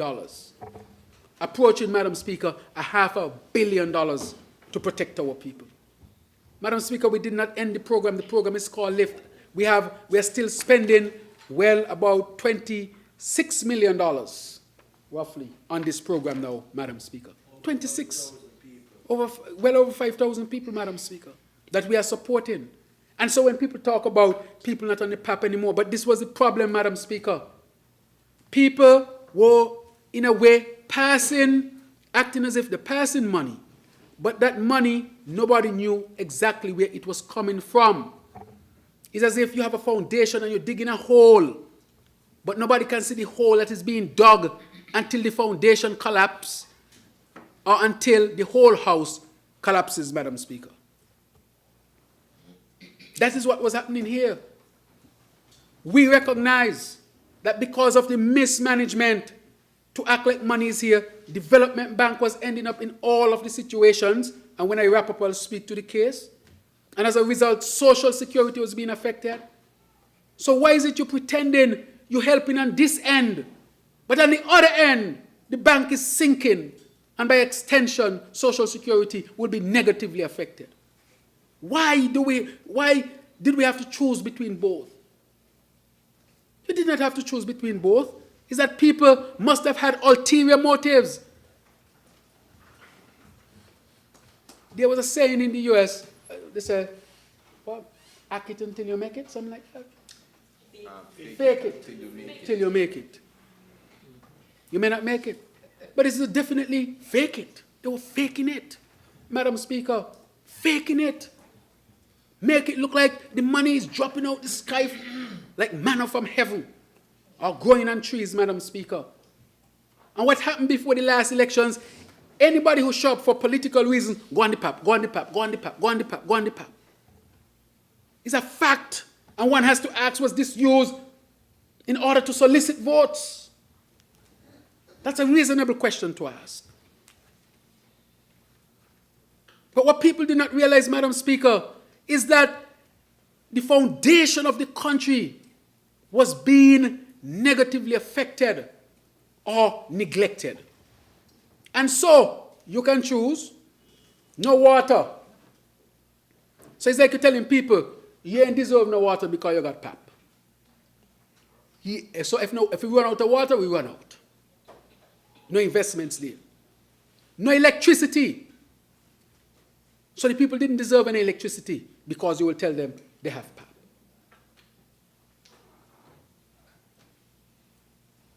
Now, Bastia High School, hospital leaking. St. Peter's Road in the worst condition it's been in since its construction. Madam Speaker, the bank in trouble. Social Security could be affected. You could have had both if you managed properly, Madam Speaker. It was irresponsible. I want to send that message today. It was irresponsible to run the country, to run down the country, run down the bank. Social Security was started in the 1970s under the leadership of our first national hero, who was once leader of this great party, God bless his soul, His Excellency Sir Robert Llewellyn. Fought to bring Social Security. They used to call him all kind of names, the communist, because he wants Social Security. Oh, he going to take from Paul and give John. Oh, he going to take your money and you ain't going to get it back. All sort of abuse he suffered because he told the people we can't think for now, we have to think for later. Establish the Social Security. And it was supposed to be, you're supposed to build a wall around Social Security to protect it because it's the people's money. Social Security was used as a piggy bank because during the budget, they may not have to come here and say how much money they took from Social Security. Madam Speaker, the solvency of Social Security was also being affected when Development Bank was not in a position to pay back the loan. Of course, Social Security would survive, but its solvency would be affected, and it would have to wipe off over $100 million. Madam Speaker, I'm going to speak about it all the time because I'm proud of this administration for stepping in and bailing out Development Bank so that Development Bank could meet its obligation to Social Security and strengthen our Social Security. So that's what we call prioritizing, protecting our most important social safety net. So, Madam Speaker, this is the type of irresponsibility that was practiced, and it was not necessary, Madam Speaker. I will keep saying that. But, Madam Speaker, we continue and remain deeply concerned about the challenges, for example, facing our youth, particularly as it relates to the issue of violence and crime. As I said, I would never play politics with that. Each life is precious. And to address this, we have provided platforms for young people to voice their opinions and share their thoughts on how to mitigate violence. In March, we hosted the inaugural Student Youth Congress, which engaged our young people and solicited their suggestions for reducing crime and violence across the Federation, Madam Speaker. Madam Speaker, in October, youth, particularly students, played a vital role in the budget of 2025. Madam Speaker, for fiscal year 2025, looking ahead, we remain committed to providing ongoing opportunities for our youths so that they can voice their opinions, reinforcing the government's dedication to good governance and the promotion of a peaceful and prosperous nation.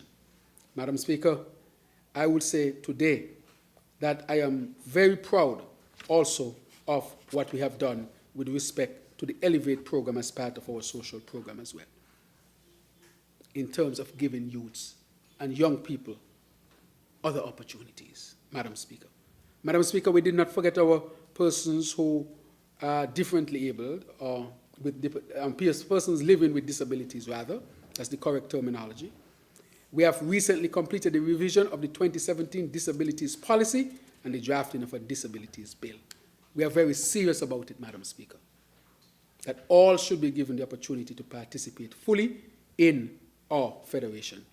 Madam Speaker, I want to also mention that the ministry also intends to advance the review of the draft aging policy and draft regulations for the operations of homes for the elderly.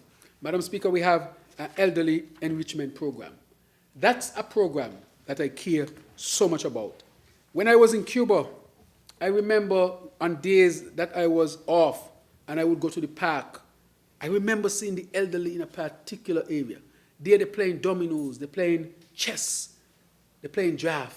I learned to play some chess with them, Madam Speaker. And they used to have music, like a lot of the musicians who were retired, they used to come back there and that's what they used to do, play music. And the elderly would be dancing, and I said, what's happening here? And then the doctor might be next door to take the pressure and sugar. And I realized that even in Cuba, that the elderly were not cast aside. But as a doctor, I remember people calling me to see the elderly, taking very good care of their elders, many of them, but they're in a back room or they're in the bedroom and they're gone all day, and they don't have any place to take them. They're just in there sitting. Brain cells dying.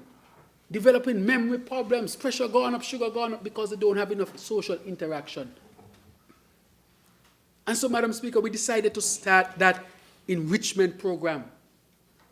And we have done it around, and the senator will speak more to it. All around the country, we are going. And they came and sang for me right here. Madam Speaker, they could sing, see? And they got they got spirit. I see them with movies. Some of the elderly went movies for the first time in their life. Maybe some of them can't see the screen good because, they got the little thing, but they're in the movies watching. They went by the Dolphin, took a trip to Nevis, moving around St. Kitts, Madam Speaker. They had the gala. I think they had prom too. They had prom king and prom queen and all sorts of things, Madam Speaker.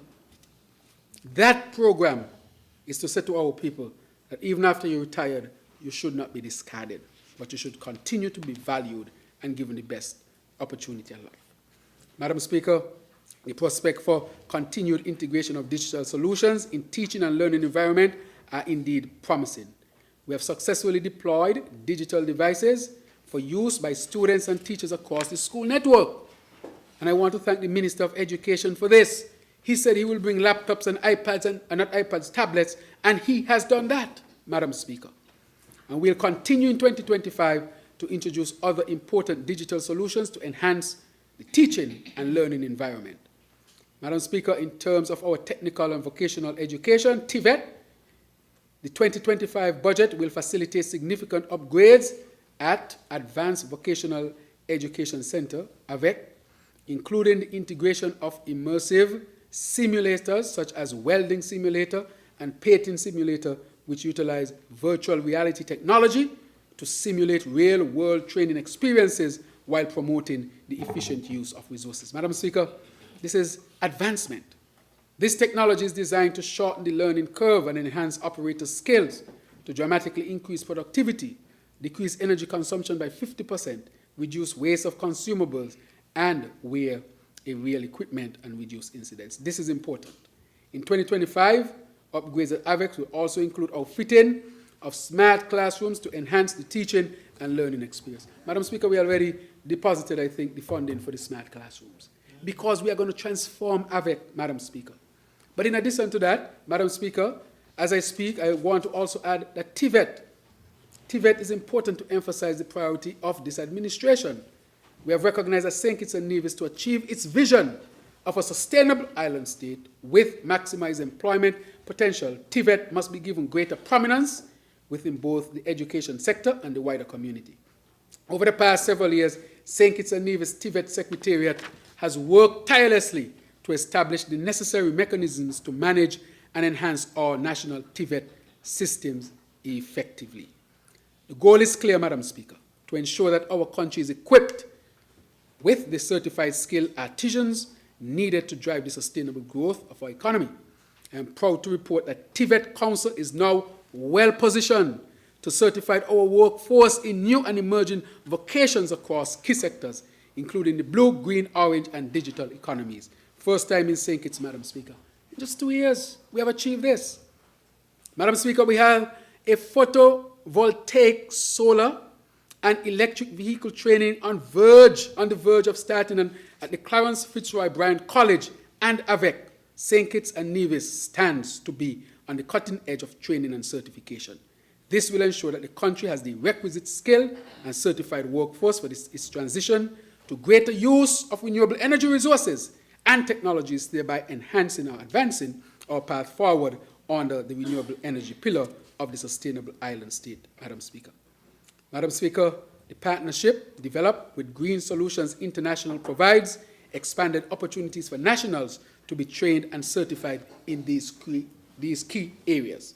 In fact, the CFBC, in collaboration with Green Solutions International, SKN Incorporated, a transformative partnership to establish the Caribbean Center of Excellence in Research, Innovation, and Workforce Training in March of this year. The center will focus on bridging the skills gap and fostering lifelong learning in the renewable energy industry. Madam Speaker, it would also drive research initiatives and provide a platform for professionals, entrepreneurs, startups, and established businesses to collaborate and innovate to address national and regional challenges. This pioneering initiative, funded by the Global Environmental Facility, GEF, Small Grants Program, will help to position the CFBC as the regional hub for training in solar PV installation and electric vehicle maintenance and repairs, filling a significant gap in the region as no other nearby institution offers similar comprehensive training and services. The strategic alliance establishes the CFBC as a regional leader in sustainable innovation and skilled workforce development and ensures that CFBC's path forward is effectively aligned with the government's green and diversified economic agenda. Madam Speaker, innovation, moving forward, creating jobs in the green space, Madam Speaker, and the transformation to renewable energy-based energy sectors. Powering progress, Madam Speaker. That's what we're doing. Powering progress. Madam Speaker, I want to say that there are members from Elevate who will also sign up for this course. We already designated a certain part of the budget so that they can go and participate in this course and become certified like the other three, but we're going to be expanding it. That is why we have invested in TVET so heavily. Critically important that we have invested so heavily in TVET. AVEC will no longer be seen as some institution that people who drop out go to. That is done. AVEC will be seen as an innovative center where persons at the cutting edge in innovation can go. I myself might go there and see one or two things and how it works. Madam Speaker. And so, Madam Speaker, I want to say that the TVET Council is strategically placed as well to ensure that we can implement this. This is exciting, Madam Speaker. It means, therefore, that when we go more into renewable energy, what does that mean? Our people would have already been certified to take up the jobs. Why would you want to bring people from overseas? If we say we are going to build a sustainable island state, and we say we are going to renewable energy, well, we need the courses to train our people for the new jobs. And with that, I want to thank the Germans who were here recently, and they came from the, I think it's the Craft? Yes, the craft and chamber. Yeah, the Chamber of Craft, Germany. The Chamber of Craft, Germany. Do you remember when I went to Germany in 2020 and I told you I'm going to work to bring the Germans methodology here because the scientific method is one of the best in the world? Well, that is what we're realizing. They have come, and they're helping us. They have helped us with TVET. And so our TVET now is getting ready to take off. And so I want to thank the German Chamber of Craft. Not only that, the Chamber of Craft of Germany has done another thing. When I met with the Chancellor of Germany, Scholz, I told him Germany is already working with us. The Chancellor is equal to the President then, or the Prime Minister. And they are investing heavily to the point where we have students now who are learning German. As soon as they get up to what you call the B1 level, they are going to Germany to work and study. They have completed. So they're going to be going after German. So you see, they have completed. They pass? Wow, they pass. Kittians now pass German here in St. Kitts and Nevis, ready to go to Germany. And they are going to be paid a salary to study. This is the kind of innovation we're talking about. We want our young people to start to learn German. German is a Germanic language. English, I think, is a Germanic language too. They're close. When I was there, I said, boy, somebody's will sound like bad English. That's how close the languages are. And therefore, I want to see more of our young people. I can't wait to see the two first young persons heading to Germany. Be paid to study. That is the type of innovation we're talking about. The only thing I say, how are we going to get them back? Because once they get certified in Germany, they can work anywhere in the EU. But I know they want them in the EU, but we want them back here as well.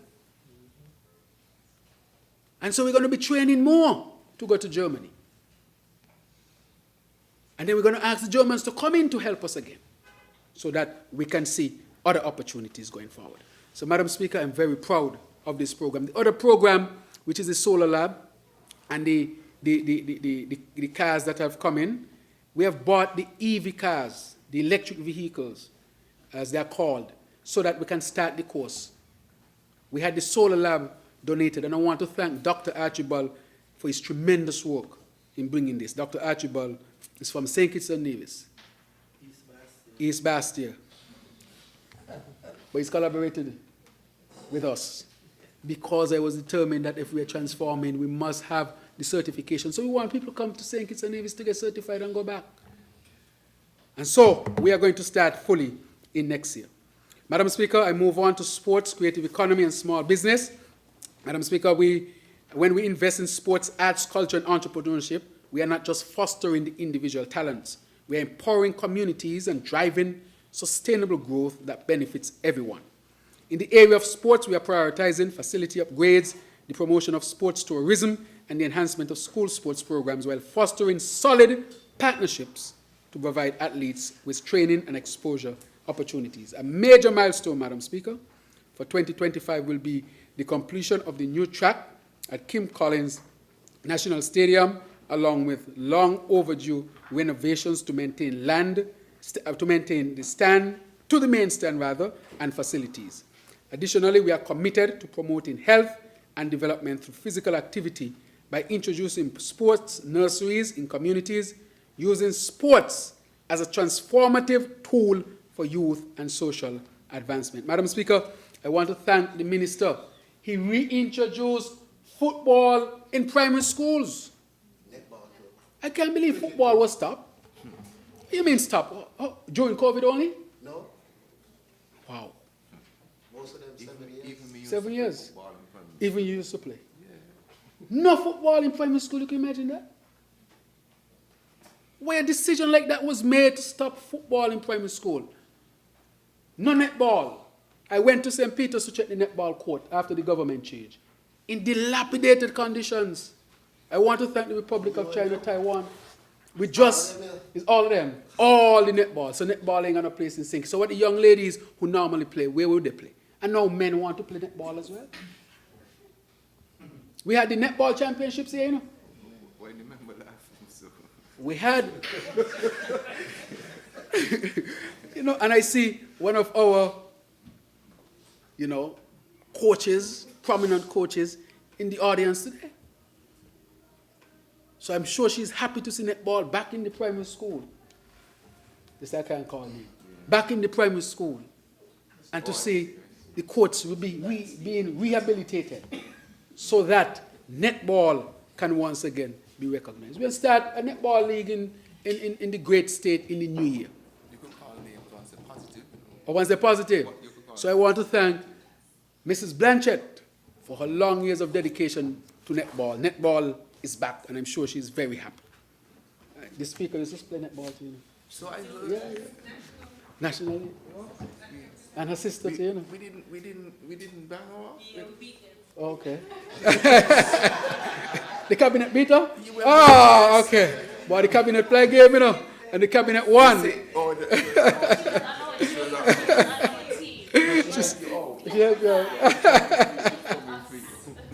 So netball is back, football is back, and I'm sure cricket might be back as well. Yeah, it's already back. So cricket is back, netball is back, and football is back. When you don't have these things in primary school, what do you think is going to happen? You're going to fall behind. Sports is critically important for development. Not only that people can get scholarships and so forth from sports, but it keep young people, you know, in an organization or in a structured organization that helps to mold them and keep them on the right and narrow path. I remember growing up, Saturday morning you want to play football, Sunday you want to play football, basketball, cricket, you ain't got time to think about nothing else. You ain't got time to go down the road, go line. You will want to play some football, basketball, or cricket. And that is why I'm happy that the sports is back in school. I want to say that part of what the videos did not show is that we now have, coming to us from Germany, a brand new track at the Kim Collins Stadium. Brand new. Let me say this, that the reason why there was a delay, and I think the minister will speak to it, we were given advice from specialists, track specialists in Jamaica of the highest level. You know, Jamaica have some of the best. They advise us on which surface we should buy. And you can't have such a prominent person come in here and give you advice and not take the advice seriously. And that is why there was a delay in the procurement of the track. I want to say that today. Because one track, of course, for our Caribbean conditions, the Jamaicans being the most experienced in track, and they're advising us as to which they think would be the best. But that is already done, so the work is being done on the track. In about 2 weeks or 3 weeks, the Germans are going to be here, and they're going to lay the track. In addition to that, the stadium is going to be fixed up, and that have started. So we expect sports to be held into school in St. Kitts next year. But there's nothing wrong with going Nevis a year. What's wrong with that? I hear people making noise, oh, they're going Nevis. You're talking like they're going to America or somewhere. Even if we have the track, if we can put all the necessary things in place, why can't Nevis have a year? So when I see people making big noise about something going to Nevis, I say, really? So if we are fixing our thing and we had a delay because we choose the best track as advised, what happens if we go over to Nevis? So if something happened over in Nevis and we got to provide the service over here for some time, why not? I almost heard people talking about the next country. My God. But anyway, the sports, not as far as I know at all, one country. So I would say that the Kim Collins is on its way. I want to thank the minister for the development in sports, sports back in school, all sorts of sports things I'm seeing now, and to get the Kim Collins Stadium going. I want to also thank the ministry for the Connery Stadium. You know why the Connery Stadium shocked me so much? You had a government in place that came in and said they're going to build a stadium in Connery. They were there for 7 years. And I kid you not, instead of bringing a stadium to Connery, you know what was Connery Stadium? Sit there, the white pontoon. They brought a white pontoon instead of a stadium, I kid you not, and tell them change in there. It was a serious matter. Look at this now. You know what? Of course. You know what they told the people in Connery? The steel on its way. The steel on its way. After 7 years, the steel on its way. But the boat lost. All other kind of things. Huh? The steel on its way. If you look close, you're going to see the pontoon right there. We started the Labour administration under Dr. Denzel Douglas then, when Earl Ashley Martin was the minister. I advocated for Connery as I was coming in as a candidate. And they fenced the whole of Connery with the intention to then build out the stadium. Government change. And all they brought for Connery was a white pontoon. And tell them that's your stadium. We didn't get anything at all. And nothing at all for you. But don't even talk about St. Peter's. We never go in there. I mean, look at it, and I want to thank the Minister of Sports. So, we're going to do another one in another community next year. Village again. So that young people can have positive things to do. And this was built by a young man from Connery, Ellison Isaac. They call him Jeff. He was the one in 2014 who fenced it, and now he had to wait 7 years to come back and build it. Because the previous administration who promised them all they deliver was the white pontoon. That is what you call sports development in creative economy. They talk about creative economy and all sorts of things they're going to do for creative economy.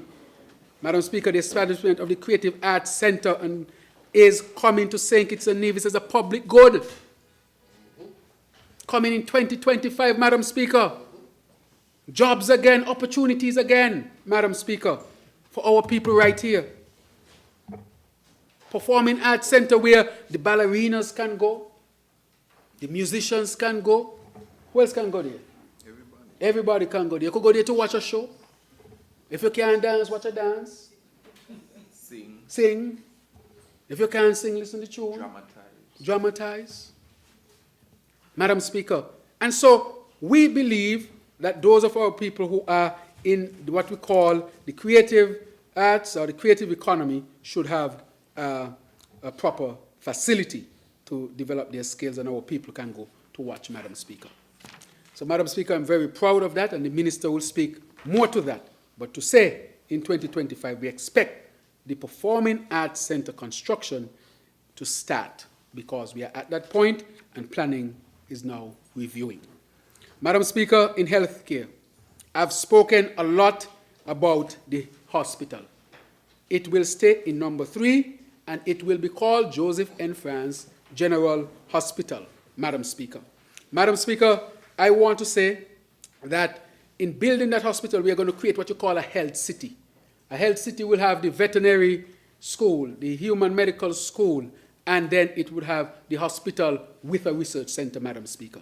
It will be the first of its kind as a health city, Madam Speaker, in the Eastern Caribbean, and I want to believe in the Caribbean as a whole. And so I am very, very proud of what we are bringing, Madam Speaker. Madam Speaker, we are bringing the MRI. The MRI facility is going to be state-of-the-art. You saw the building being constructed. It has to build to specific, it has specifications that you must abide by in order to bring a piece of equipment like that. Madam Speaker, the CT scan machine is here. And the CT scan machine is 125 slice, I think, or 128 slice. 128. Very advanced CT scan. In addition to that, we have bought an injector with the CT scan. What would that injector do? It can diagnose coronary heart disease. What it means, it could look in your heart and see if the artery is blocked. We don't have that in St. Kitts and Nevis. And therefore, we'll be able to diagnose more heart issues. And guess what? Our good friends in Germany want to participate with us to read our imaging. And I want to thank Dr. Laws, who have been working tirelessly hard on this with us, Madam Speaker. That is transformation. Madam Speaker, if you look at the hospital, when you go in the hospital foyer, it's a total transformation. And I want to thank the Cable, TDC, and others who partner with us to transform the foyer or the entrance of the hospital. Beautifully laid out, beautifully done. They've done an excellent job, Madam Speaker. And so, Madam Speaker, a lot of work has been done at the hospital. Do you know that this year, PAHO declared that St. Kitts Nevis has the shortest wait time of any emergency room in the OECS? And I believe it is the Caribbean. Shortest wait time. I know sometimes our people go there and they have to wait a bit. And we want to cut the wait time, of course, to as little as possible. But when compared to the rest, we are leading. We are leading. I know sometimes when you get sick, you become impatient. But when it comes pound for pound, we now have the shortest wait time in the emergency room before a health professional sees you. Shortest. Madam Speaker, we were the only country in 2023 on earth that had no child between 1 and 4 die. Because of the Children's Medical Fund, Madam Speaker. Because of the Children's Medical Fund. That is a very progressive fund. You can imagine a mother can sleep tonight, a father can sleep tonight, a guardian can sleep tonight, because they know, I don't want anything to happen to my child, but if anything were to happen, I know I can go and see Dr. Drew. And if anybody out there hearing my voice, if the doctor tells you your child needs surgery to save their life, come to government headquarters and say, come see my Prime Minister, I got a doctor paper that says my child ain't get look after, he gone dead, or she gonna die. In local palace. Don't afraid to come.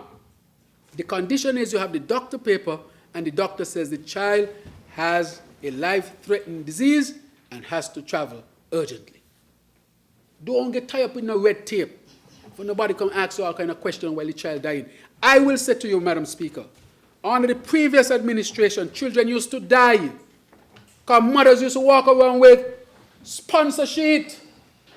Imagine a mother have a child dying and coming by you. You could sponsor me $100, please, because I got to get my child overseas. You see the anguish in the mother's eyes, the pain in their hearts. The child lying, dying. They have no money. And the only hope is a GoFundMe page or sponsor sheet. How I could allow that to happen when I see how these children used to die when many of them could have been alive? How?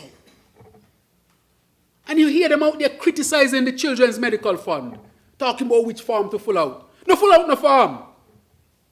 You don't need no farm. As long as the doctor said the child got to go, that is enough for me. Full out farm, he and farm, they and farm, and the child dying. What farm you come telling me about? That is why this is critically important. I know I get a little emotional when I talk about it because I've seen these children die. It's critically important. If the doctor gives you that form and tells you that the child has to go overseas because the child is dying, you can come directly to my office. And as a result of that, Madam Speaker, we're able to save a lot of children. We were able to help, for example, the young man who just passed. Kevon, correct? Yeah. Yes. He was able to travel very quickly and at least get a chance. He got a chance, you know. Because at the end of the day, the Creator determines these things, but at least we did what we had to do. All you, 2 conditions you need, you know. A child and you have the doctor paper. You never need the parents. You never need a guardian. Because that is not the most important thing. The most important thing is to get the child where the child needs to go. Madam Speaker, there was a child in Needsmos who was my godchild, who had a medical condition and the mother needed to take the child overseas, Madam Speaker. And the child ended up in the hospital, and I was praying hard. The elections were the 5th of August. I said, Lord, just let the child live. I mean, God controls everything. I can only pray, but He knows. Just let the child live until the 6th, when the election is declared. Because the first decision I will make is to send the child to get the surgery. But it so happened that the child died just before the elections. And people talking about surplus after surplus. The mother here, the mother there, sponsor sheet, GoFundMe, begging, making calls. I'm not saying that the child would have lived, but I'm saying that the child had a chance. That is why we have the Children's Medical Fund. So when I hear people criticizing that, I want to know, what are they talking about? That is what they used to do, farm to full out, run here, run there, and they just know them, the mama guy and the people. Every minute on the phone when I was a doctor, call this person, call that person, call that person. Dr. Joe, fill out, write the thing for me so I could get the sponsor sheet. Put your stamp on it so you could say, Dr. Joe said this, this, this, so I could get the sponsor sheet because the child is dying and I need the money. And then come talk about, they shouldn't have said anything about health care. There are challenges yet, but you left a lot of things that should not have been there. We are working on it. If you keep talking on it, I'll expose you. The past Minister of Health got $40,000 as honorarium. One more hour. I'm joking, I'm almost done. The past Minister of Health got $40,000. Says she work on front line. Wow. Nurses, nothing. EMTs, nothing. Doctors, nothing. Police, nothing. The real people on the front lines, nothing. But the minister, who knows nothing about frontline work, who was in she house most of the time, got $40,000.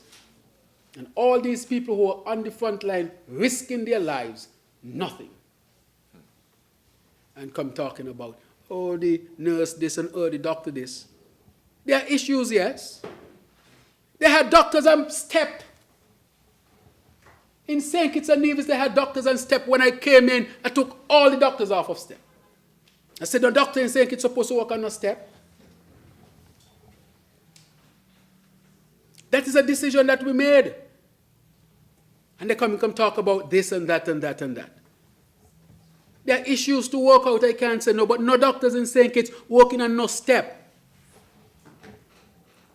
They sent doctors to Taiwan, and when the doctors come back here, they could not practice.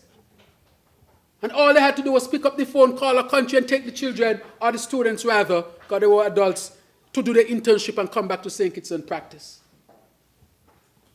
And they come talk about health care. Health care? Really? And had doctors on step, ambulance without oxygen, and a minister talking about ambulance expensive, hospital leaking, you got to get buckets, no MRI, you had to go to a biomedical center, aka monkey farm for MRI. There were people in the hospital who needed MRI and could not be transported. I'm not saying if they had the MRI they would have lived or died, but at least the MRI would have helped to determine how to take care of them. That's what we call neglect. And that is why we are changing that by powering progress for our people, Madam Speaker. So none of them could talk to me about health. Not one of them, Madam Speaker. So I think when it comes to health, they really should be quiet on that matter.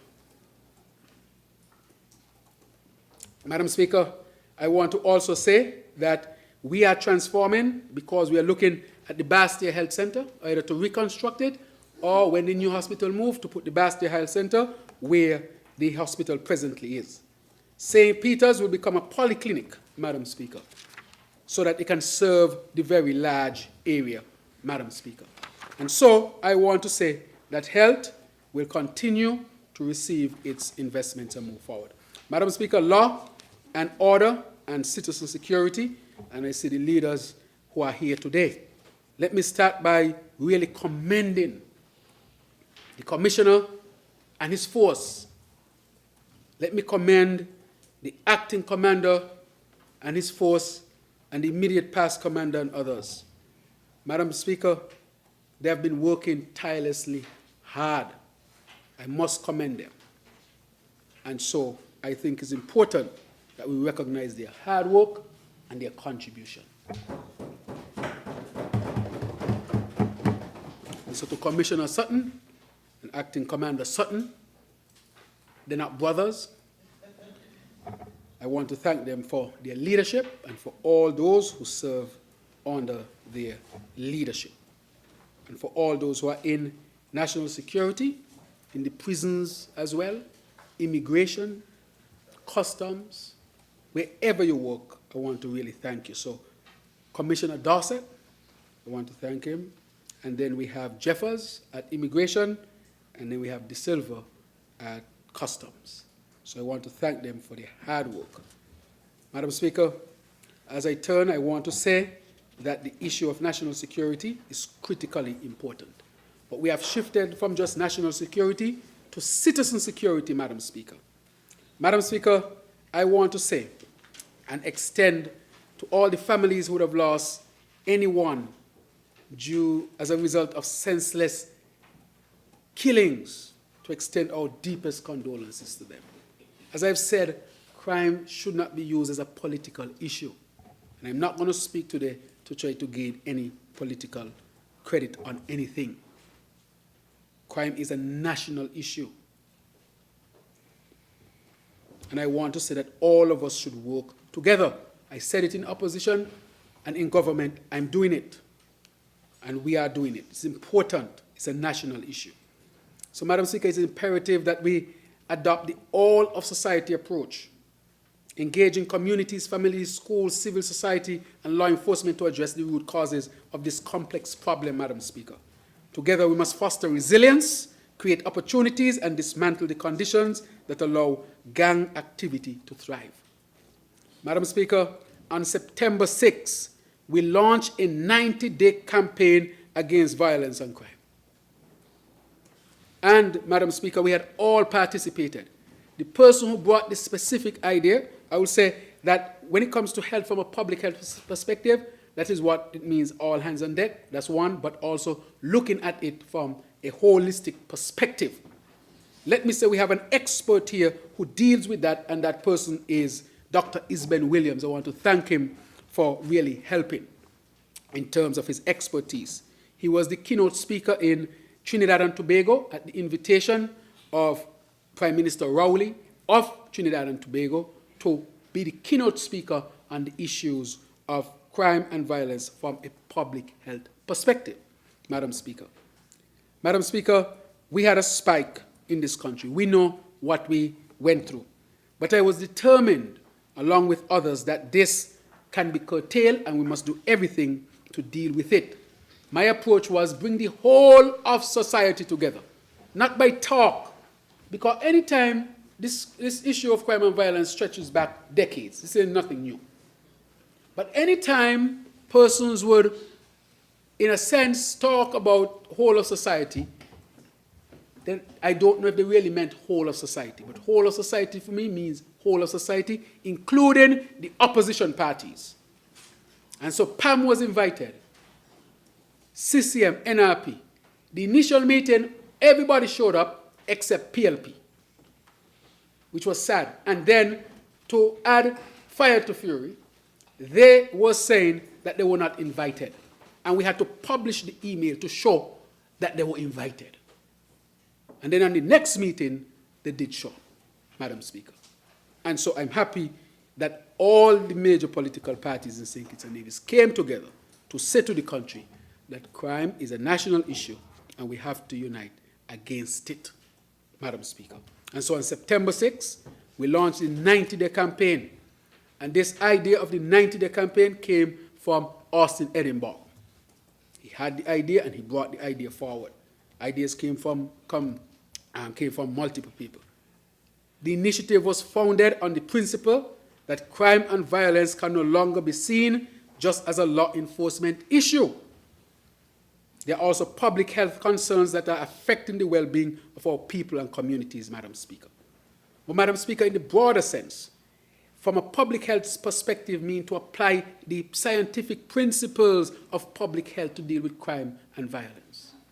Everything is accounted for in the public health approach, including law enforcement. Everything is accounted for. It is a scientific body that unites everything that can deal with crime and violence. The others are specialized in their areas. Law enforcement specialized here.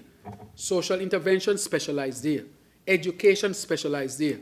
This specialized there. However, the scientific body of public health brings all of the moving parts together and unite them so that we can deal with this issue comprehensively with all hands on deck. Madam Speaker, as a practicing doctor, I understand what this means. And I understand, looking at the data over the many years, that this crime and violence will grow and grow if we were not to intervene effectively. Madam Speaker, no plaster could work, because if you have a program that is one side showing this and the next side it is hidden, you are fooling the people as to what is really taking place. Because, Madam Speaker, the audit from Development Bank will reveal a number of things, and names in there too. We have to get it right. We spoke about getting it right. Let's truly help our people to get on the right path, Madam Speaker. And so we have established, Madam Speaker, a Secretariat for Citizen Security that has been established to support the holistic well-being of the individual, whether they are affected by violence directly or not. Citizen security, we're taking it a bit further, Madam Speaker. This is part of our comprehensive approach to the safety and well-being of citizens, aligning with international best practice. We will focus on what is necessary to secure the individual, ensuring that every citizen, resident, and visitor can live, work, and play in a safe environment. That is what citizen security is. Law enforcement is critical. National security, sometimes the terminologies can be almost the same. But for clarity, this one deals with almost everything. National security will claim that as well, but citizen security, I think, is a little more comprehensive. The concept, the idea, which is now being implemented across the region, Madam Speaker. Madam Speaker, it is science. It will work. We just have to put in the work as a society. It will work. There's no doubt. Madam Speaker, over that 90 days, we have to admit that there was a significant drop in shootings, over a 66% drop, Madam Speaker. The work was tedious and meticulous, and I want to thank Ms. Erta Carey, our Minister, Senator, for her hard work, Minister Aislinn Phillip, who cheered up this for making sure that all is done. So, Madam Speaker, let me give you some statistics. So I'm pleased to report that on December 6, 2024, our government, through Citizen Security Secretariat, unveiled the findings of our groundbreaking 90-day campaign against crime and violence. The results speak volumes about the progress we are making in safeguarding our nation, with a significant 20% reduction. It says 19, but I'm advised it's 20. Reduction in overall reported crimes and an impressive 66% decrease in firearms related over the previous 3 months. Madam Speaker, this didn't happen by accident. That's why I say we have to really applaud our law enforcement. The leadership is here, and I want you to take back our appreciation for your hard work and dedication and commitment. It would be remiss of me if I don't extend that. And the whole of Parliament has already extended its gratitude.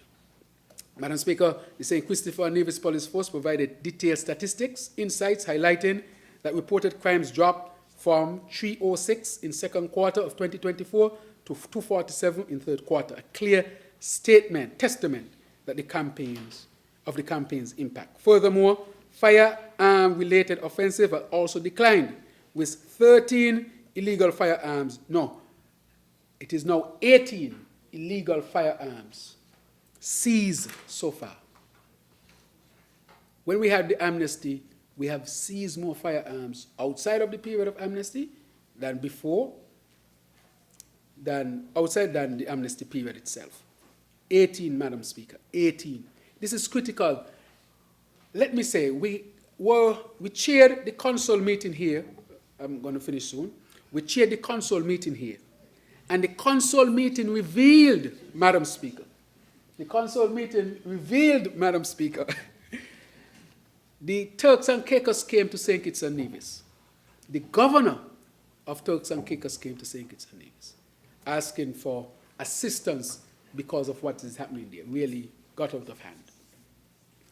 One of the things that was revealed is that they discovered one firearm that was responsible for 38 shootings.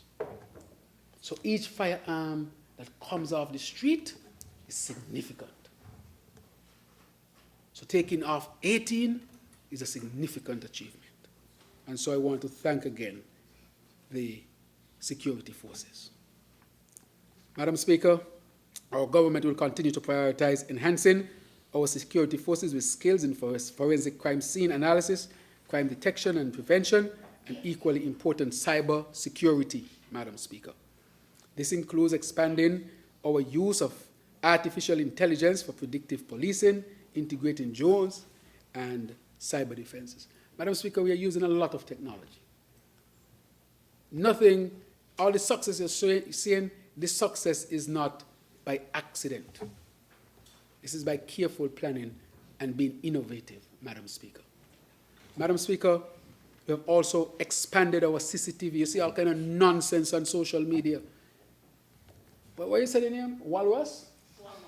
Oh, Walrus. With the fake Times Caribbean, telling people about CCTV and all sorts of things. We're going to expand it, Madam Speaker. We're expanding it. And it's an important aspect of our plan, and I want to thank again the Republic of China, Taiwan for partnering with us. Madam Speaker, I want to say that we continue to work. We are now moving to implement a system, a coastal radar system, to help us, and this is in partnership with the United States Regional Maritime Awareness Capability Team. So I want to thank the United States government for its partnership to establish that system. We're going to be able to see everything that goes in and out of St. Kitts and Nevis. We're going to use the technology. We're going to step up because the security of our people is critically important, it's fundamentally important, Madam Speaker, and we're not going to risk it.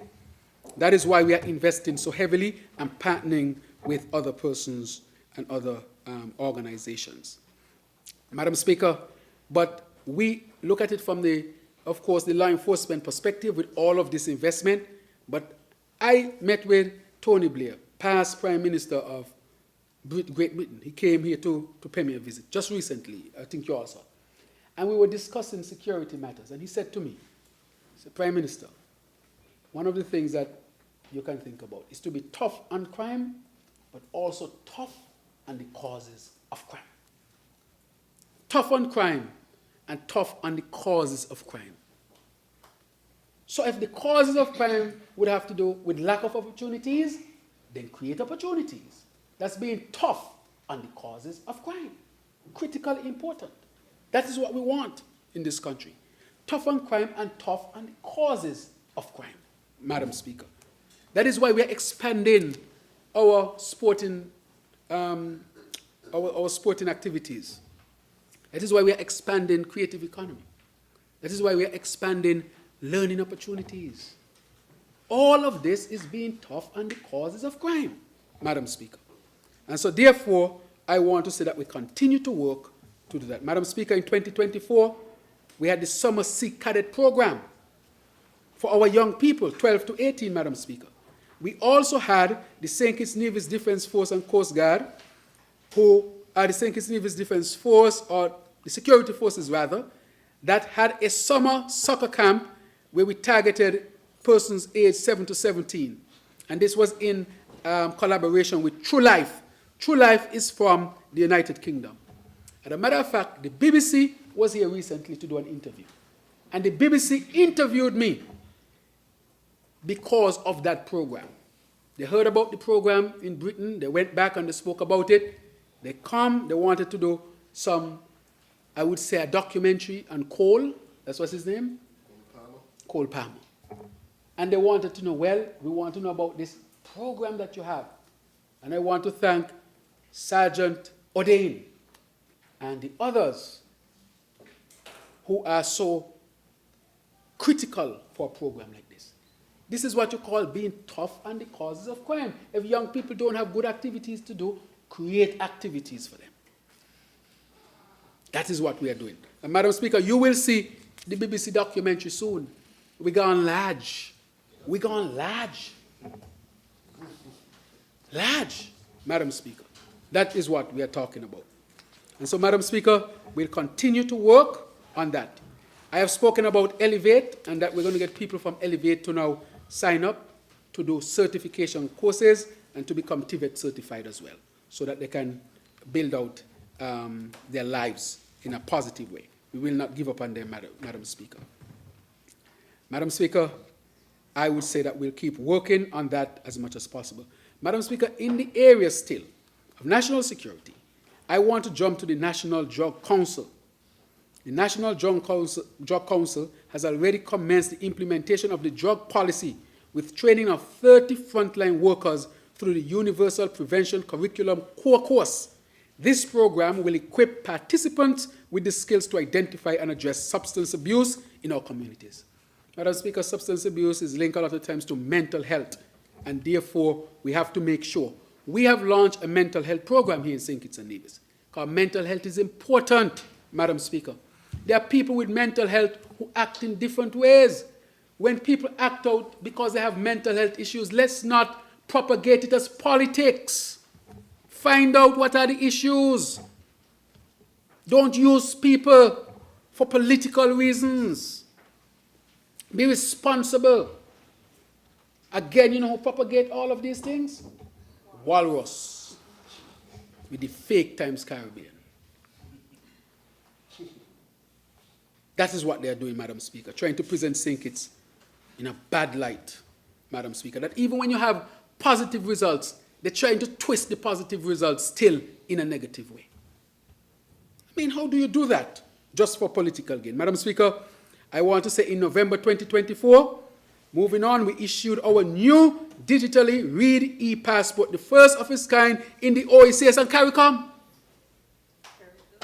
Leading again, Madam Speaker, leading, Madam Speaker, leading. Just like I said, we are leading on solar technician training, and we are leading on EV training, and we are sending people to Germany first, in the OECS here, and now I'm talking about we now have the most advanced passport in this region, Madam Speaker.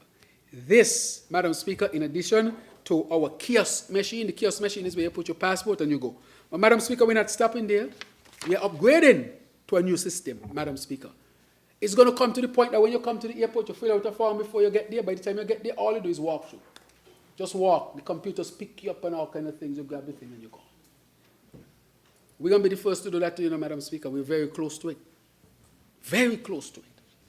St. Kitts will have the most advanced system. Most advanced passport, most advanced system as well. That's innovation, Madam Speaker.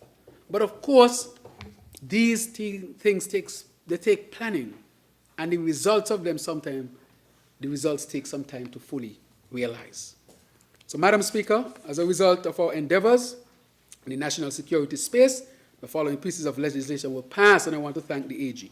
Multiple pieces: Firearm Amendment Act, Justice Interference Prevention, Offenses Against the Persons Amendment, Anti-Smuggling of Migrants, Immigration Amendment Act, Voluntary Bill of Indictment Act, Proceeds of Crime and Asset Recovery Act. Madam Speaker, we also want to make sure we deal with this comprehensively so that our people can be, of course, have the best environment to live in. So, Madam Speaker, I know the AG will go into some of the details of these, but I wanted to mention these acts to show that the AG has been working hard with his legislative agenda to make sure that we get things done.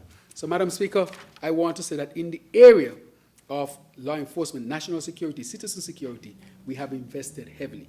What are we now looking at? The center that is next to Limekeel, that was abandoned by the former administration, that building next to Limekeel. That was a building being funded for the law enforcement, and it was being funded by the Europeans, and all sorts of things happened, and it was left abandoned. The contractor went back to St. Lucia. He had won the bid, And whatever happens, it is sad that that building is there. But we have committed, Madam Speaker, to doing it, and we have included in our budget as well. So, Madam Speaker, I would say that St. Kitts and Nevis continues to act against the smuggling of people. We want people to know that St. Kitts and Nevis is not a safe haven to smuggle people.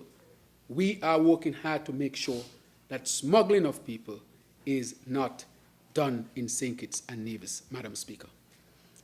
Madam Speaker, I want to say that we are investing in cybersecurity education, and at this time, I want to make another announcement. I made one, which was the, well two, huh? With Scarlton, yes. Good? All right. As simple as it looks, when I talk about the security, the new system at the airport, that system will be the best in the Caribbean. That will generate a lot of revenue as well. And we have estimated how much. We will be the leaders in that. But I want to say today, Madam Speaker, that we have signed a contract with a company called Protexa from Canada. In the first instance, Madam Speaker, to train and provide jobs for 100 of our people here in St. Kitts and Nevis. And that course is due to start in January, Madam Speaker. That would provide jobs for those persons, Madam Speaker, and they will become certified in cyber security with guarantee of international jobs. They will be certified to work around the world, Madam Speaker, and they can work from the comfort of their homes. This allows us to strengthen our cyber security. This allows young people to get jobs, Madam Speaker, and international jobs. This allows our people to get training. You remember the days when our people only used to go to Canada to pick apples and so forth? Nothing wrong with that. But now we are saying we are stepping up. We want our people to train and to be certified. And so this will provide, in the first instance, 100 good-paying jobs for our young people once they become certified, to start in January, Madam Speaker. Madam Speaker, I want to now move on to energy. And the Minister of Energy will, of course, speak on this matter. But, Madam Speaker, we have an ambitious goal to generate 100% of our energy and electricity from renewable energy by 2030, and this is within reach, Madam Speaker. Madam Speaker, we are committed to maintaining continuity in the delivery of quality electricity services throughout our transformative process. To that end, I want to thank SCELEC for its tremendous work. Madam Speaker, no new generators were bought in the 7 years, Madam Speaker, maybe except if they bought something was small. The minister is not here, but I would have asked him. But I doubt any new generators were bought by SCELEC. 7 years, no new generators, and some of them running around talking about they had to turn off electricity and electricity did. They should not talk, Madam Speaker. I'm not saying they can't talk. I believe in democracy and everything. I'm just saying they should not talk. Because they were there for 7 years and not one generator. Nada. That is why they could talk about surplus after surplus, because you're not buying you got money, or you pretend you got money. If we did not step in, we would have been a state where electricity reliability would have been almost non-existent, Madam Speaker. We had to step in, Madam Speaker, and invest. I remember saying to the minister, I have met with the Crown Prince of Saudi Arabia. And I discussed with the Saudis, from the Saudis fund, that can we arrange to have a concessional loan of $40 million to buy 2 brand new spanking generators, as we used to say. Spanking, correct? That's what they used to say in the old days. 2 new generators. Madam Speaker, these new generators can work with different sources of energy. They can work with renewable energy, and they can work with the traditional sources of fossil fuel. They have dual function, Madam Speaker. 9 megawatts each. Together, they will offer 18 megawatts to St. Kitts and Nevis, which is more than half of the total generation capacity of our present power station. Madam Speaker, that is a tremendous investment. No generators. Imagine you're there for 7 years. You ain't buying a generator. We ain't there for 2 years good, and you want us to get all the generators. Come on, man. Where's the reasonableness? Where is the reasonableness? 7 years, no generator. And they have the heart or the gall to talk about. Eh? Huh? No generator bought. And if they bought any, it's the small dingy ones then. Huh? We have invested $40 million for energy, because how can you run a modern economy with no energy? Each time the electricity goes, it's affecting our economy. The other night we had to shut down the plant, Madam Speaker. We had to shut down the plant, and all sorts of people talking, oh, they shut down the plant, but the minister quickly got there. I called the manager said the minister is in the meeting, the minister left there, he went to the generation plant, and he did a live, and brought the people up to date. People well want to report, oh, skeleton collapse. But you ain't buying a generator, but you're talking about skeleton collapse. Did they buy any generator in the 7 years? No fixed capacity generation. No fixed capacity generation. Zero. No fixed capacity generation. Zero. Last time, Labour. Labour. Can you imagine that, Madam Speaker? That is how they left the country. No water, no energy, no roads, no this, no that, and a bank failing and social security affected. And then want to pressure this government that you're supposed to deliver everything in 2 years. Madam Speaker. $250 million is for the generators plus battery energy. Plus battery energy storage. You see, modernization. And the Minister of Energy will speak more to that. That is what we are about, Madam Speaker. To ensure that St. Kitts has the necessary infrastructure to build a sustainable island state. We can't just think for now. We have to think for the future. If you don't think for the future and plan for the future, you will be left out of the future. And as a matter of fact, you'll be left out of the present as well. Because the future just don't appear.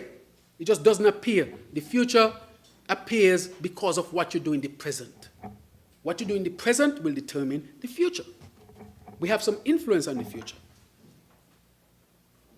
And therefore, I'm saying that I'm proud of Skelec for the work that it has done. And these generators are going to be here, I think, in another year or so. The process has started. The process has started. Procurement process. And that means that when the generators come, that will help to resolve every minute electricity going. That is foresight, Madam Speaker. Madam Speaker, I want to touch, and I know the Minister will touch on it, that we are going to also invest in renewable energy. And in renewable energy, we are going to move on solar energy generation. And I want to make another announcement here, Madam Speaker. How many announcements have I made so far? Two.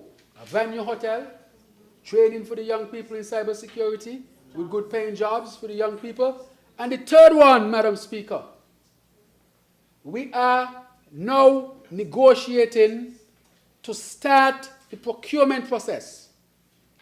The Foreign Minister of the Republic of China, Taiwan, and myself negotiated and discussed a 50-megawatt solar plant for St. Kitts and Nevis.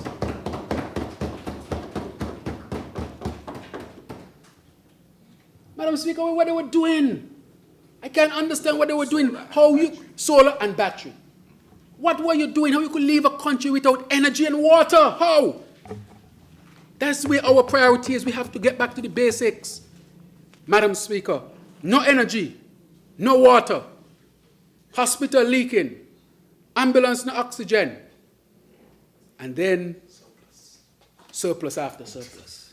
Oh, that makes sense. That can't make sense. It's like you're going to a man's house and he say, boy, I got money, but he water now run, he not got no energy on, no electricity on, the toilet can't flush. And he's saying, boy, yes, I got money. Well, that makes sense. That makes sense to anybody? And then this government now, administration rather, we have to come in and clean up all of that. That is causing the government well over $250 million. Investment after investment of the very basic things. Water and energy and hospital and these things. That's why they don't come, you know. That's why they don't come. They continue to disrespect the parliament.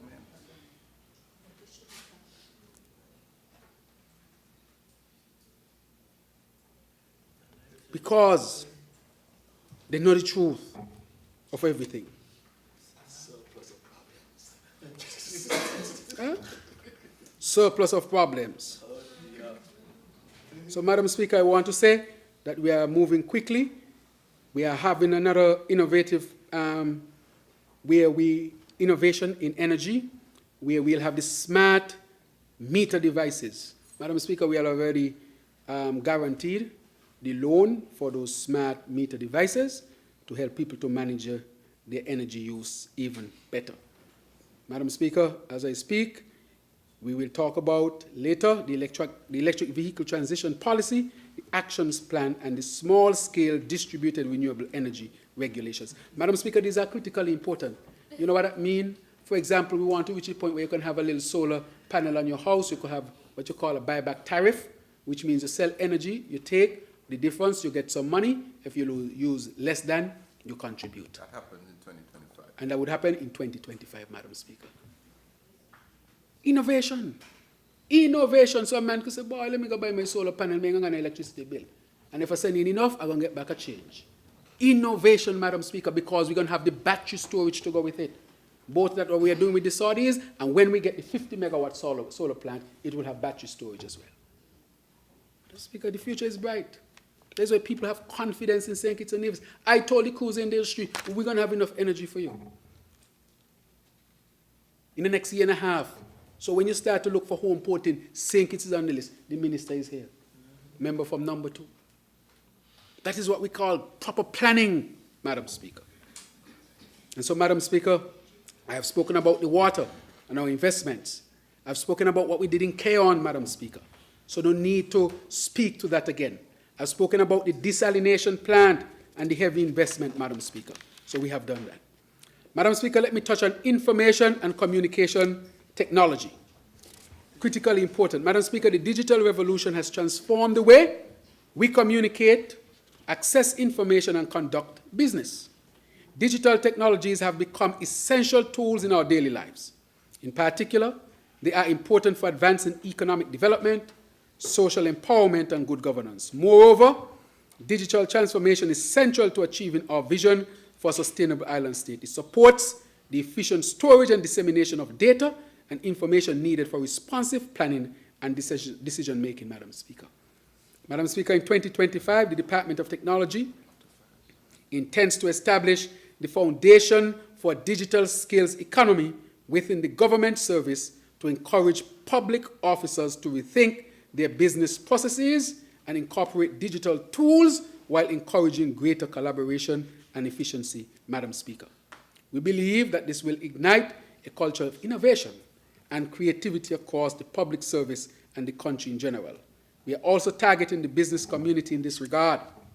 Throughout 2024, the Department of Technology, in conjunction with the OAS and SBDC on St. Kitts and SEDU, or SEDU on Nevis, has implemented training geared towards moving the operations of small businesses online. The imperative to promote online business operations was a lesson learned during COVID-19 pandemic. Madam Speaker, we are moving very quickly to achieve this, and therefore it is important that we build out the IT. I want to thank the minister responsible for the IT transformation, to thank the IT department, and to also thank the Honorable Nigel Carty, past member of this House, for his leadership on this as well, and all those who work with him. Madam Speaker, I want to say that in collaboration with the Republic of China, Taiwan, we are going to have a new digital identity system, Madam Speaker. We are establishing a solid foundation and our government, through partnership, will achieve this. Madam Speaker, that means a lot. It means that on your phone you will have your digital ID. We are seeking to implement this in 2025 to early 2026. And I'm sure that we'll be one of the most advanced countries with this piece of technology. Madam Speaker, again, we are being innovative, we are being proactive, we are creating a society that will be able to rival any on this earth. I oftentimes ask myself the question, why is it when we travel to the United States, we are in awe? And we go to Europe, we're in awe with their development. And we go to another country and we're in awe. And I ask myself the question, what they have that we don't have? They got people, we got people too. They got brains, we got brains too. They got ideas, we have ideas too. But why is it we would seek to say that they are advanced and we are advancing, or they are developed and we are developing? So why can't we develop? What is stopping us? Madam Speaker, what is stopping us is lack of foresight, and not having strategic planning over time. How can you build a modern country without water? How can you build a modern country without energy? How can you build a modern country without IT? How can you build a modern country if your people are not trained, Madam Speaker? How can you build a modern country if your people have no financial education? How can you build a modern country if your people don't have access to health? We can achieve these things, Madam Speaker, if we choose to make sure that we put the right strategies in place. And that is why it's important that these type of planning, they're done. Because if we don't plan like this, Madam Speaker, we're going to be lagging behind too much as a region all the time. And instead of becoming innovative, we started to depend too heavily on the CBI, Madam Speaker. The CBI is critically important and should be protected.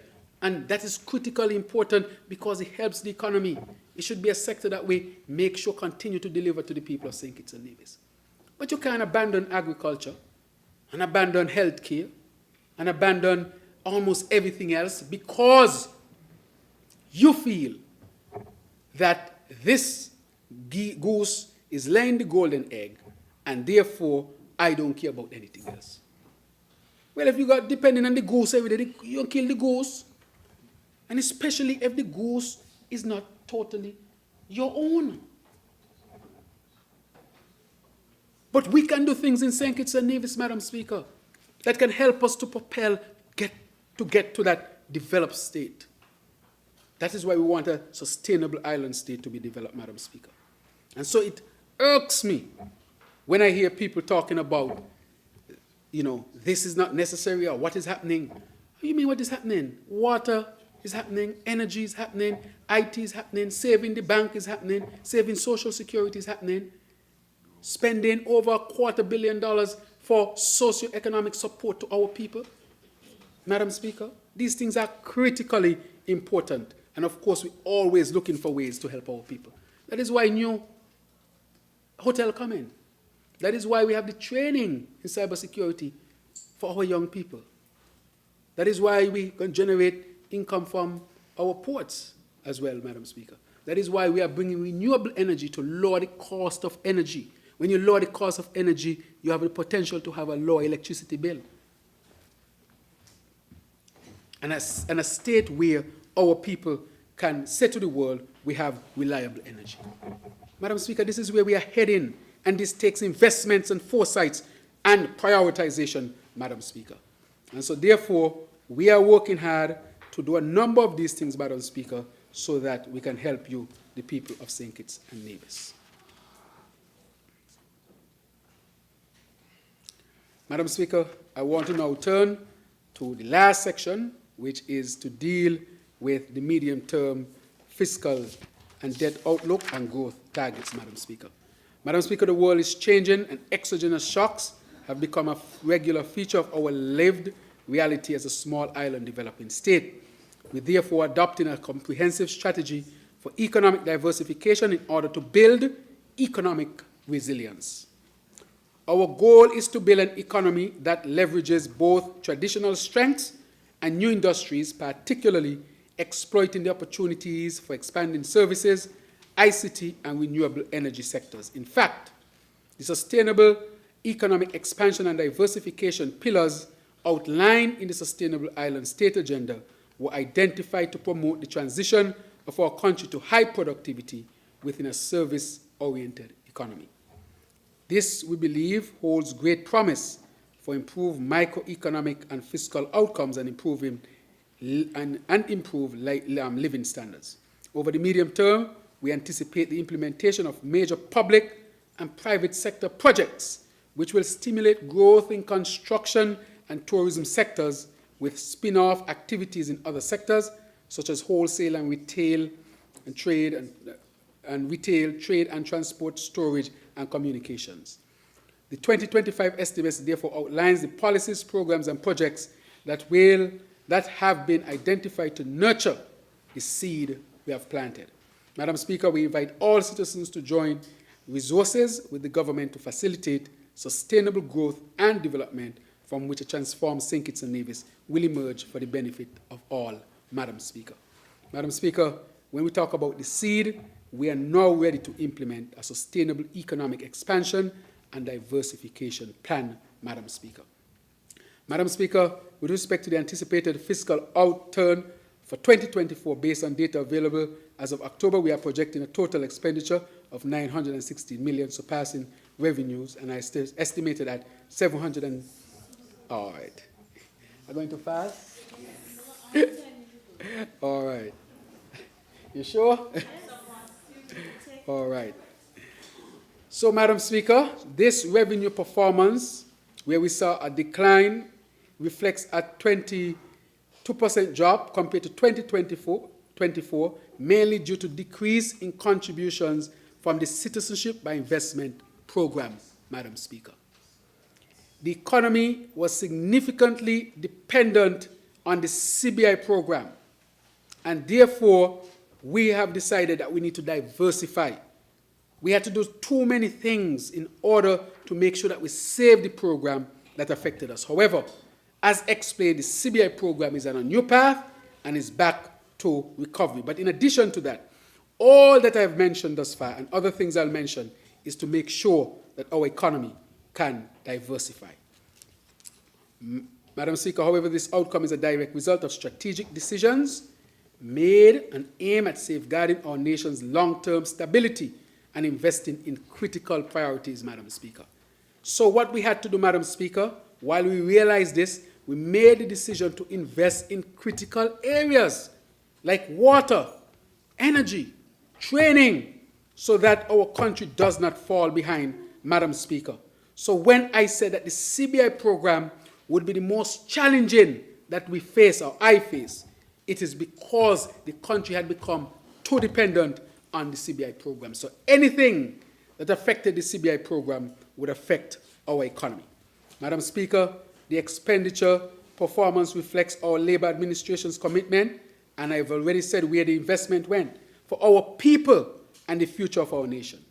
Key investments include budgetary support to essential institutions like SKELEC, the payment of an 8% salary increase to civil servants, and the historic implementation of the government's contributory pension scheme for salaried workers employed after 2012 and all government auxiliary employees. Most notable, Madam Speaker, we have delivered on the long-standing promise to commence pension payments to retired GAE workers, recognizing their invaluable service to our nation. These measures demonstrate our commitment to advancing fairness, inclusivity, and long-term sustainability. We are proud to have delivered on these promises for the betterment of our people, putting more in our people's pocket. Madam Speaker, this is critically important, what I just mentioned. The GAE workers for years, Madam Speaker, worked. In 2012, the former Labour administration passed a law so that this issue could have been addressed. And the 7 years of the previous administration, Madam Speaker, nothing done to address the issues of our GAE workers. Then I ask myself the question, if you ain't do all them things for your people, but where the money gone? Madam Speaker, to the point where the Development Bank ended up in such grave financial situations. What happened there, Madam Speaker? The GAE workers were left. Those are the crossing guards. I said to the crossing guards today, they had nothing in here for you. You were not supposed to get a pension. The island constables, the environmental workers, nothing was in here for you. They cut your gratuity. Thousands of you will be positively impacted because we started your GAE pension. I mean, you got the hospital and you see people working up there for years and no pension for them. And the last administration cut their gratuity by 2/3. Madam Speaker, we corrected that, brought them out at NEMA and gave them the rest of their money. And then people want to say nothing is being done for the ordinary people of this country. Yet all these GAE workers, we brought them here, Madam Speaker, in front of the government headquarters, the government that they worked for, and corrected that wrong, Madam Speaker, making sure that the GAE workers could get a pension and they get the right gratuity. Every GAE worker in this country should thank this Labour administration. If you're a GAE worker, this administration has put things in place for you to get your gratuity and your pension. And so when they say that nothing was done for you, tell them no, hold up, this was done for us. Madam Speaker, as we advance our vision of innovation, inclusivity, and sustainability, our administration remains steadfast in its commitment to prudent financial stewardship. Maintaining the country's debt at sustainable levels has been and will continue to be a priority as we chart a prosperous and resilient path forward. However, in pursuing our sustainable island state agenda, we recognize that carefully considered financial arrangements will be essential to unlocking sustainable and inclusive economic growth, Madam Speaker.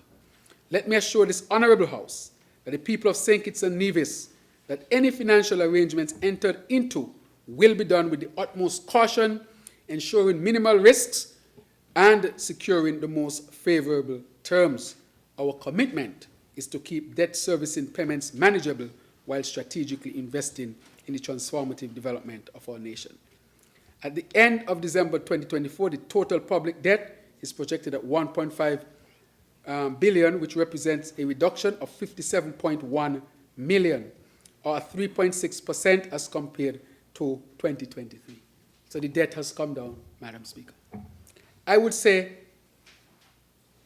in a great sense, and I want to reiterate it, Madam Speaker, that sometimes you have to incur debt in order to bring about a greater good.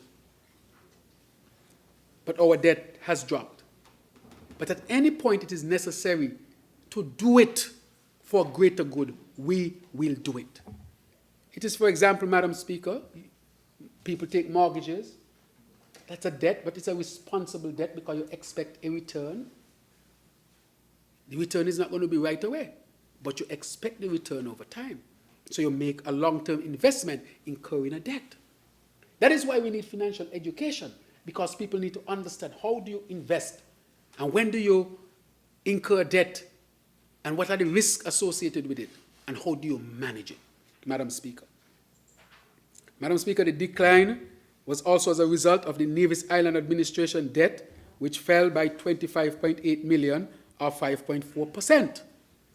The central government's debt, which fell by 18.8 million or 3%, and the debt held by the public corporations in both St. Kitts and Nevis, which decreased by 12.4 million or 2.5%. So across the Federation, we saw that the debt dropped, Madam Speaker. Very important, critically important, Madam Speaker. The medium-term outlook shows a continued reduction in the debt to GDP ratio. By the end of 2024, the debt ratio is forecast to decline from 55.9% in 2023 to 53.4% in 2024, remaining below the 60% benchmark that was set for the Eastern Caribbean Currency Union ahead of the targeted year of 2035. The OECS, or the Eastern Caribbean Currency Union, has a target to decrease the debt below 60% by 2035. But presently, we are below 60%, and we are in 2024, going into 2025. So we are way ahead, Madam Speaker.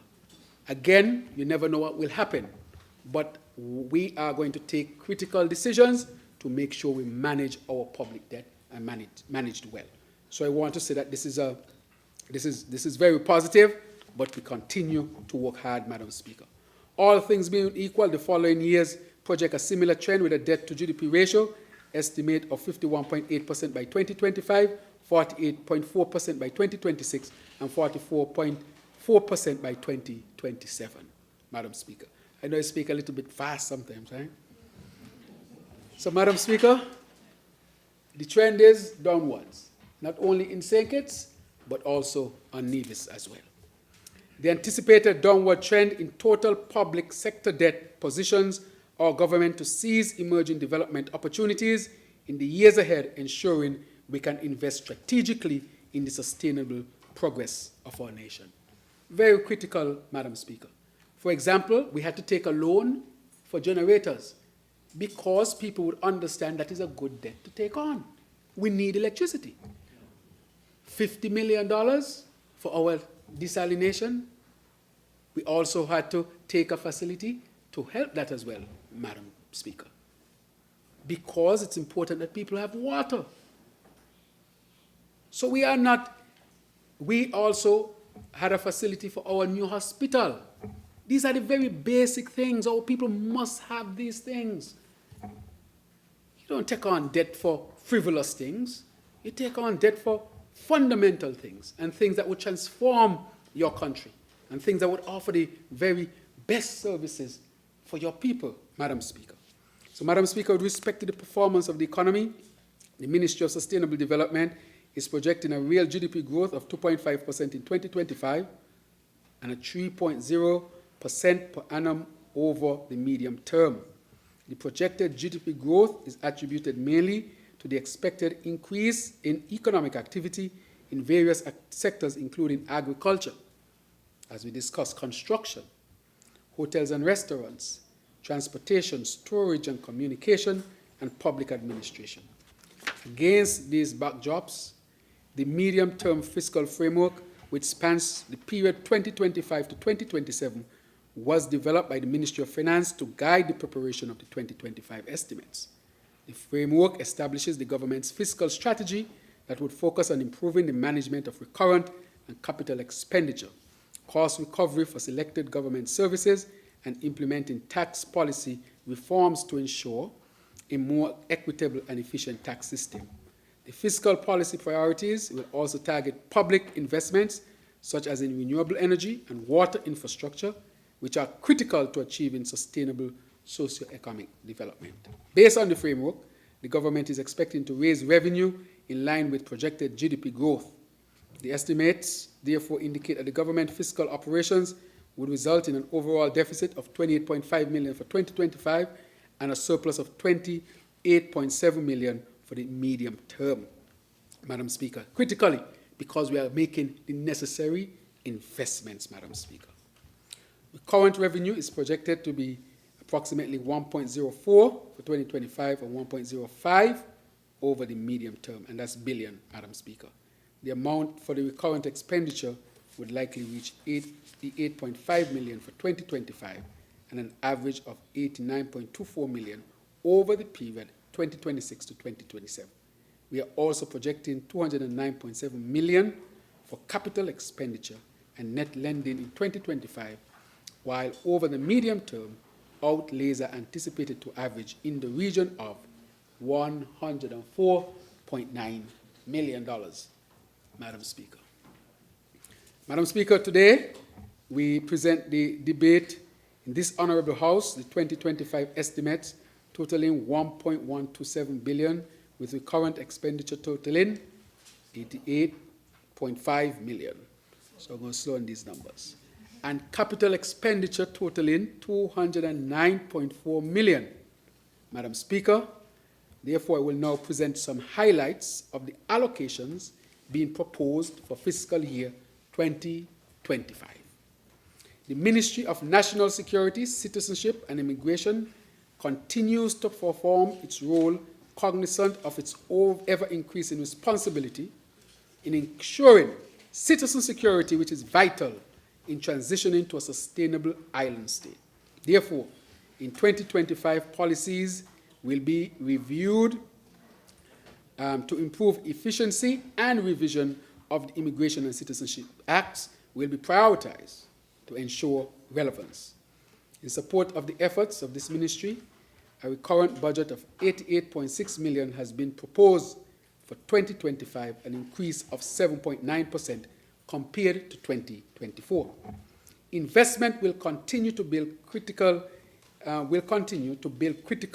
security infrastructure and procure equipment and supplies totaling $10.1 million.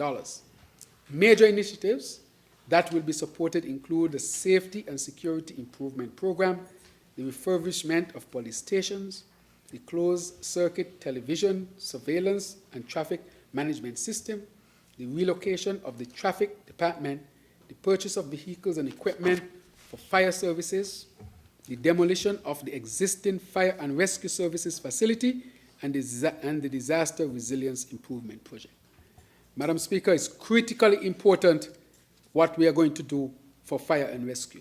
The building has been deemed to be a building that no longer should be used, and so it's going to be demolished, Madam Speaker.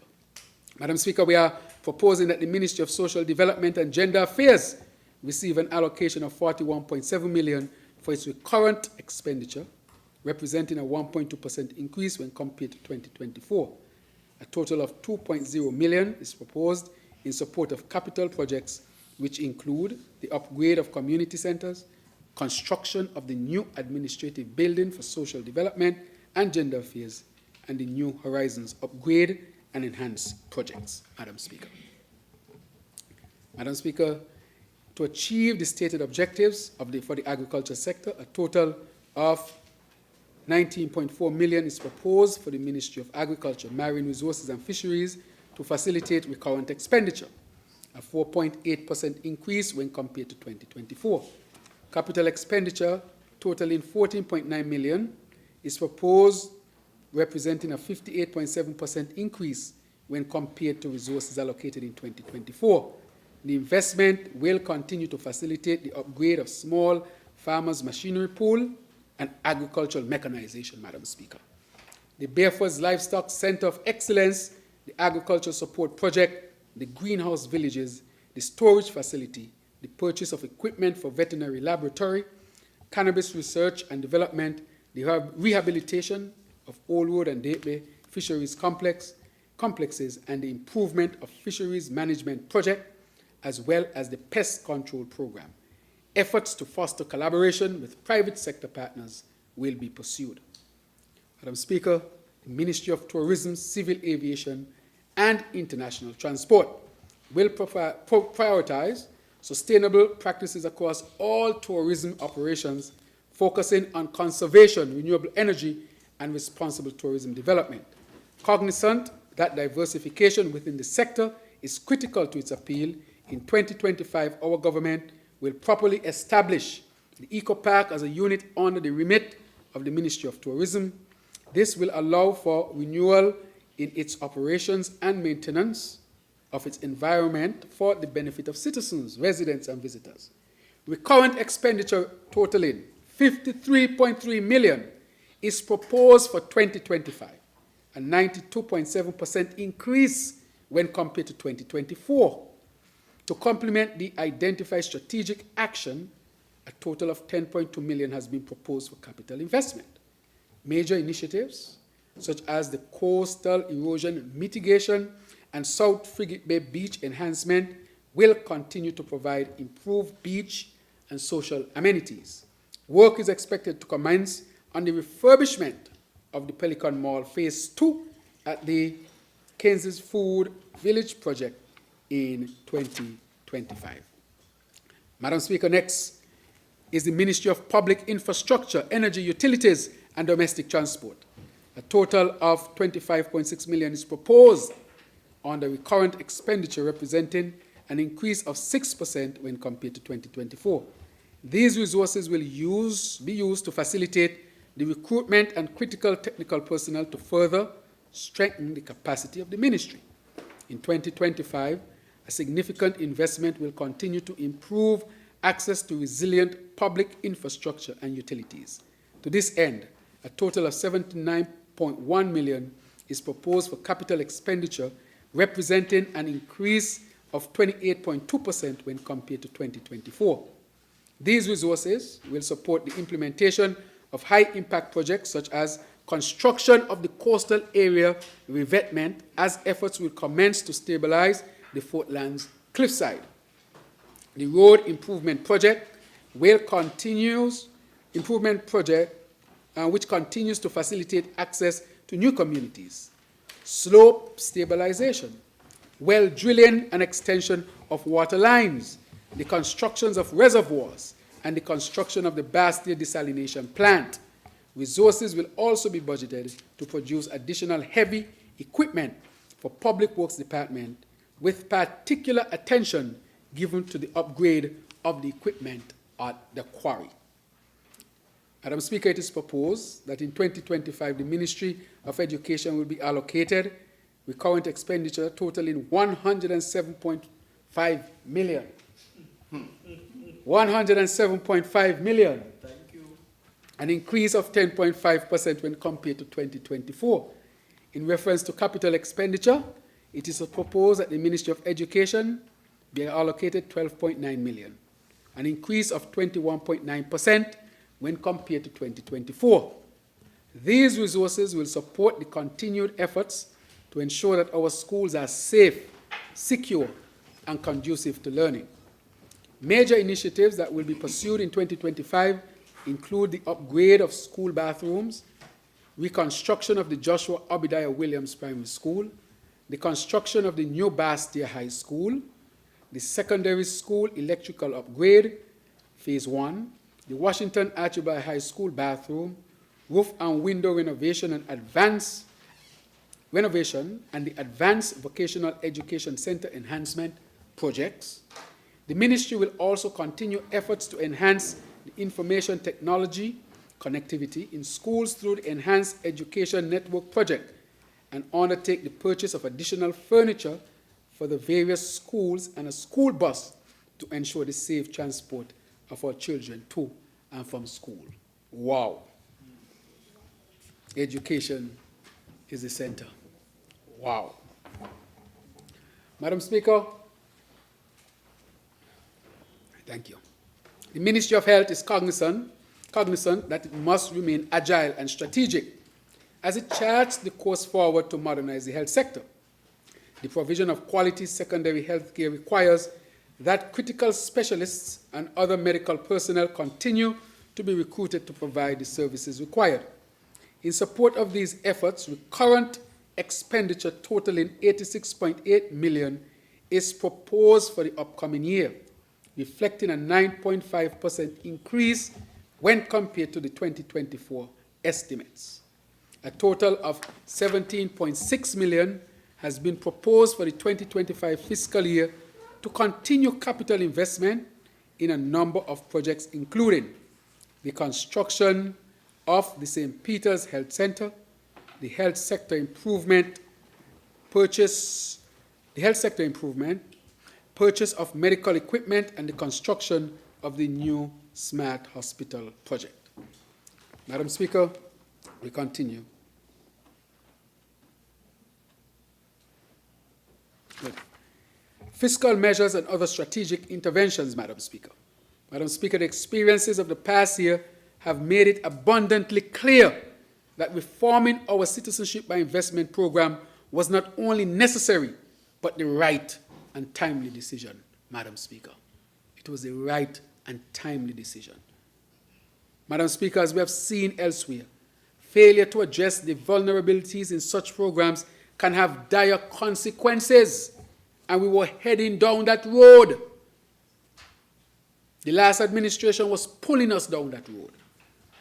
Other small island nations with similar citizenship programs have faced the devastating loss of visa-free access to certain regions due to lax oversight and mismanagement. We are making sure we do all that we have to do, Madam Speaker. As our government took decisive action to reform our CBI program, ensuring its compliance with international standards, safeguarding St. Kitts and Nevis's reputation, and protecting the precious benefits of our visa-free travel for our people. Madam Speaker, significantly, the CBI program in 2024 had a very high ranking as a result, and those who rank us point to all of the positive changes that were made. We must admit, however, these changes would have affected our business, which I have not and will not hide from our people. But they were the right decisions, Madam Speaker. Those reforms also highlighted the need to diversify our economy, Madam Speaker, which had become overly reliant on a single industry, the CBI industry. Madam Speaker, we remain resolute in our efforts to calibrate our fiscal strategy, prioritizing sustainable revenue generation and prudent expenditure control to secure long-term economic stability. Diversification is not just an aspiration, it is a necessity to build resilience and reduce vulnerability to external shocks, Madam Speaker. To this end, Madam Speaker, we will implement a robust strategy to enhance tax compliance and ensure that the government collects the revenues required to support the programs and projects outlined in the 2025 estimates. The National Audit Office confirmed that at the end of 2023, total arrears amounted to 160.9 million, Madam Speaker. Arrears, $160.9 million, Madam Speaker, with approximately 131.8 million due for collection by the Inland Revenue and Customs and Excise departments. Madam Speaker, that is a significant amount of money. And therefore, we have to encourage and make sure that those who have to pay taxes pay their taxes, Madam Speaker. It's critically important. So addressing this issue will involve a mix of administrative reforms and efficiency measures designed to close loopholes, curb tax evasion, and establish a culture of accountability. Through these measures, we will strengthen our revenue base while staying true to our vision of innovation, inclusivity, and sustainability, Madam Speaker. Madam Speaker, let me say that we have introduced technology at the Inland Revenue Department where it's now easier to pay your taxes. And a matter of fact, you get notifications as well. We have upgraded our system there to facilitate the collection of our taxes, but apart from that, to facilitate the ease of doing business as well, Madam Speaker. And so we are now paying your taxes in full online. You can get your driver's license online. And we intend in the new year to extend those online services to other areas of government. I can tell you that. And so that new innovation is making a significant impact, positive impact, Madam Speaker. Madam Speaker, the government agrees with the Director of Audit that greater effort is needed to collect the substantial arrears in revenue. It is just too much. Our attempts to support this revenue collection drive will be supported by the reinstatement of a functioning income tax appeals commission and a property tax valuation review board. This will add support to the work of the Inland Revenue Department and sharpen the mechanisms to ensure that taxpayers are informed of their rights, obligations, and the various appeal procedures and penalties for non-compliance with the relevant tax legislation. The expected outcomes of the reactivating these two boards are that taxpayers across St. Kitts and Nevis will have access to all levels of tax appeals specified in the law, more timely resolution of income tax and property tax disputes, increased compliance with the requirements to pay income tax, and house and land tax, Madam Speaker. It is hoped that this will help to build the confidence of taxpayers and the general public in the tax system and encourage taxpayers to honor their legal obligations to pay their taxes when they become due. Madam Speaker. Madam Speaker, this Labour administration believes that there is scope for creating a tax system that is based on equity and efficiency. This will feature prominently in the tax reform initiatives that will be pursued over the medium term, starting in 2025. Special attention will be placed on the administration and collection of taxes by revenue agencies in order to improve effectiveness and overall performance. Our initial assessment also suggests that it would be beneficial for our tax authorities to adopt more efficient and modern institutional arrangements in their operations. For example, our research has revealed that in order to maintain a fair tax system, amendments would be required to the VAT Act to modernize it and ensure equitable contribution across all sectors, including the rapidly growing digital economy. Further information on this and other aspects of the comprehensive tax reform program will be forthcoming as part of our consultation with economic partners and the general public in 2025. Madam Speaker, reports from our revenue collection agencies such as Inland Revenue Department indicate that we have achieved record tax collections across various tax groups, even as we work to address the arrears previously mentioned. This success has been bolstered by the launch of the Inland Revenue Department's new and modernized tax administration system, SMARTS, which is now live and providing simplified, efficient services to taxpayers. With online tax filing and payment from the comfort of your home, from anywhere in the world, Madam Speaker, you can pay your taxes. Real-time updates on tax transactions, enhanced security and data privacy, and easy access to tax reforms and documents. Madam Speaker, SMARTS is revolutionizing the way our citizens interact with the tax system. Likewise, the Customs and Excise Department is working diligently to streamline and digitize its services, further enhancing efficiency and ease of use for the public. Madam Speaker, this is why we have to get technology, because without increasing taxes, we were able to increase collection. That is why we think that IT transformation is critically important as well, even as we see.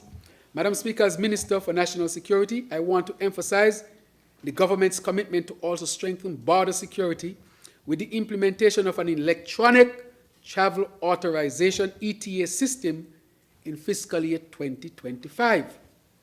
Madam Speaker. So as we strive to secure our borders and facilitate safe, seamless travel, it is imperative that we embrace modern solutions that align with global best practices. An electronic travel authorization system is a digital tool that allows travelers to seek authorizations to enter a country through designated ports before their arrival. This initiative is expected to boost the local economy, which thrives on tourism activities by facilitating ease of travel to St. Kitts and Nevis, Madam Speaker. This is what I'm talking about when you can just come off the plane, we have all the information, you just walk and all the information is collected. This is going to help to add to our revenues here in St. Kitts and Nevis, Madam Speaker. Madam Speaker, the rapidly changing global landscape requires us to adapt and innovate to ensure that our borders remain both secure and accessible. The implementation of an ETA system in St. Kitts and Nevis will no doubt provide a modern and efficient solution to achieve this important balance of security and accessibility. With this system, we can create borders that are secure yet welcoming and protective but open to global opportunities. Technology again, Madam Speaker. That's why I say we get transformed in this country. And we want to come first, Madam Speaker. First. So, Madam Speaker, we therefore look forward to the full operationalization of the ETA system at our ports of entry in 2025. Madam Speaker, Social Security, a fundamental pillar of economic security and social stability for our people. It provides supports during times of need and ensures dignity in retirement. However, population aging and increasing longevity is placing financial pressure on social security systems globally. The Social Security Board has been making strides in diversifying its revenue streams as its portfolio includes short-term bank deposits, government T-bills and bonds, equities, and real estate, Madam Speaker. Madam Speaker, over the last 40 years or so, no change has been made to Social Security. No change has been made to Social Security. As a result of that, Social Security has reached the point where there needs to be now some reform. Before that came into being, I asked Social Security to go all around the country and have consultations with the people. Madam Speaker, these are critical decisions to be made. We cannot kick the can down the road anymore. The decisions to save Social Security must be made, Madam Speaker. Tough decisions, but critically important decisions. And that is why it is important to have the consultations before anything would be discussed. So they have discussed a number of things with the people. And what I'm about to mention is what they have discussed with the people. And discussions will, of course, continue with Social Security. Social Security has presented to the Cabinet as well. So, Madam Speaker, the Social Security Board is seeking to embark on to reform the system, a comprehensive reform system. At this stage, the board has presented a set of recommendations for reform, which are still under consideration and have not yet been finalized. And these recommendations that are coming from the board after much study with, of course, the actuary and the analysis by the Social Security Board, they have gone around the country to discuss a number of things. These are the things that they have discussed in order to keep Social Security solvent. 1, increasing pensionable age to 65. 2, increasing the number of contributions to qualify for age pension from 500 to 750 contributions. 3, method of calculation uses a contributor's best 7 years, Madam Speaker, in the last 15. Maximum pension, Madam Speaker, of 3,900, which would be in line with that of other regional states. Maternity benefit consideration to increase to 14 weeks, Madam Speaker. How many weeks is it there now? Right, 14 weeks in line with recommendations from the International Labour Organization. Madam Speaker, again, that those who avoid to pay contribution cannot expect a pension because they take out, but they have not contributed. And, Madam Speaker, to introduce an unemployment benefit. We want to increase that, Madam Speaker, and the next thing is to look at also, should be here, the paternity leave. So it means, therefore, if you are actively looking for work and you're out of work, you can apply for unemployment benefit, Madam Speaker. You don't have to go on the breadline if you're out of work, if you are actively looking for work and you are contributing to Social Security. That is why I encourage everybody to contribute to Social Security. It is one of the best investments you can make in your whole life, Madam Speaker. But you can't expect to take and not give. It doesn't work. It's a principle of life. There's a song that says, if you give more than you take, there's a space up there for you. The concept of giving is important to maintain Social Security, and it's your money. You're guaranteed that if you get sick, you get pregnant, disability, you retire, you are guaranteed that support, Madam Speaker. And therefore, because nothing had been done over all those years, we are now reached the point where if we don't do anything, we can end up in trouble. That is why you see how passionate I am when Development Bank could not pay back Social Security.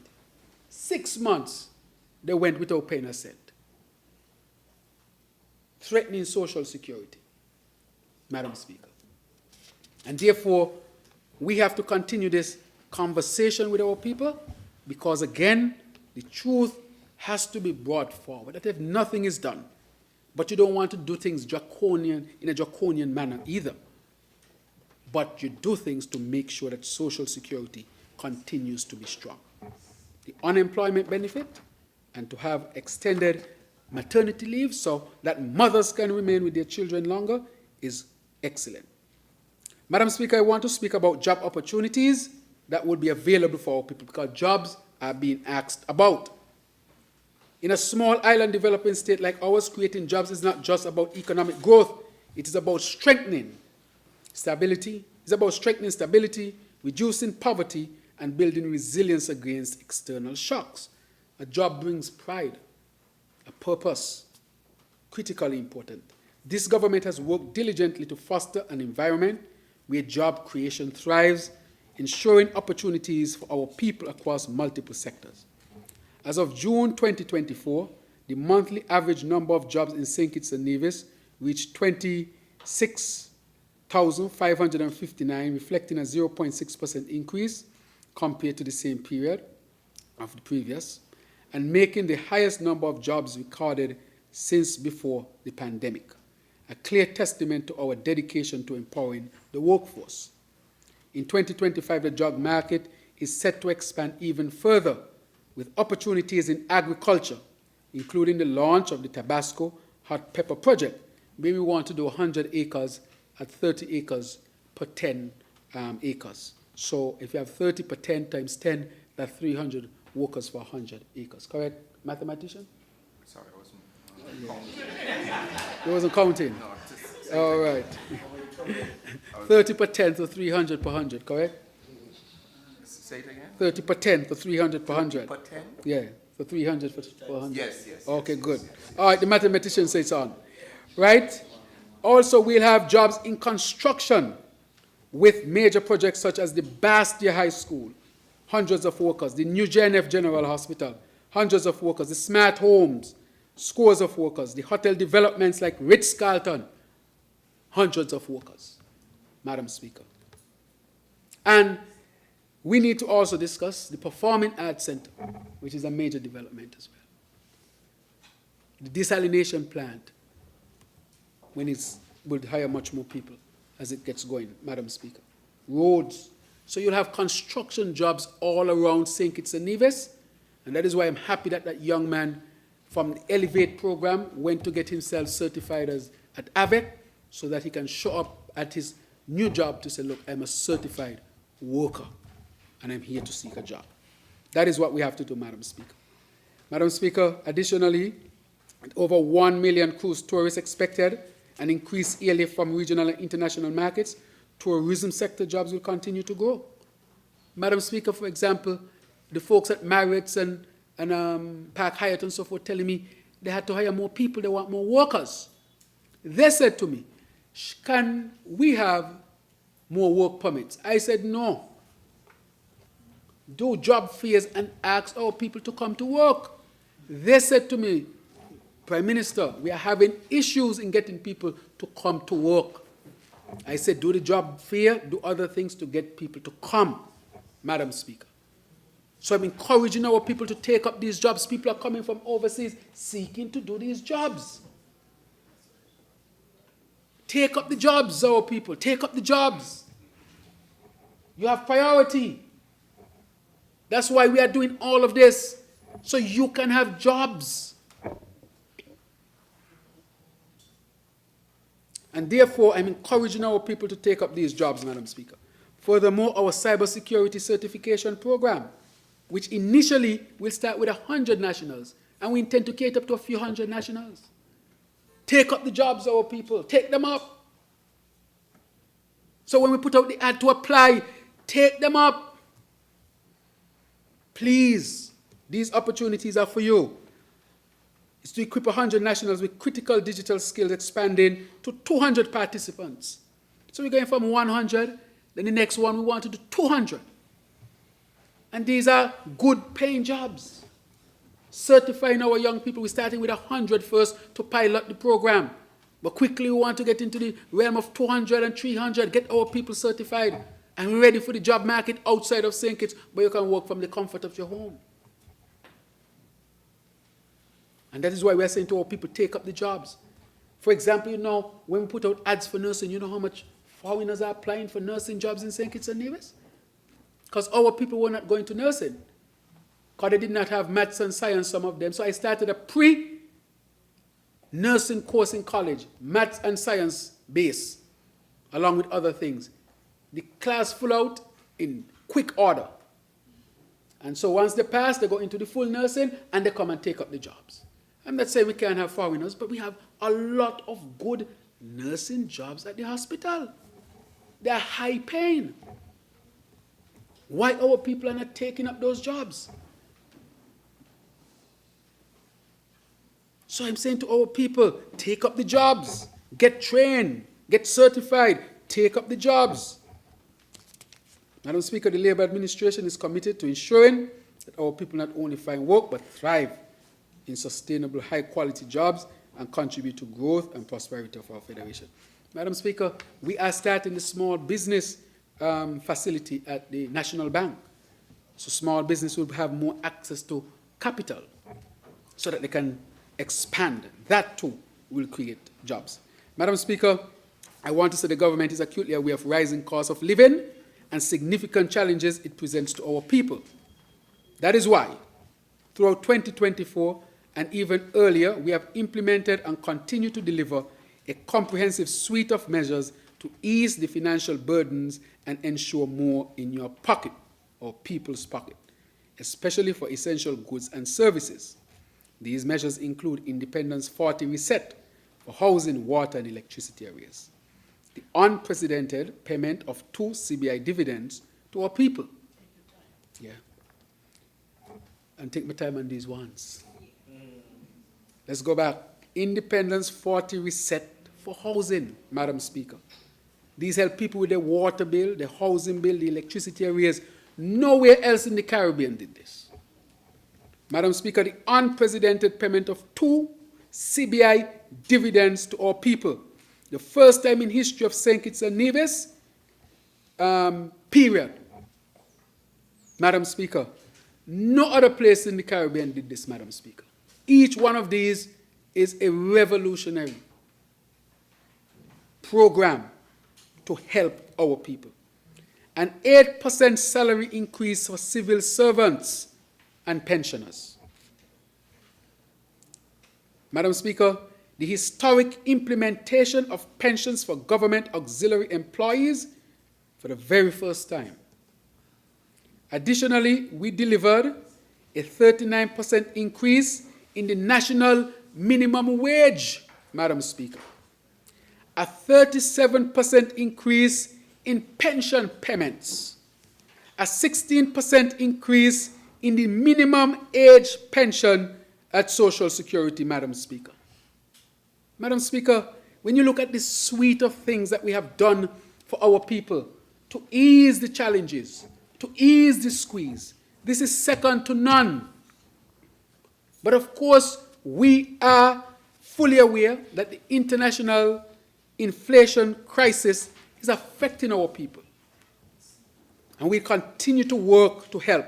But with all this, how can people out there say that nothing being done for ordinary people? I mean, look at that. All of this done for our people, Madam Speaker. Madam Speaker, we've also provided significant subsidies to cushion the cost of essential utilities, such as the fuel variation charge for residential customers, liquefied petroleum gas, or the cooking gas, Madam Speaker, and the fuel excise tax, so that when you go to the pump, it would have been cheaper. These initiatives reflect a government that cares deeply for its people, Madam Speaker. This is tremendous support, protecting our people from the, as I call it, the hurricane of inflation. There's a hurricane out there, Madam Speaker. And we are building a shelter around our people. And as I said before, some wind might get in here, some water might get in there, but we'll continue to battle to protect our people from this hurricane, Madam Speaker. This is why we say we are powering progress. Madam Speaker, that's an impressive list. It is second to none, Madam Speaker. It is the best comprehensive list in the Caribbean. In 2 years, all together as a package to ease the squeeze from all different perspectives, Madam Speaker. In 2 years, we did this for our people. That is why I could sleep at nights, Madam Speaker, because this is tremendous amount of support for our people. And we continue to look for ways to continue to help our people. These initiatives that just mentioned reflect a government that cares, Madam Speaker, a government that is working tirelessly every day to reduce the cost of living. Madam Speaker, we are aware the cost of living is going up because of inflation. And that is why I asked the CAPSEC to start and to head the task force and bring people together to deal with the cost of living. Madam Speaker, despite external challenges like global conflicts and economic pressures beyond our control, we continue to fight against the hurricane of international inflation. Madam Speaker, we are committed to ensuring that no citizen is left behind as we navigate these turbulent times together. In this regard, Madam Speaker, as I've said, the Cost of Living Task Force was established in 2023 to analyze the situation and provide evidence-based strategies that could further reduce the cost of living for our citizens and residents and seek to more proactively manage external shocks that could negatively impact the affordability of imported goods and services. Madam Speaker, this Labour administration has honoured its campaign pledge to increase the national minimum wage, Madam Speaker. And we have done so in the first instance and moving to do so next year, Madam Speaker, to the highest, of course, in the whole region, Madam Speaker, where we are seeking to get to the $500 per week, scheduled for July 1, 2025. Madam Speaker, we continue to help our people. And so when you hear people say that the ordinary people is not being helped, I wonder which country are they talking about? Which country are those people talking about? I'm sure when people hear these things today, they are shocked because they can't believe how we are looking after our people here in St. Kitts and Nevis. There's a hurricane out there, and we continue to give support and form a shield around our people, Madam Speaker. Madam Speaker, alongside these wage adjustments, we are taking additional steps to ensure a balanced and equitable labour environment. These include the establishment of a National Productivity Council to implement a productivity matrix and the commencement of a comprehensive review of the Labour Code, labour laws and related legislation to promote the empowerment, protection and rights of workers. At the same time, we recognize the challenges faced by micro and small businesses, particularly in managing increased costs associated with higher wages. To support their sustainability, we will prioritize these businesses as primary beneficiaries of other government support, Madam Speaker. Madam Speaker, I'm going to make a significant announcement at this time. A significant announcement at this time. Madam Speaker, our government is serious about enhancing affordability and building economic resilience for our people, ensuring more in your pocket as we advance our sustainable island state vision. Madam Speaker, inflation is an all-year-round matter. And so we have to bring measures that will help people for a good while within a year, Madam Speaker.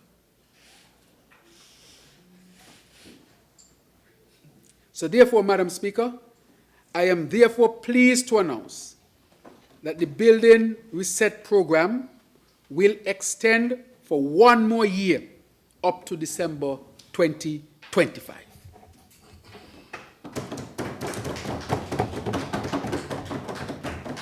This program effectively expanded the first-time home owners program to include duty-free concessions and reduce VAT rate of 13% on building materials for new construction and renovation of existing homes up to a value of $500,000. I urge all first-time home owners to utilize this program as far as possible to ensure the achievement of your own home. Madam Speaker, I will speak of another policy to be introduced. Madam Speaker, this will be extended, and I will say our government is dedicated to easing the financial burden on our people. Therefore, Madam Speaker, I am pleased to announce a significant measure to provide immediate relief. For the first 6 months of 2025, we will reduce the value-added tax from 17% to 13%, Madam Speaker. This VAT relief holiday will ensure more in your pocket, empowering families to better manage their expenses while maintaining their quality of life. To safeguard these savings, our recently passed Consumer Protection Act and other relevant laws will allow for strict monitoring of businesses to prevent price gouging or unfair practices. This government remains purposeful and unyielding in our commitment to fairness, affordability, and protecting the interests of all citizens. Madam Speaker, we are bringing a VAT relief holiday because after December you have January, you have February, you have March, and my grandmother used to tell me January was the hardest month. And if we are looking out for our people, Madam Speaker, we have to put something in place to help them over a longer period of time as inflation continues to come down and as jobs are being created. During that time, we want to give our people relief. And therefore, I announce again, Madam Speaker, that we are going to reduce VAT from 17% to 13% as a tax holiday for the first 6 months of the year. Madam Speaker.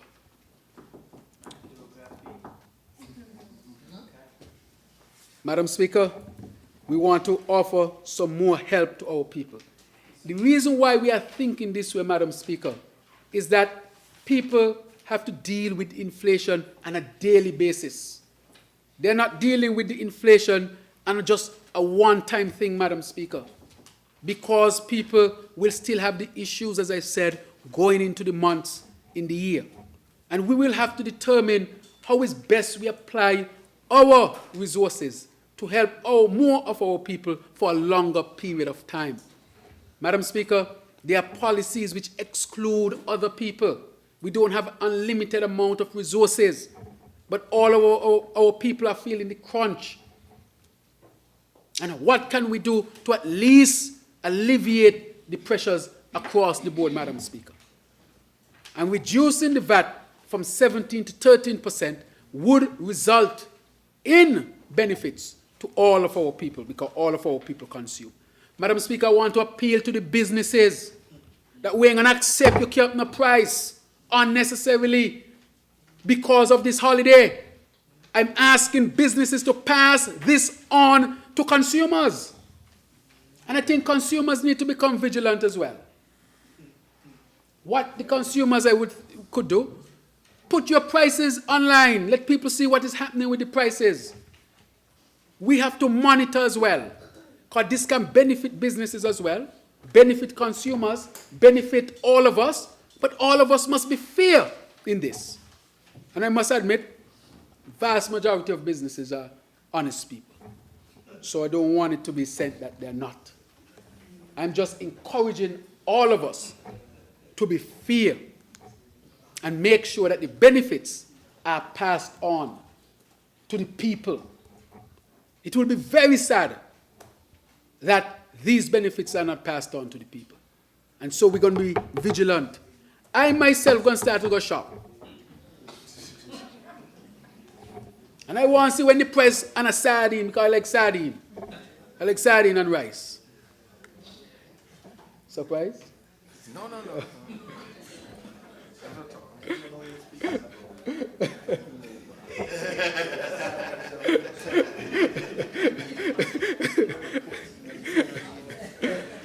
Madam Speaker, I need to know, I need to see. I'm going to visit to see if, I want to see the prices on general things drop. Because this can cause a drop in cost of doing business, which you can pass on to other things, Madam Speaker.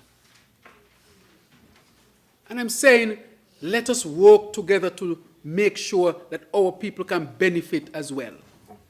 We know that inflation is at the point where the prices are being stabilized. And this we will monitor and will continue to evaluate and see what can be done for our people, Madam Speaker. Madam Speaker, this government also wants to help across the board. And I want to announce the launch of what we call the Budget Boost Wallet, Madam Speaker. The Budget Boost Wallet. Right. BBW. BBW. The BBW. The BBW, Madam Speaker. BBW. Budget Boost. Boost Wallet. Madam Speaker, this initiative will provide direct financial relief to eligible individuals. And in the first 6 months, we want to also apply this, because based on our research, we realize that inflation is coming down and will stabilize. And so in the first 6 months, we want to give back something to our people, Madam Speaker. And therefore, I would say this initiative will provide direct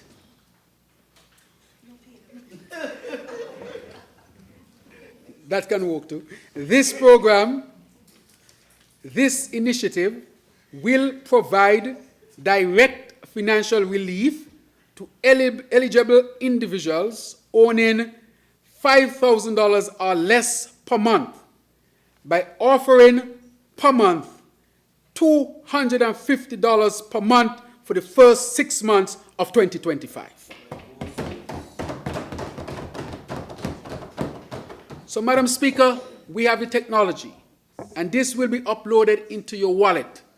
If 3 people live in your household, you will get an extra $750 that month to buy groceries and essential things, Madam Speaker. Madam Speaker, I had, and I have the CARE Foundation. During the pandemic, we were delivering food and essentials for our people. While we were delivering the food and essentials, it was whispered in my ear, Madam Speaker, and I'm a medical doctor. They said, do not forget the pads. I mean, here I was providing food and essential things. I never thought of that. I went in the supermarket to see the cost of sanitary napkins. I'm talking real here. Very expensive. And so what I did, I got a brown paper bag with the deliveries. We bought the sanitary napkins, put them in there, and wrapped them very neatly. And so when you deliver the food packages, you just slip the brown bag. Those things, Madam Speaker, are essential as well. And we need to look at them. Critically important. And that is why we are saying that we are going to bring relief to the people for the first 6 months, Madam Speaker. Because in January, the food price is still up. In February, the food price is still up. In March, it's still up. Our projection is maybe after the first few months, you'll see it stabilize and probably start to come down. And then the economy has much more activity, Madam Speaker. But we want to extend the help that we are extending for a period, Madam Speaker, to give people ease at least for a period. And to make it broad-based enough, Madam Speaker, because we don't have unlimited resources.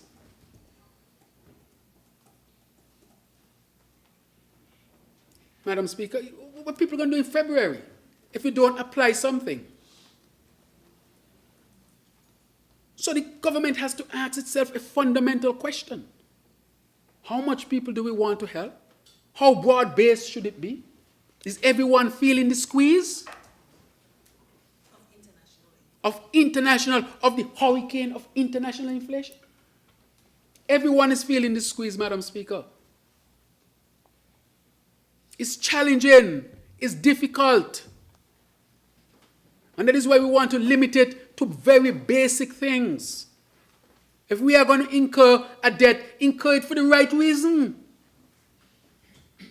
Incur it so that people can eat properly.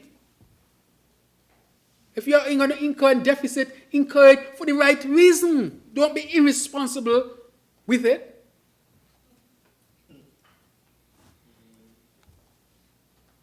And we want to make it broad-based and be on 1 month. Because January is a hard month, you know, Madam Speaker. That's what my grandmother used to tell me. January hard. I tell my Jamaican tell me hard like donkey jabon. I don't know about it. Yeah, hear you. Because they say you spend off everything in December. Come January, come February, come March, come April. And since we don't have unlimited resources, how can we help the people over a longer period of time? And so, Madam Speaker, that is why we are going to introduce Budget Boost Wallet, which equates to these qualified persons of $1,500 per person over that time.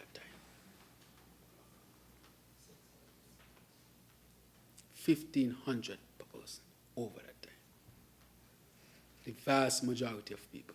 Because we recognize that even some people who we consider middle class were feeling the pinch as well. They were feeling the pinch as well. And I'm saying to businesses again, please pass any savings on to the people.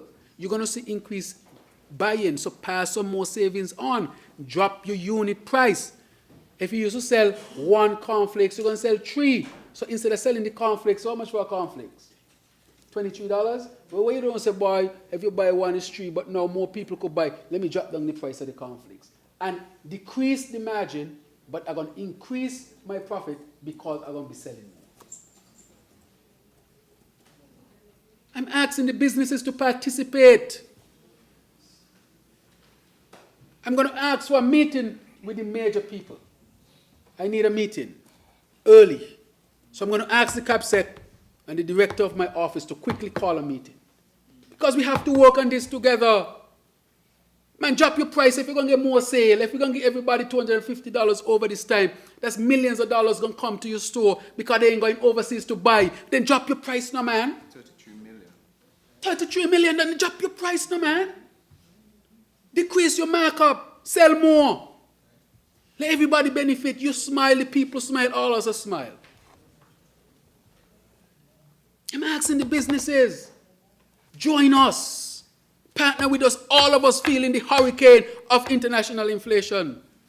Let us work together and deal with it together as a people.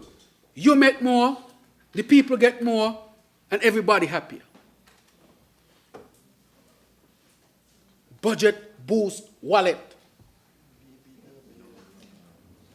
And VAT Buster Relief. They go together, right? All for the people. Yes, you love that one. VAT Buster Relief from 17 to 13%. And because we are going to increase sales in your supermarket, drop your prices. Let's partner together. So I'm going to meet with the traders and see how we can partner together to make sure that this is done.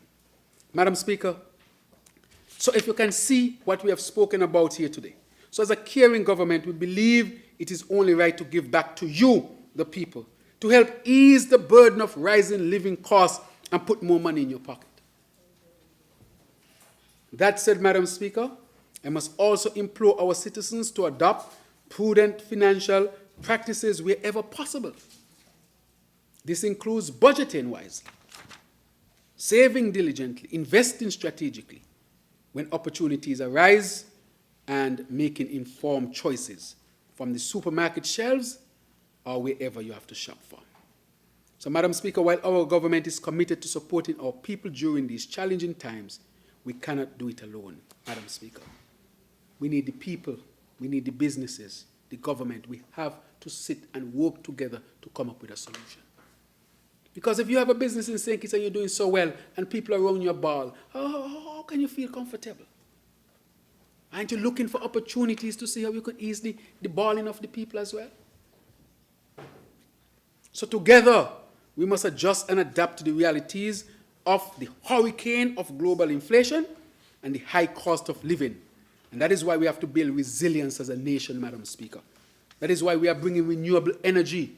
So no matter where the war be, we're going to just keep our energy price. Let me say it properly. That no matter where war might be in the world, we would not have to adjust our energy prices upward as a result. Critically important. That's why we want our renewable energy. That no matter where war is in this world, we can drink fresh water. No matter where war is in this world, we can go to a good healthcare facility. Modern hospital, everybody going to benefit from that. No matter where war is geopolitical, we can provide food for our people. That is what you call a sustainable island state, Madam Speaker.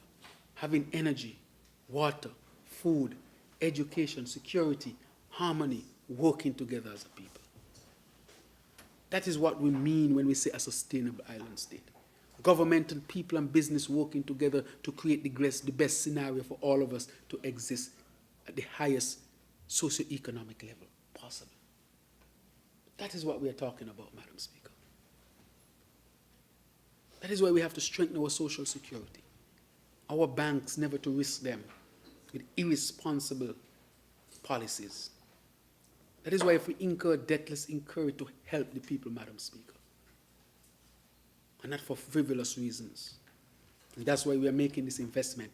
Not no one-time investment, but let this be over time. That is our plan, Madam Speaker. Sustainability, inclusivity, and innovation. Those three things in those three programs. Innovation, you have a wallet. VAT buster. Innovation. Inclusivity, much more people included. If you make more than $5,000, you're still going to benefit because the VAT rate come down nationally. And sustainability, when we say that, you do it over a period of time. And that is what we are looking for. So, Madam Speaker, at this juncture, as I conclude, a number of essential questions come to mind, which we must contemplate as stakeholders in the development of our federation. In a world of increasing uncertainty and exogenous challenges, we must continually seek to expand and diversify our economy and reduce our reliance on any one industry. Never again, Madam Speaker. This is an important tenet of our sustainable island state agenda, which identifies sustainable industry as one of its strategic pillars. We must continue to collaborate with all stakeholders to explore opportunities that will allow us to diversify our economy by increasing the production of goods for export and expanding the services sector.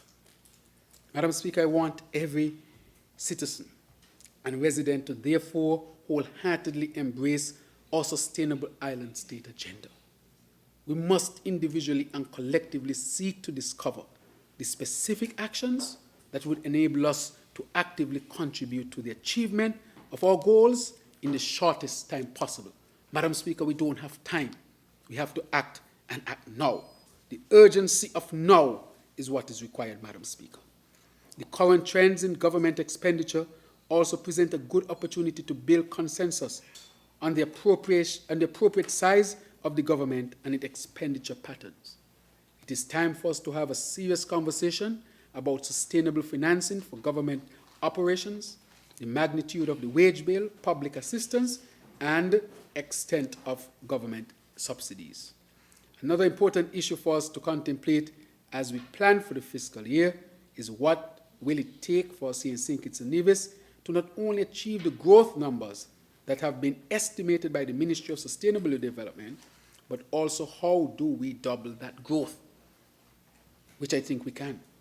We must set our sights higher and reach for the stars. How can we work together to raise the bar and at least double the 3% projected growth rate to 6% over the medium term?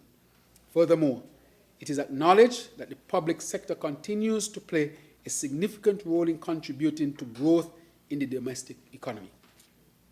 The Statistics Department confirms that public administration directly contributes approximately 10% to GDP annually. This suggests that there is room to promote private sector development so that private enterprise can contribute more and is firmly established as the primary engine of growth in the economy. Madam Speaker, our Labour administration believes that small and medium-sized enterprises are key to the expansion that we seek in the private sector.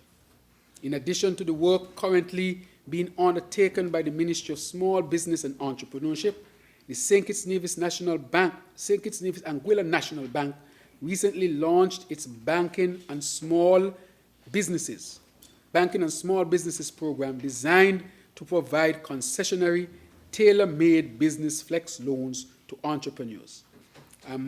Therefore, I must commend the bank for this important contribution. This type of investment aligns with our transformation plan, to encourage a greater share of private sector involvement in the economy, Madam Speaker. I also commend the St. Kitts Nevis National Bank, Anguilla National Bank, for partnering with the Eastern Caribbean Partial Credit Guarantee Corporation to foster an important avenue for improving business access to financing. Through this partnership, businesses can qualify for up to 80% guarantee to secure financing. There are 3 guarantees available. 1, classic guarantee, maximum loan amount, $300,000. Working capital guarantee, maximum loan amount, $200,000. And startup guarantee, maximum loan amount, $100,000. These will make resources available for our people who are the entrepreneurs. I therefore encourage our financial institutions to partner with the ECPCGC and at the same time challenge all SMEs to investigate and capitalize on this initiative to transform their businesses and by extension the economy. Madam Speaker, this is why we say we can produce more jobs. This resource will create more small businesses and strengthen businesses as well. Madam Speaker, in our short existence as an independent nation, we have developed meaningful and proven systems that have served us well. These would include the CBI program, our universal education system, and our social security system. Looking ahead, it will be important for us to continue to adopt sustainable public financial management policies and practices that would promote innovation and inclusive growth without eroding the tax base. Madam Speaker, I would be one of the first to admit that reshaping an economy is no easy task, Madam Speaker. It's hard work. I could tell you that it's hard. But the future of our country will depend heavily on our ability to successfully implement our sustainable island state agenda. I said to you, our people, our dependence on CBI cannot sustain us over the long term. We need to diversify and diversify now, Madam Speaker. And therefore, I believe that this is within our reach. So let us go for it together. Madam Speaker, they say if you want to go fast, go alone. How does it go? If you want to go fast, go alone. If you want to go far, go together. Good. If you want to go fast, go alone. If you want to go far, go together. That principle must be applied, Madam Speaker. Madam Speaker, please allow me, therefore, as I wrap up this one, to extend heartfelt thanks to the many men and women who dedicate their service to the building of this nation. And that is why on the 40th anniversary, we gave everybody $1,000 to say thanks. Madam Speaker, special thanks to the staff of the Ministry of Finance for their hard work. Madam Speaker, they work hard, all sorts of hours, and commitment to ensuring that we can consistently present a credible budget within the time frame set by our Constitution. Today, I have provided, Madam Speaker, to this honorable House and to our people, the highlights of the economic affairs in the country and the plans, programs, and projects that we have carefully determined to pursue in order to move us forward to the attainment of our development goals. My parliamentary colleagues on this side, government side of the House, will provide much more details, Madam Speaker, for the 2025 and beyond. And therefore, I will invite you, our people, to stay tuned for the full debate over the next few days. Madam Speaker, just over 2 years ago, on August 13, 2022, I stood before this nation for the first time as your Prime Minister during the swearing ceremony of our cabinet. On that day, I gave you my personal guarantee that I would always be honest with you about the challenges we face and the opportunities we must pursue together. Madam Speaker, and to you, the good people of this beautiful federation, I stand here today to reaffirm that promise and to declare with confidence that the state of our economy is strong and growing stronger every day under the leadership of this St. Kitts Nevis Labour Party administration. You entrusted me and this excellent team to lead this great federation, and together we have delivered even in these challenging times. And we will continue to deliver for every citizen, every community, and every generation. Whatever challenges may come, whether man-made or natural, we will face them as one people, together, proud and strong. Together, we will overcome every obstacle, build upon every success, and shape a future that is brighter, more inclusive, and more sustainable than ever before. Madam Speaker, our journey is far from over, and our best days are yet to come. Madam Speaker, we will continue to power progress. And therefore, I finally say that I remain the humble servant of the people and to thank the people for their support always. Thank you very much. May it please you, Madam Speaker.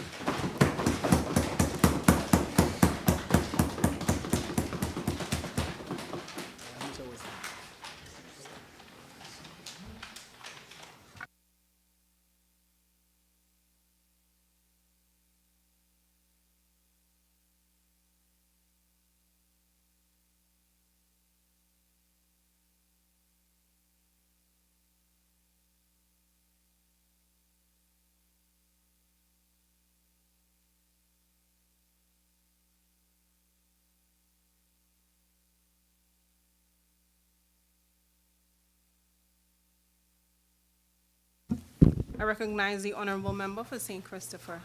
3. Madam Speaker, I rise to second the motion to have the bill read for a first time and reserve my right to speak. Sorry, for a second time and reserve my right to speak.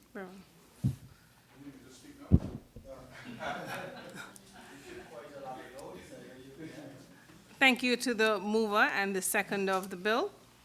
The standing orders, particularly Standing Order 40, subsection 5, provides that the member speaking first on behalf of the opposition shall be entitled to speak for an equal period of time as the Minister of Finance. For the record, the Minister of Finance spoke for 5 hours, 27 minutes, and 26 seconds. 2 minutes more than or 1.5 minutes more than last year. So I was anticipating a minute. Last year was 5 and 5 hours, 24, 20, 25, thereabout.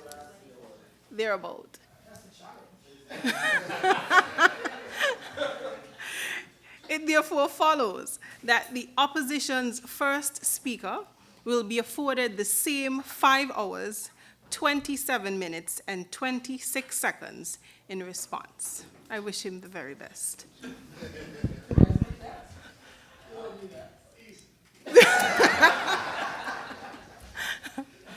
May I have the motion for the adjournment, please? Madam Speaker, with your leave, I rise to adjourn the debate and until tomorrow, 10 a.m. At 10 a.m. tomorrow, Madam Speaker. May it please you. Seconder, I recognize the Honourable Member, St. Christopher 3. With your leave, I rise to second the motion, Madam Speaker. Yes. The question is that this Honourable House stands adjourned until tomorrow at 10 in the forenoon in the National Assembly chambers. Those in favour? Aye. Those against? The ayes have it. House stands adjourned until tomorrow at 10.